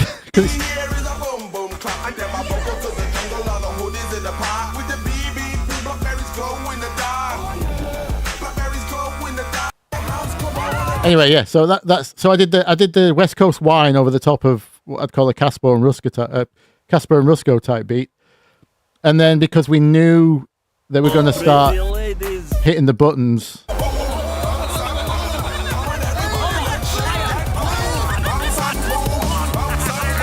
I can't remember who. Someone had just done a dubstep track that went into drum and bass. Anyway, so we were like, why don't we just double the tempo and switch it up? So it was all very planned. All very planned. As you can see, all around the world signed it. I forgot you. Comments turned off. Interesting. Very interesting. But hey, Vimto's still good. What do you mean you used to love Vimto?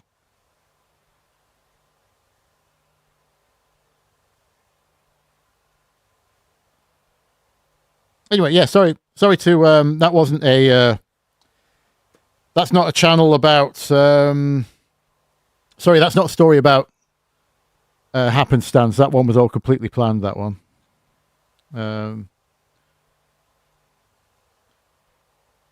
But the track took 4 hours, and I remember they actually had control groups. They were showing it to school children in school and monitoring the responses.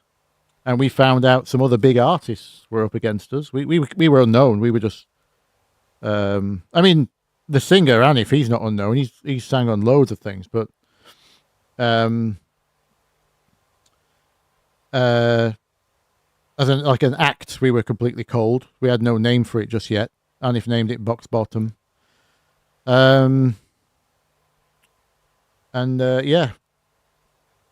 we were up against some big artists. I think Basement Jaxx was in there, I think if I remember rightly. And apparently we won. So we got the commission.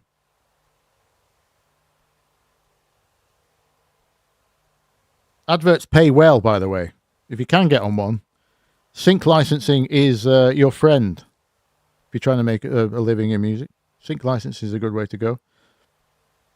Oh, Vimto lollies. I've not had a Vimto lolly for ages, yeah.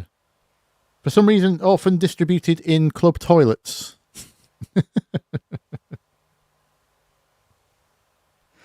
And I was one of the few people that took one. I didn't give a toss about looking weird in a club with a lollipop. If I saw a Vimto lolly in a club, I would have it. Irresistible. 4 hours, yeah. I don't think it probably was mastered. That's 13 years ago.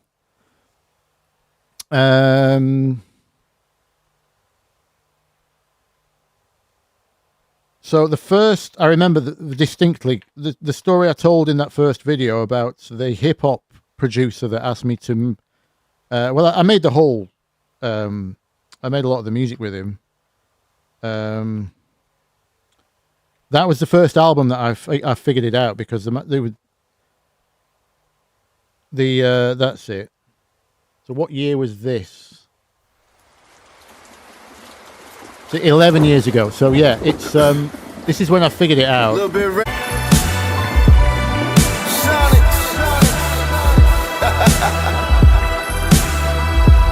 This is the first album that had well, it still had some stuff on the master, but this was the first album that I clipped. Didn't limit.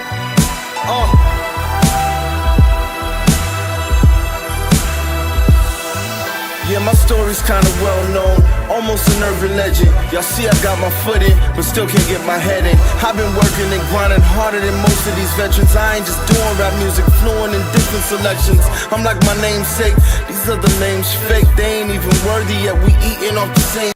Yeah, so 11 years ago. What would that be? 2013? So, yeah. So that, the Bounce and Boom, I think, would have been... yeah, the snare popping.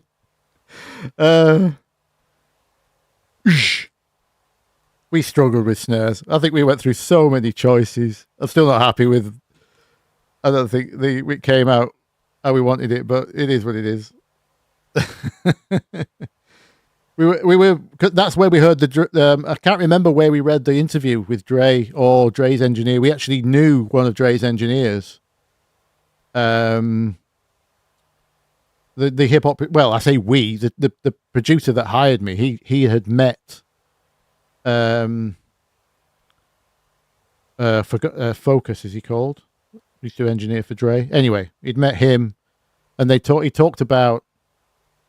I don't know if it was an interview or if he was told directly, but yeah, they because Dre had his own studio, he had the privilege of just trying different mixes and then sending it to mastering and experimenting with clipping and just seeing what came back best. And they were very, very pedantic over which snare drums survived mastering. So we were always like in awe of trying to get those really knocky snare tones. And I don't think that was it at all, but you know you're doing good when the snare doesn't suck. Yes, Cornell, sorry. Cornell, sorry. Is that an RN? Oh, my eyes are going. It looks like an M from here, sorry. Oh, Steve's here. Steve?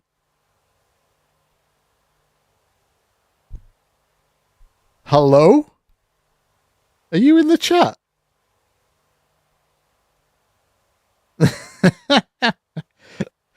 What are the chances? Did I just...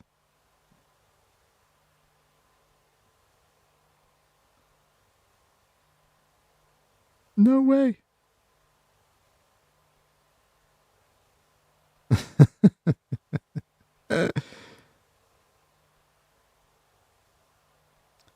Have you ever produced a banger while tipsy or drunk? Ooh. No, I don't think so. No. I don't think so. Or stoned. Or any of the above. I don't think... I'm pretty like... I'm pretty serious kind of get on with it when it comes to the music. Which is actually a very hard thing to deal with when you're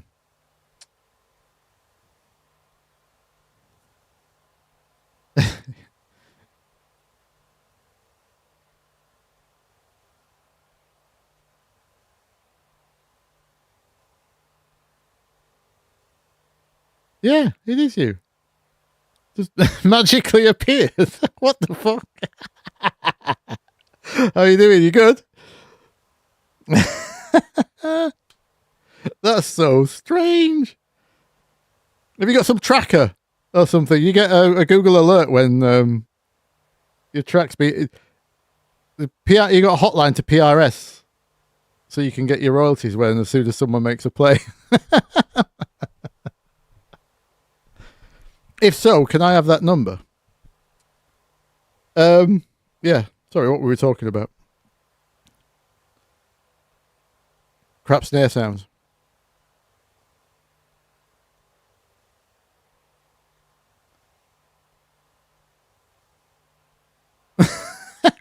You just quit your job because of that snare.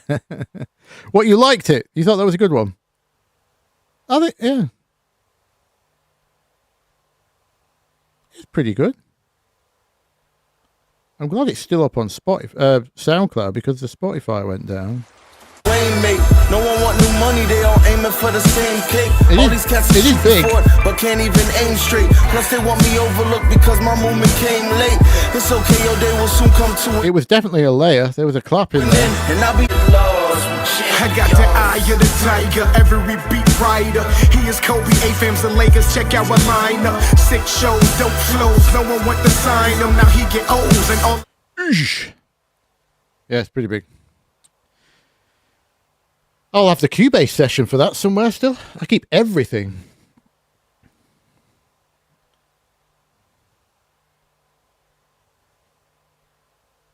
Oh, no way. Just watching the... Oh, have they done a JP8000 VST? Interesting. I was talking about that in a video the other week.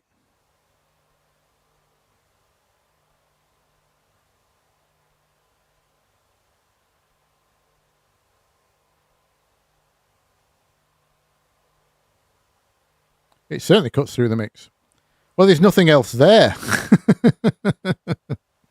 That's kind of by design, really. That's arrangement as much as mixing. Everyone forgets. If there's nothing in the way of the snare, you don't have to mix it loud. Well, it was both mixed loud and didn't have anything in the way of it, so.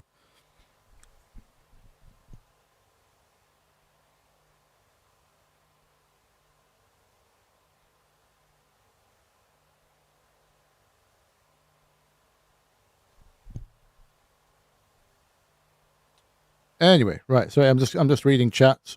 See if there's any other questions. What time is it? Oh, it's 10:30. I'm getting there. I'll probably have to go and eat in a moment. Shall we listen to where we're up to? Our little HandPan recording.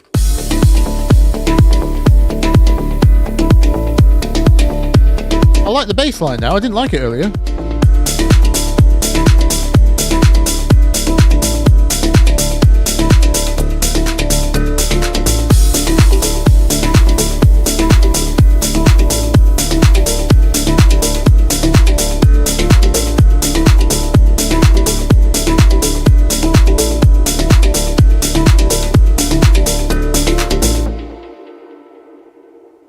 Would I ever go back to Cubase? Probably not. No. Stoned pan. Right, we were going to do stabs, weren't we?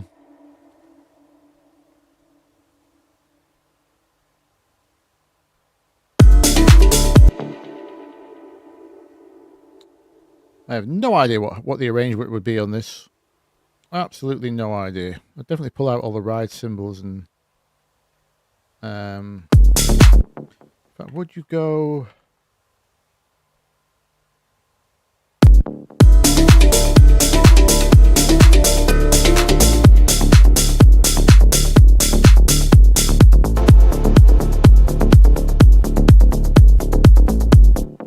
Could go down to kick and no clap.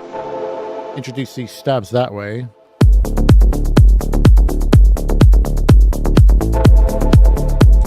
Can you get the HandPan recording?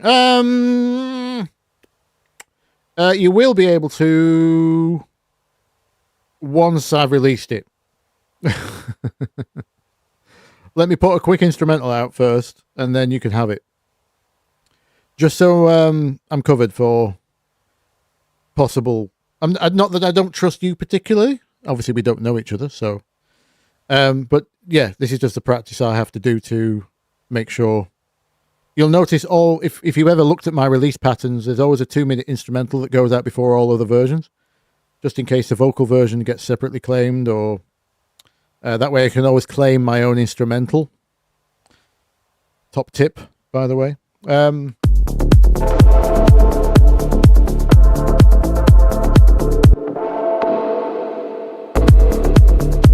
like that one. Combo. Every bar.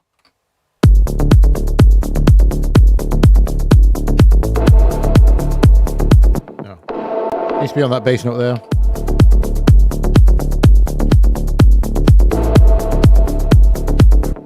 We need a whoosh.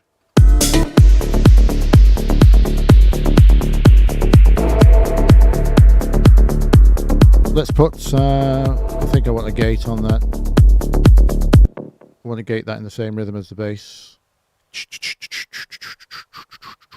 That kind of thing.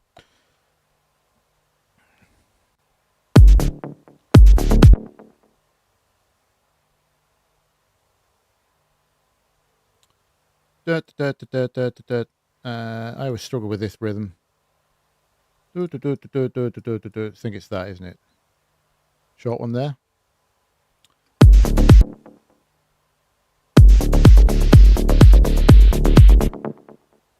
No. That.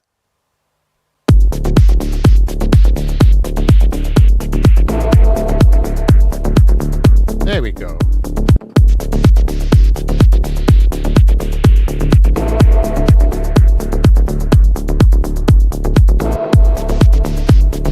Yes, that.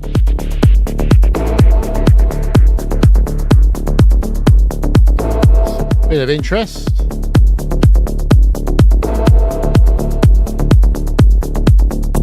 I'm back here. Reintroduce our HandPan, do another build. Oh, that was the other bass notes we chose, wasn't it? Get rid of that. Move that over. Repeat.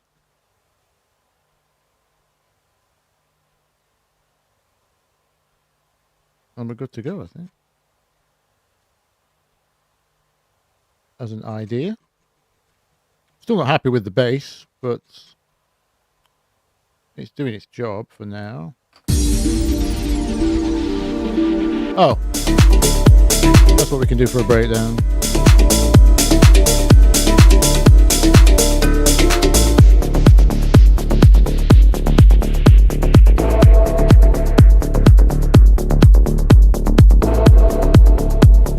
They're a bit loud.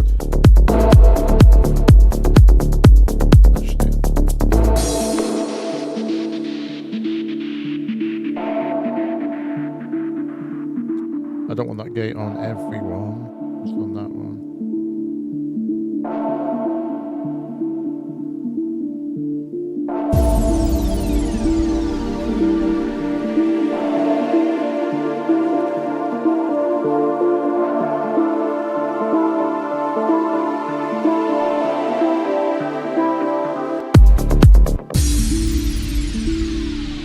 Where's my... Is that one?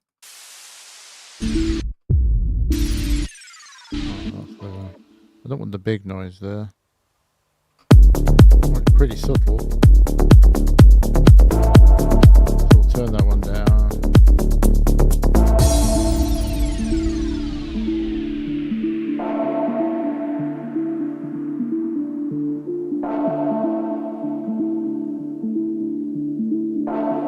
So that's got to go under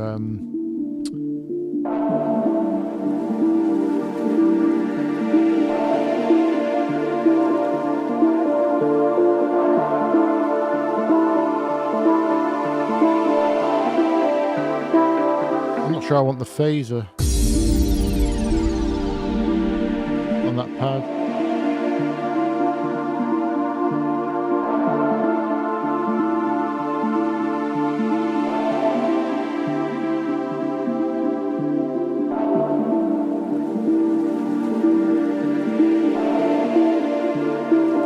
Let's get a filter on everything while we're here.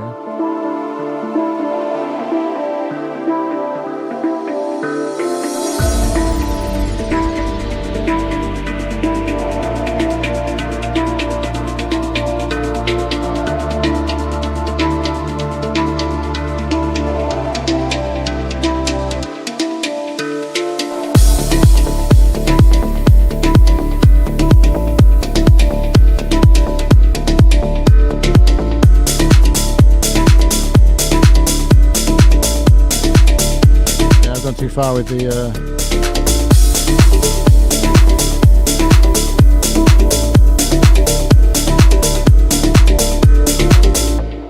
it is spiky, that HandPan, isn't it? Very spiky. Where's the rest of my drop gun?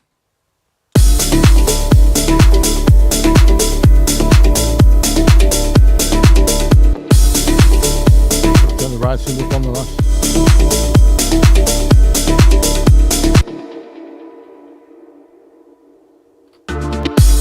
Oh, I know what we're going to do. I know what we're going to do. For the last drop, we can move the bass.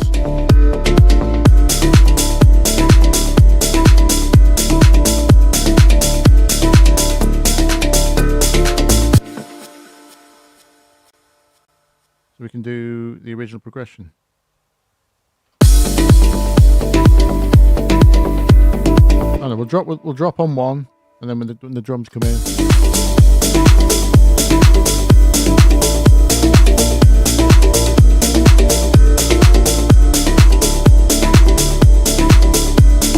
I think we need to, I don't know.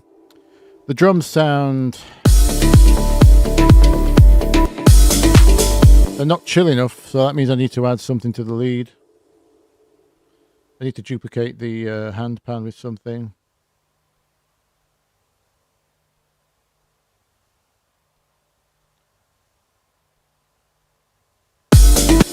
What does the piano sound like?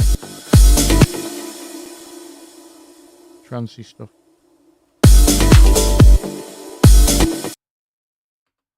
Why have we got no sound at all? Something's on the lead channel which is stopping. Oh, it's that thing. Right, okay.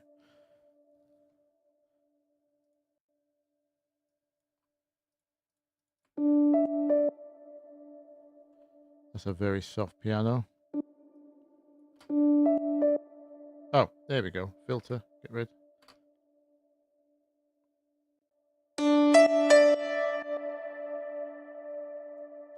Let's put the same delay across. That one.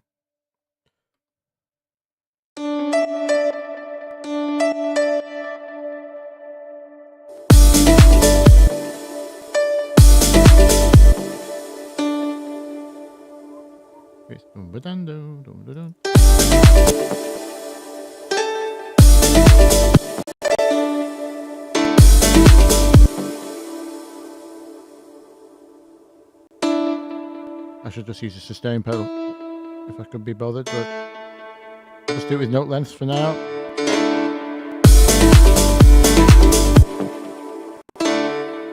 No, it's pretty good high.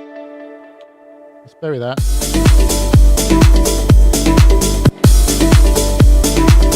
That could work.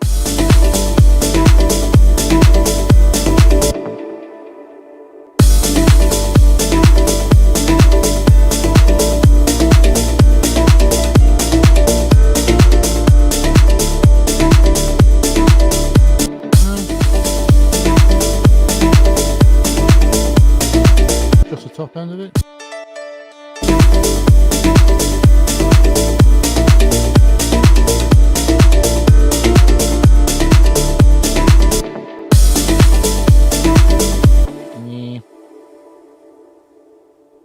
Guitar?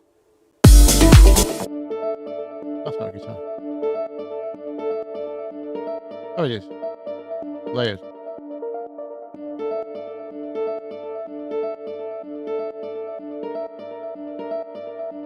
Why is it so dull?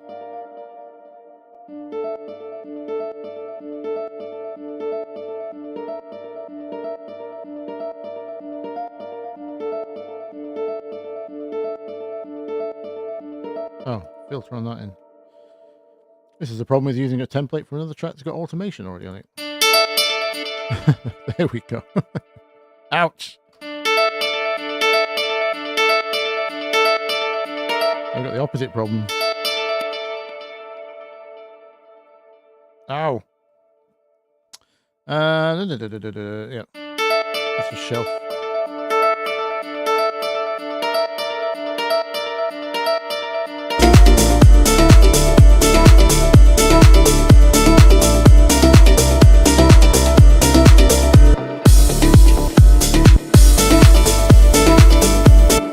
Why not have the chords back in? That's the Reese, that's not the chords. They're both green. That's a massive mistake.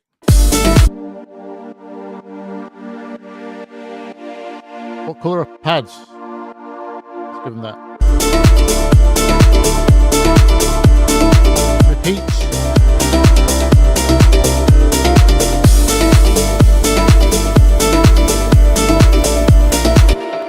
I think we need a high string. Just holding that D. Holding that D. That's an inappropriate track name.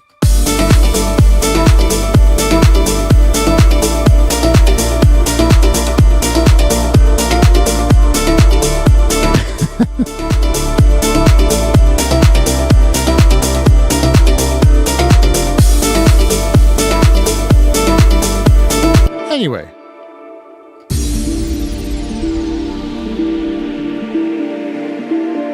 I was going to filter the pad, wasn't I?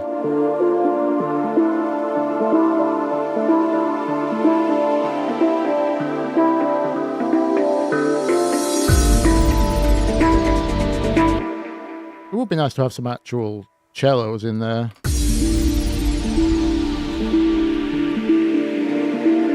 Oh, I've got two filters going, haven't I? That's not going to work. And I can't be bothered automating both of them. I could do it on a macro knob, I suppose, but let's just do it this way for now.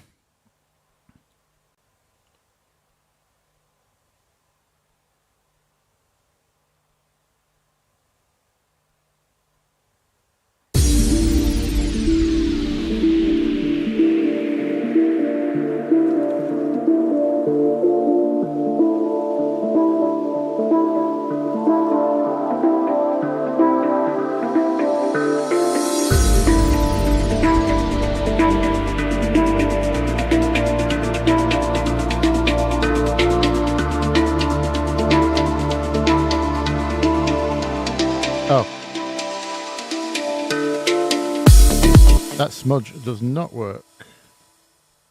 Why does my snare disappear?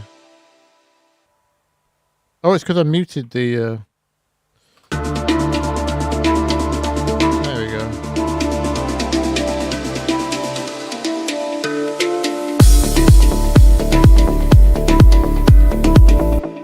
I think we still need another riser.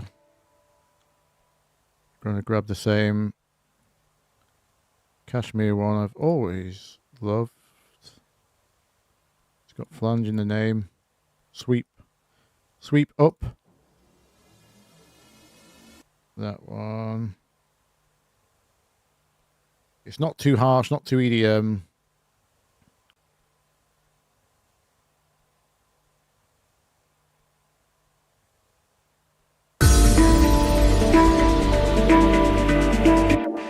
Catch it earlier on, I think.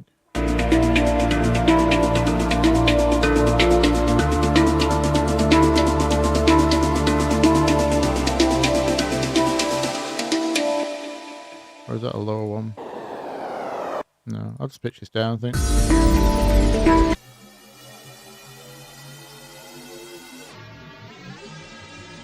Let's try somewhere down there. A bit bright, it's drawing attention to itself. Let's cap the ends.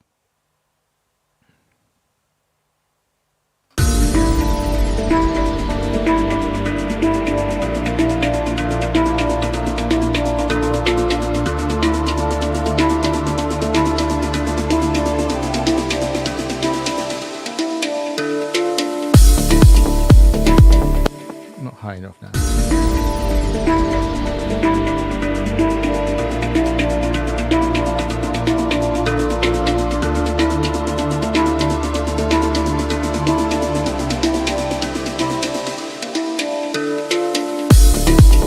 There we go. He's in the zone, I am. Let him cook. Sorry, did I just go for about half an hour without saying anything?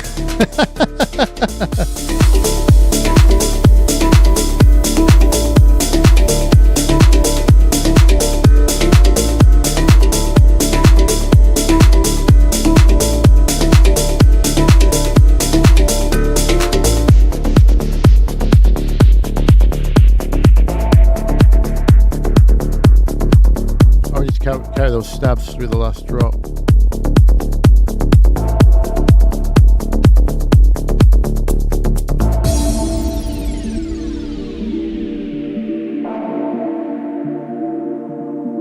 No. I don't know actually.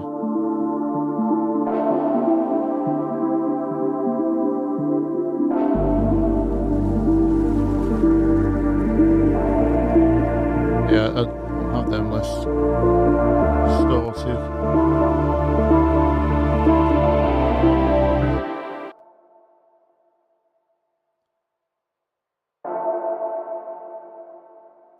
Reverb's alright. Maybe let that be a moment.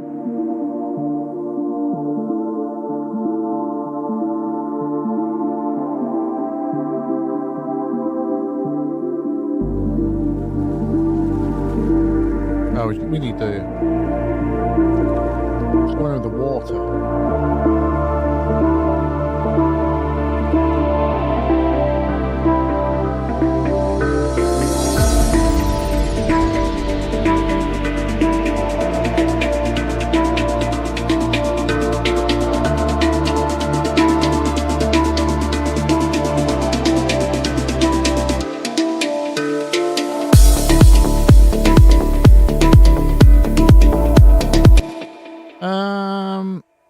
to smudge something.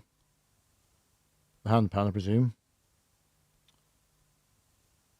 Where is it? I think that needs to go here.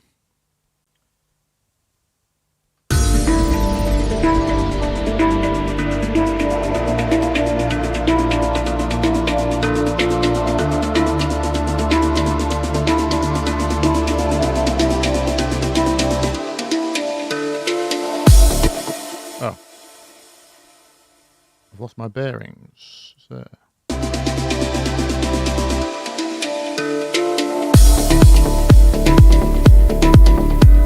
Fade the bass out.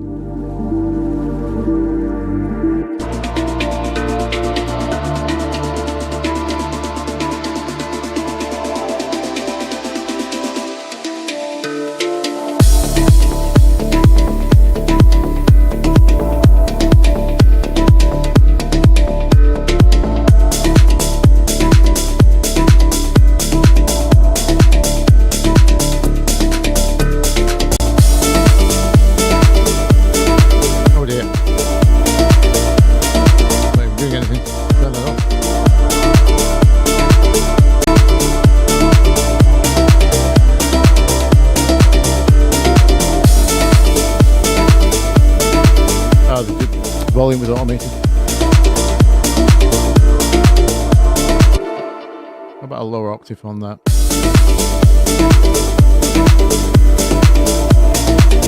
Or just lower maybe? I'm not sure. Let's try a lower octave.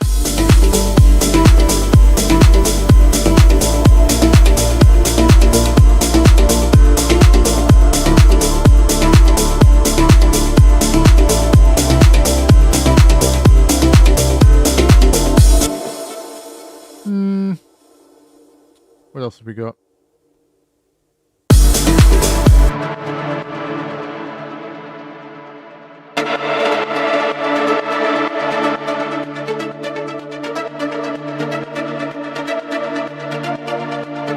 Absolutely not.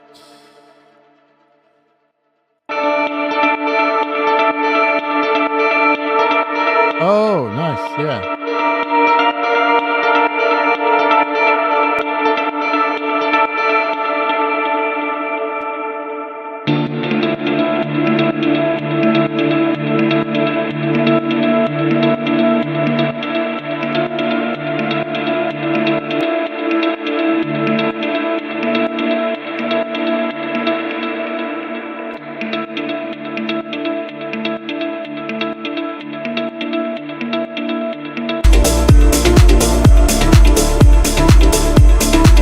Oh no, I've just realized.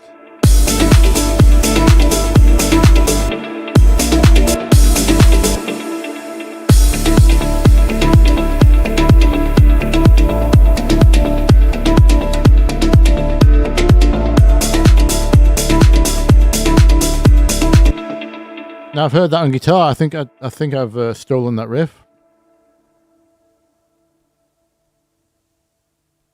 I've just heard it. I think that's something else.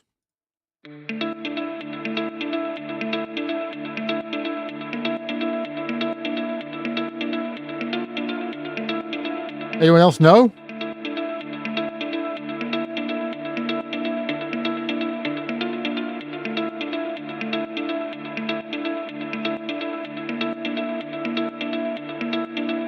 I think that riff is from something. I'm worried.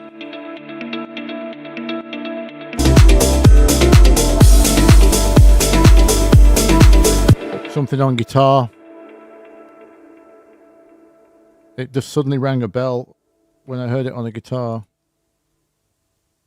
An electric guitar, particularly, not the acoustic one.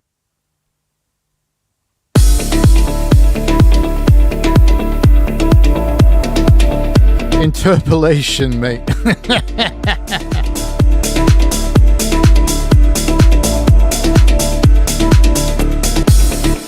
You want the Reese?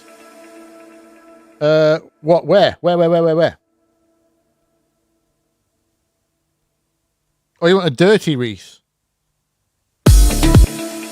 in our lovely calm track.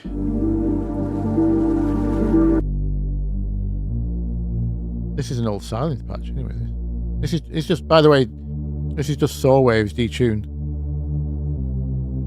an octave apart. I'm trying to read the comments, Seb. They're going. I'm trying to look at the screen, do my thing, and then every time I look back, another 10 have appeared. What have I missed? What have I missed? Reese.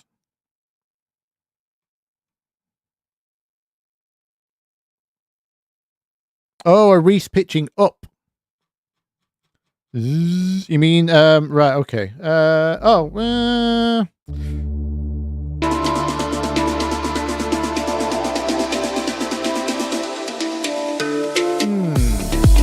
for the... Well, let's have a listen, shall we?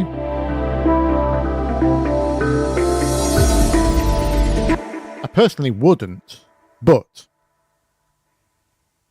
why not give it a go? We'll just hold there on this end chord for tension. Might as well for the second drop. The reason I'm naysaying it, by the way, is I'm thinking ahead of time it's just a bit too might be a bit too hype, considering how chill the drop is. You know what I mean? And we don't really have the capacity for a big drop because of the nature of the sound.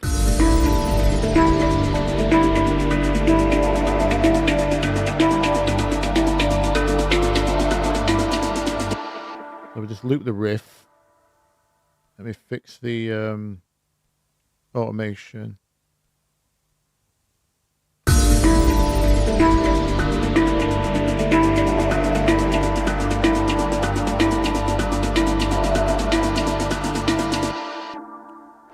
Those don't work. Maybe the last step before the...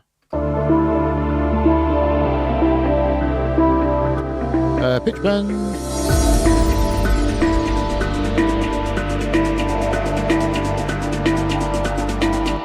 No, envelopes, pitch bend. Let's go from about halfway. What is the pitch bend? Range.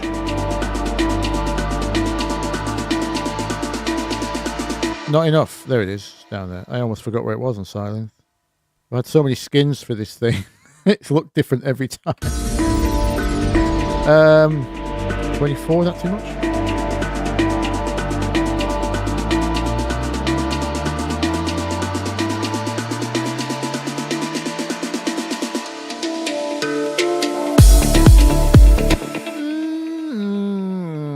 Not sure. Let's...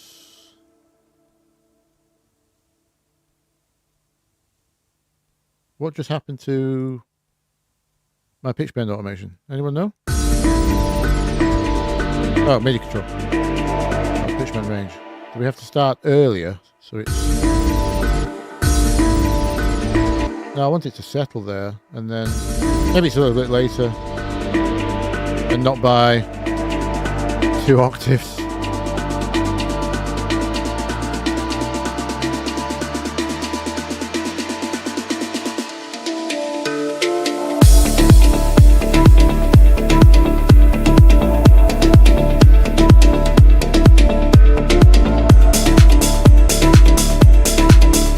I don't want claps there. I don't want claps.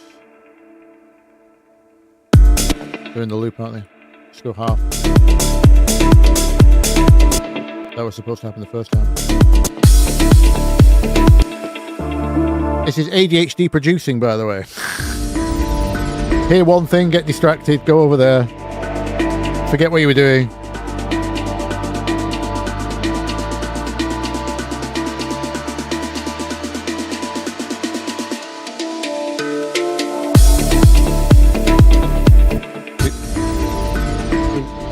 If we don't fade it out, it gets...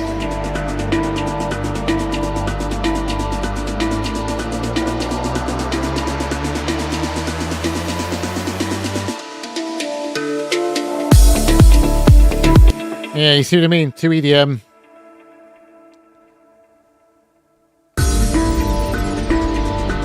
So definitely not. I'm not going to mess with the filter. Maybe a tiny bit.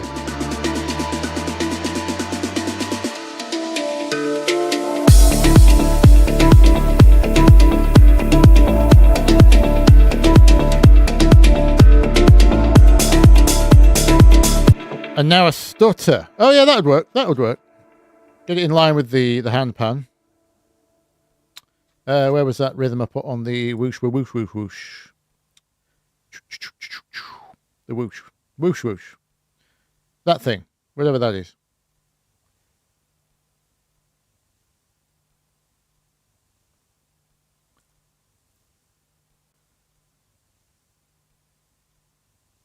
Delete automation. That's what we're going to automate. You.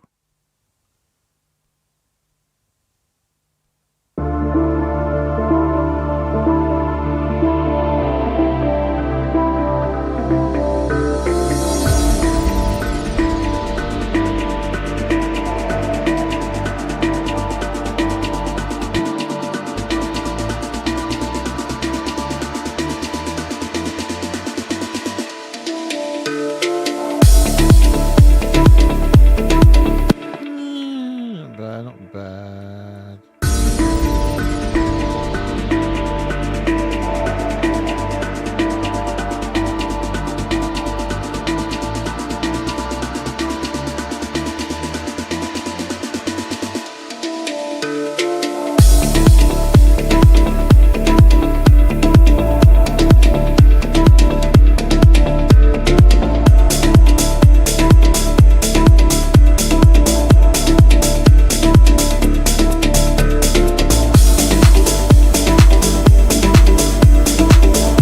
I'll allow it. I'll allow it.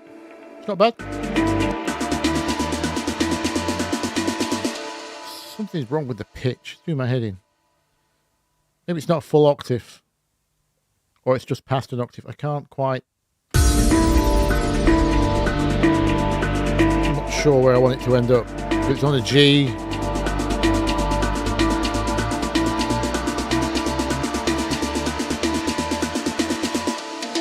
Better.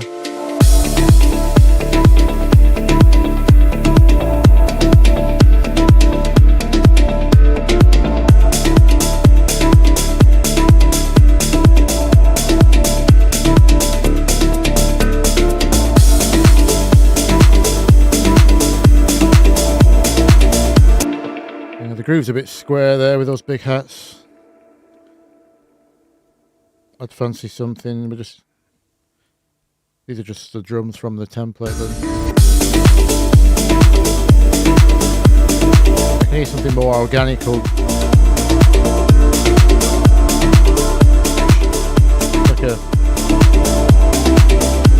it just needs a good shaker, I think. Not that one. Is there anything already in? I can't remember this template. No. Oh, I was using the old swung loop for the motion, was I? That's the only thing that's got it in, it sounds like.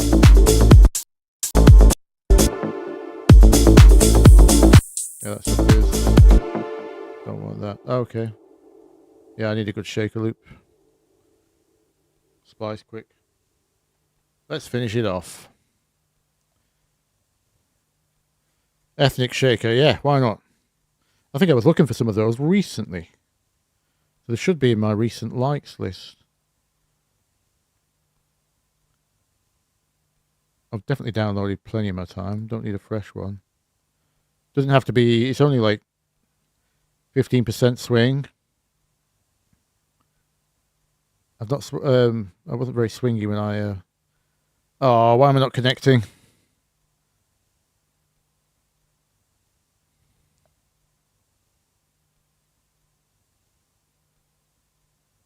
No. The firewall blocked it? Something?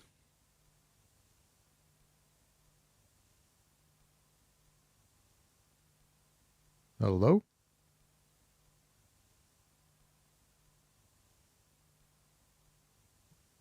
No, unblocked.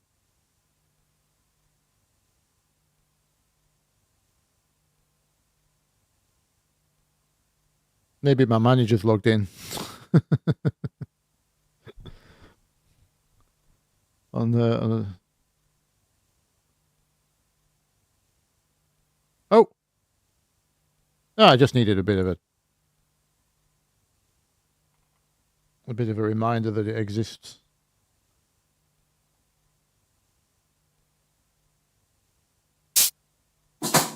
What? That's heat? Actually, it's just going to be top loops, isn't it? They don't always actually call them shaker.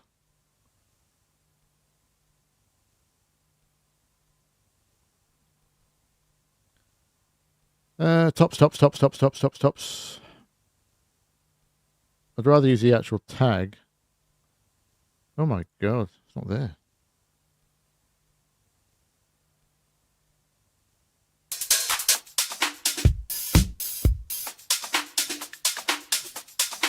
Be nice. That's not too bad. A bit digital, but it sounds more natural than some shakers though. It does need some mid, lowish frequencies. That area, not sizzle.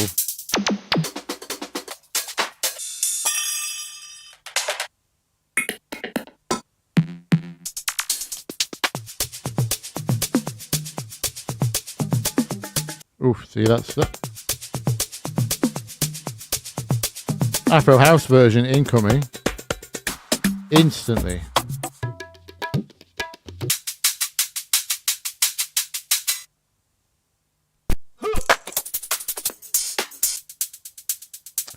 No, let's just grab the let's grab that one. Save some time. You can go there. Stop.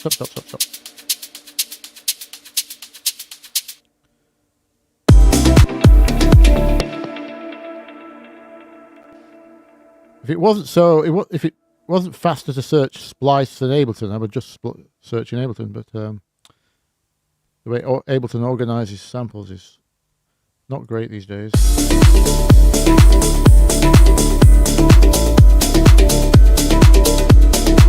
Oh, instantly. There we go. Maybe beats mode that. And swing it a tad.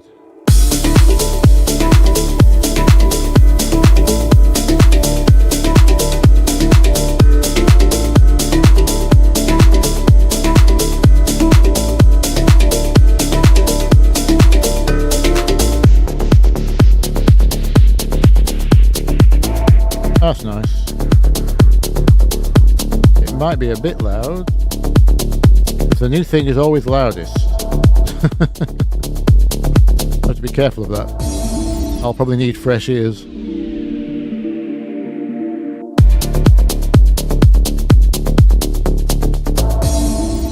That bass is going to need smudging out there.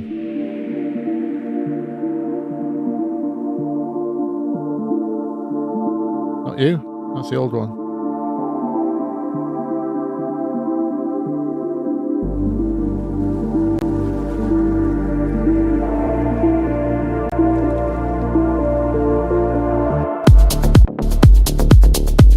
Yeah. I'll probably fade the sub as well, because I forgot I've tied the sub to my upper bass as one part.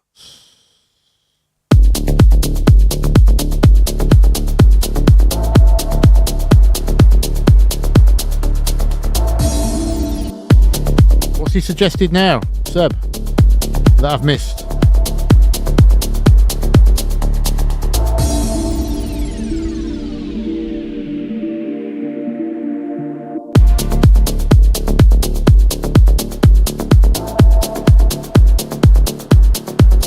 Oh, kick as well, probably.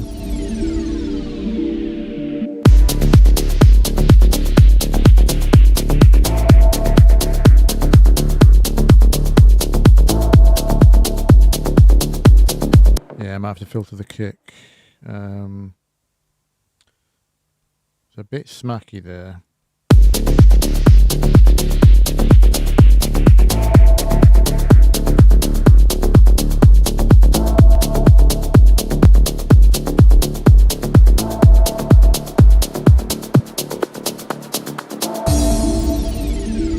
And we're going to need a transition cymbal, probably, as well.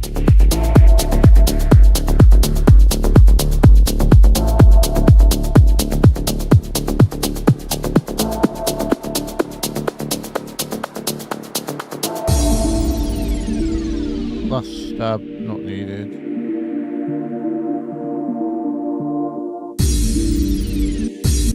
Crash cymbal, not welcome. Too harsh. Or just maybe too loud.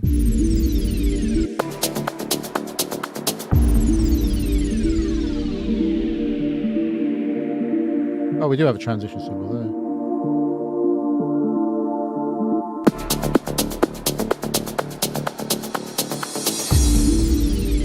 Ah, the cymbal's fine if it's transitioned into.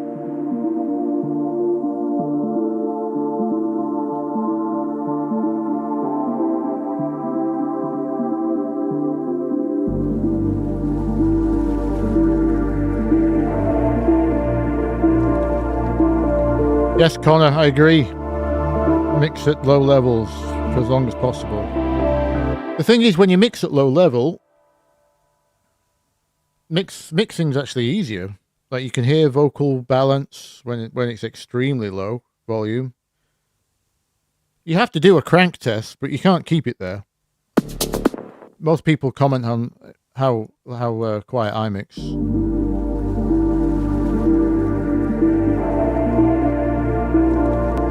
Oh, you meant boom.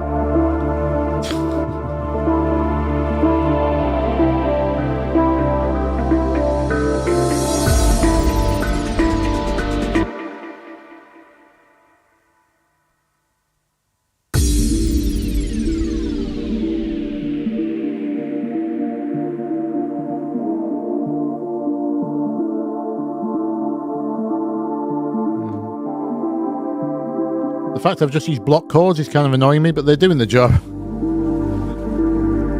They're doing fine. Right.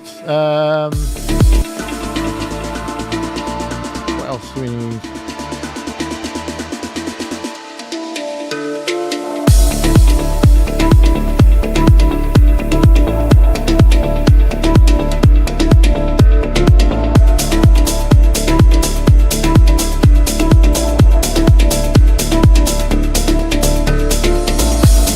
Yes, Joe, you can hear what's too loud when you mix the low levels, yeah. Because your ears aren't compressing. And you're more sensitive to mid frequencies as well.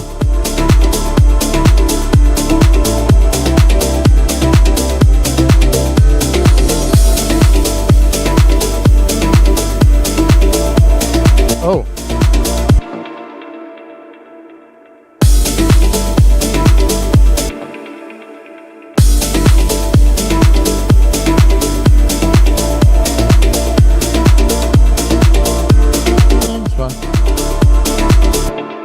So I could hear the piano playing a different part there, but it already sounds like it's playing it even though it's not.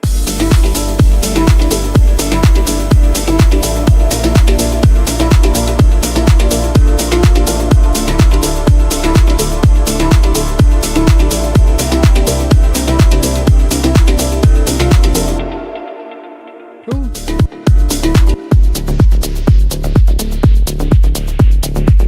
I don't know how I'm going to end it.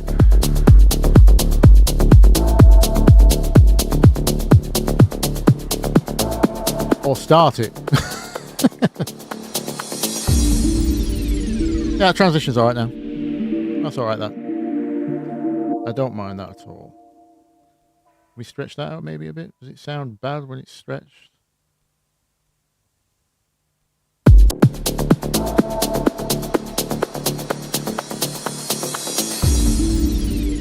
Yeah, a bit grainy.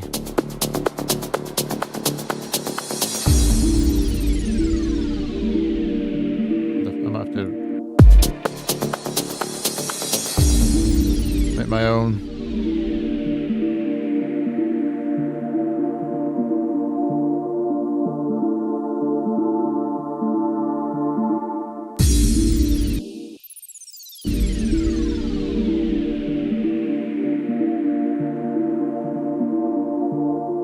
can't I hear the water?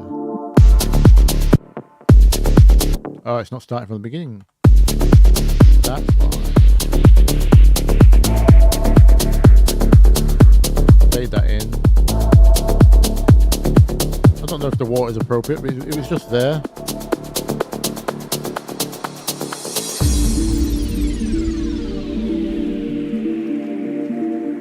It reminds me of On the Beach. What's it?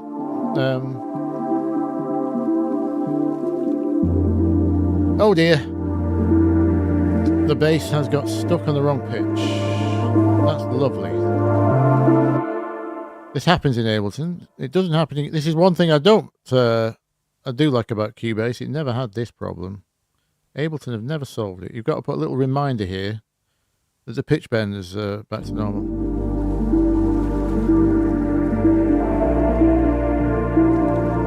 Very annoying.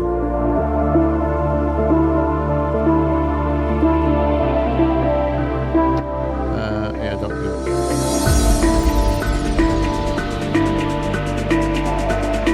Well, the good news is I've managed to record my HandPan at last.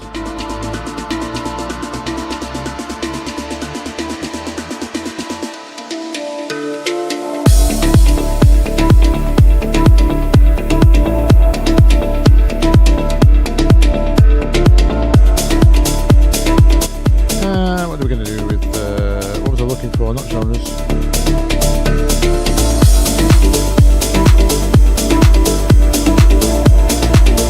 Vocals, D minor.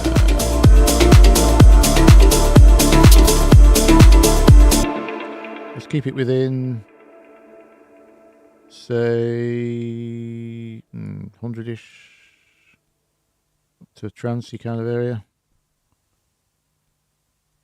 Bad bitch on the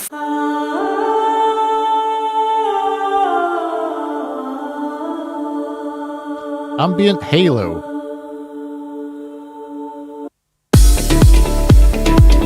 If it sang a bit softer. Not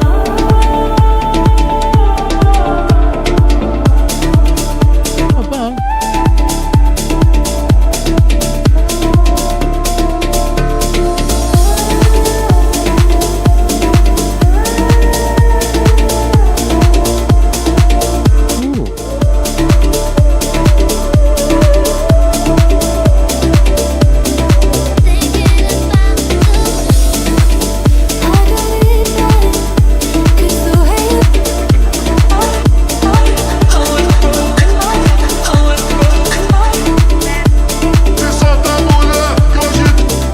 Lots of that's going to work. You're like a smooth operator. You're got 2 feet, get up. Anyway, some of them is definitely going to work. Stuttered would be nice, yeah.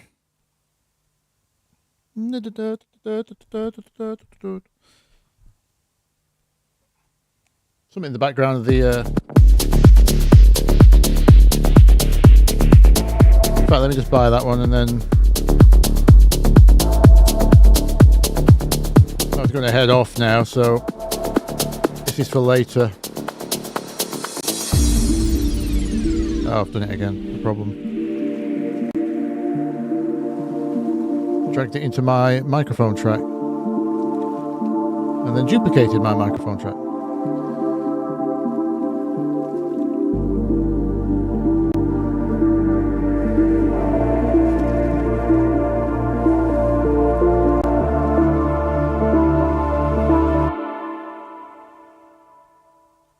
Before I even hear it, I know Dragonfly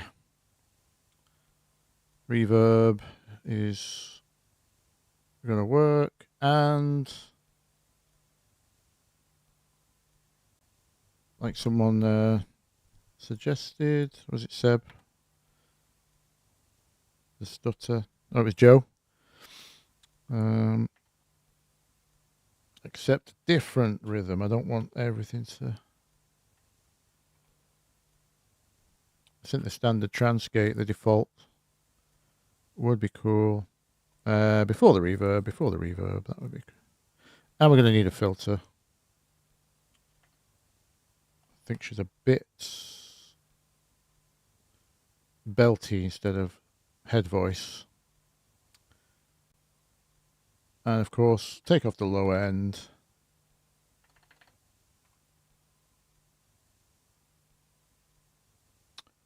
Thanks, Connor.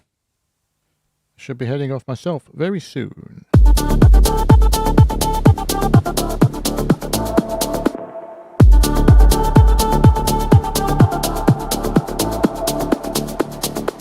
Background, right.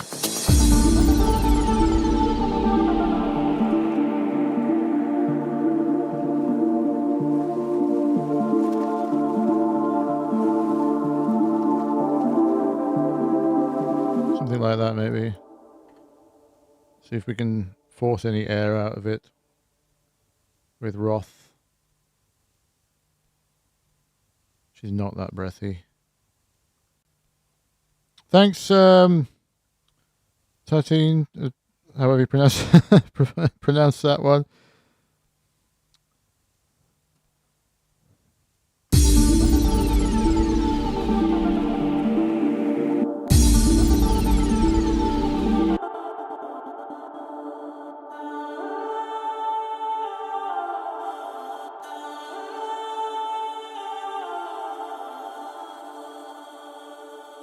Crank that somewhere.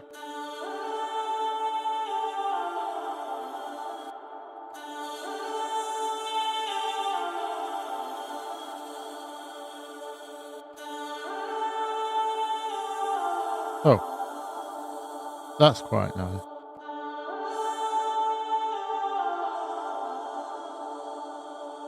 Maybe that's okay.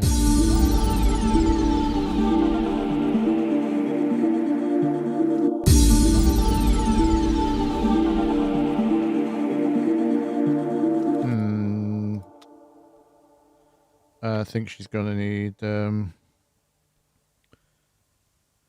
evening out in volume, and I can't be bothered to automate her. Or can I? Actually, it's going to be easy to automate than it is to compress. Let's just guess at like that kind of thing.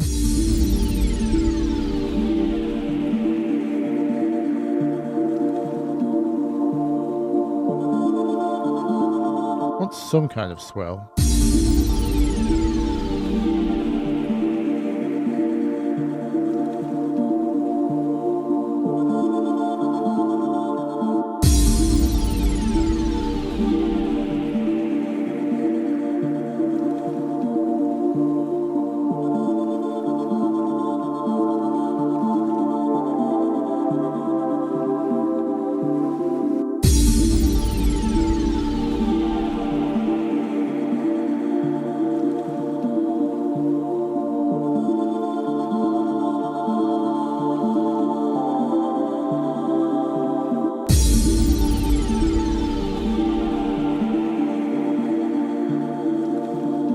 Kind of cool.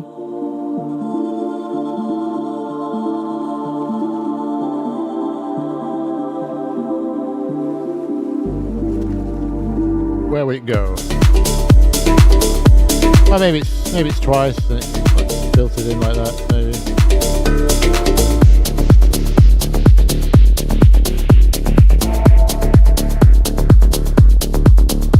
Oh yeah, because we only get the chord change here, so it can't be here. Has to be here.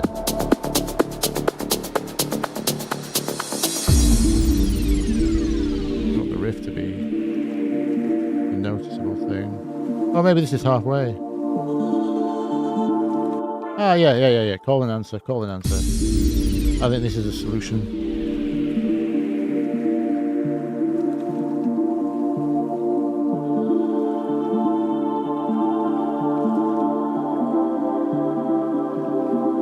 Yeah, there we go.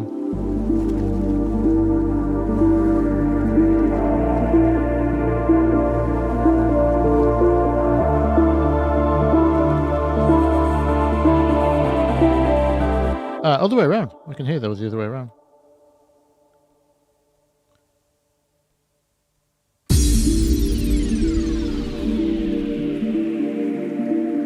It is a very a very good community, isn't it, Connor? Thank you, everyone, for being awesome.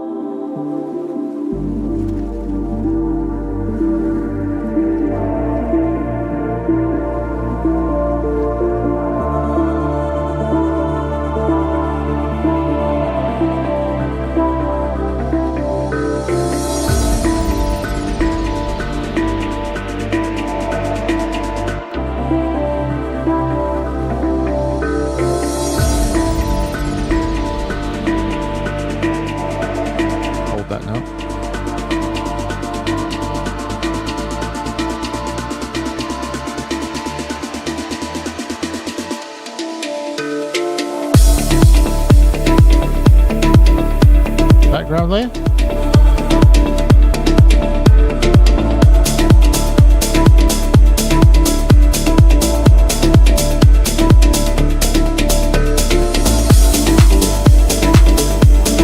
From there.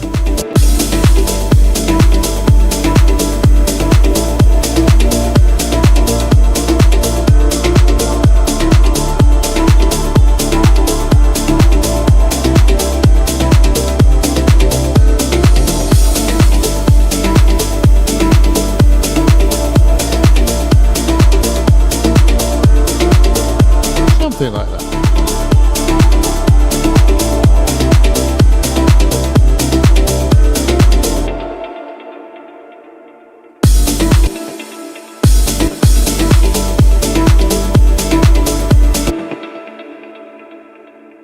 I suppose you have to end on a fade out of that for Spotify.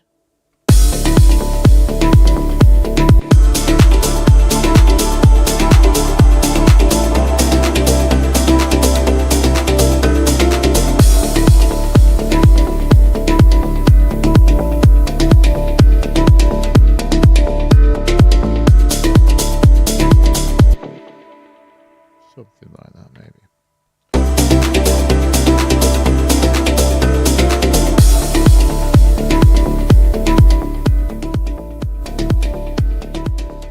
Keep it short so Ditto don't reject it.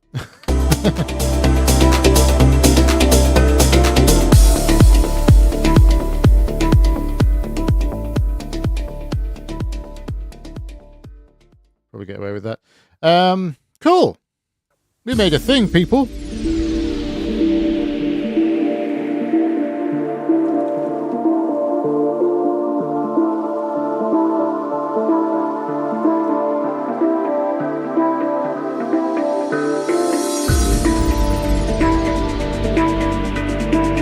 The Bendustry. Oh God, no.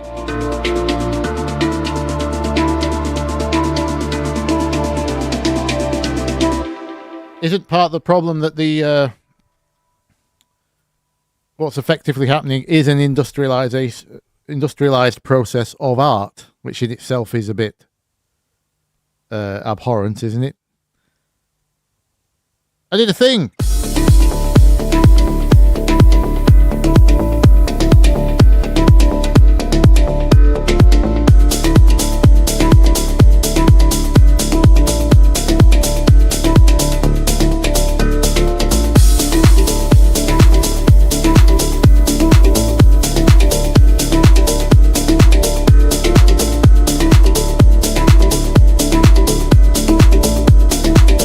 I'll give it some fresh ears, I think, and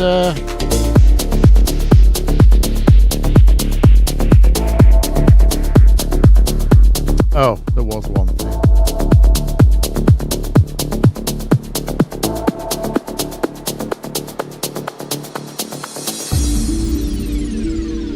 Tape delay on the stab in the break.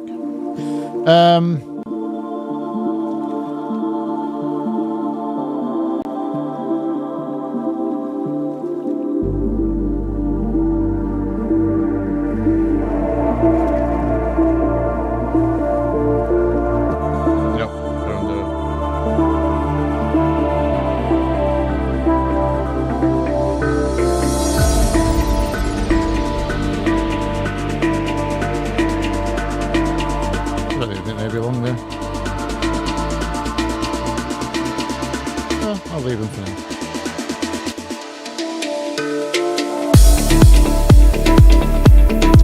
A Discord, I know. The thing is, I would never be there. If you're alright. Yeah, I mean, it's for you guys. You could do Discord, like, place for you lots to hang out, share stuff. So your links don't get blocked by YouTube. As long as it's cool that I won't have time to be there very much, like, hardly ever.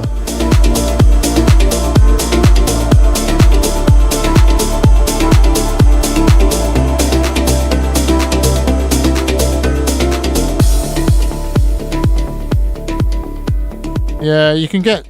I already started a Discord in the sense that it's kind of almost there, ready to go.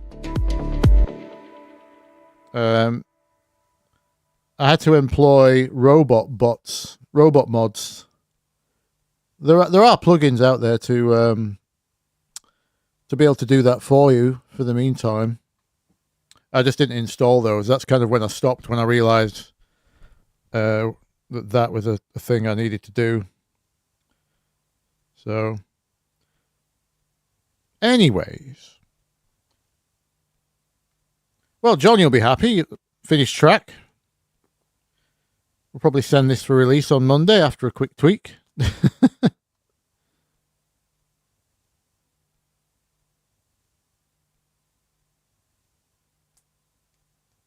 Robo mods, yes.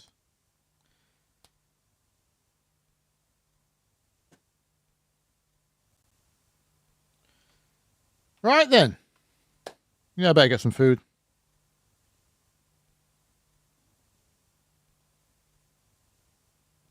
It's been lovely, guys. Thank you very much. I'll leave that playing in the background.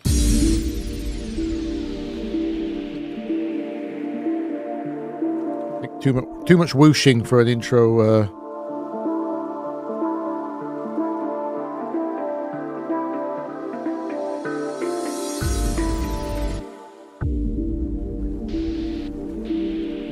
Maybe one of them very quiet. Anyway, yeah, I will tweak forever if I'm not careful.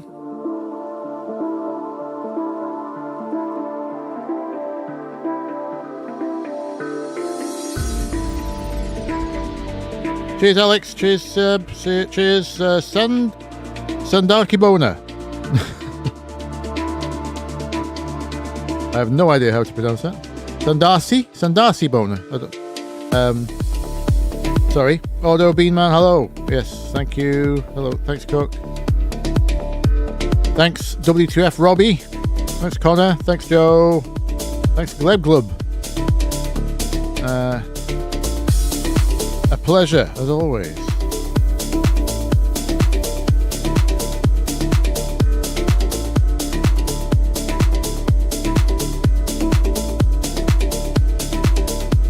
Nice one.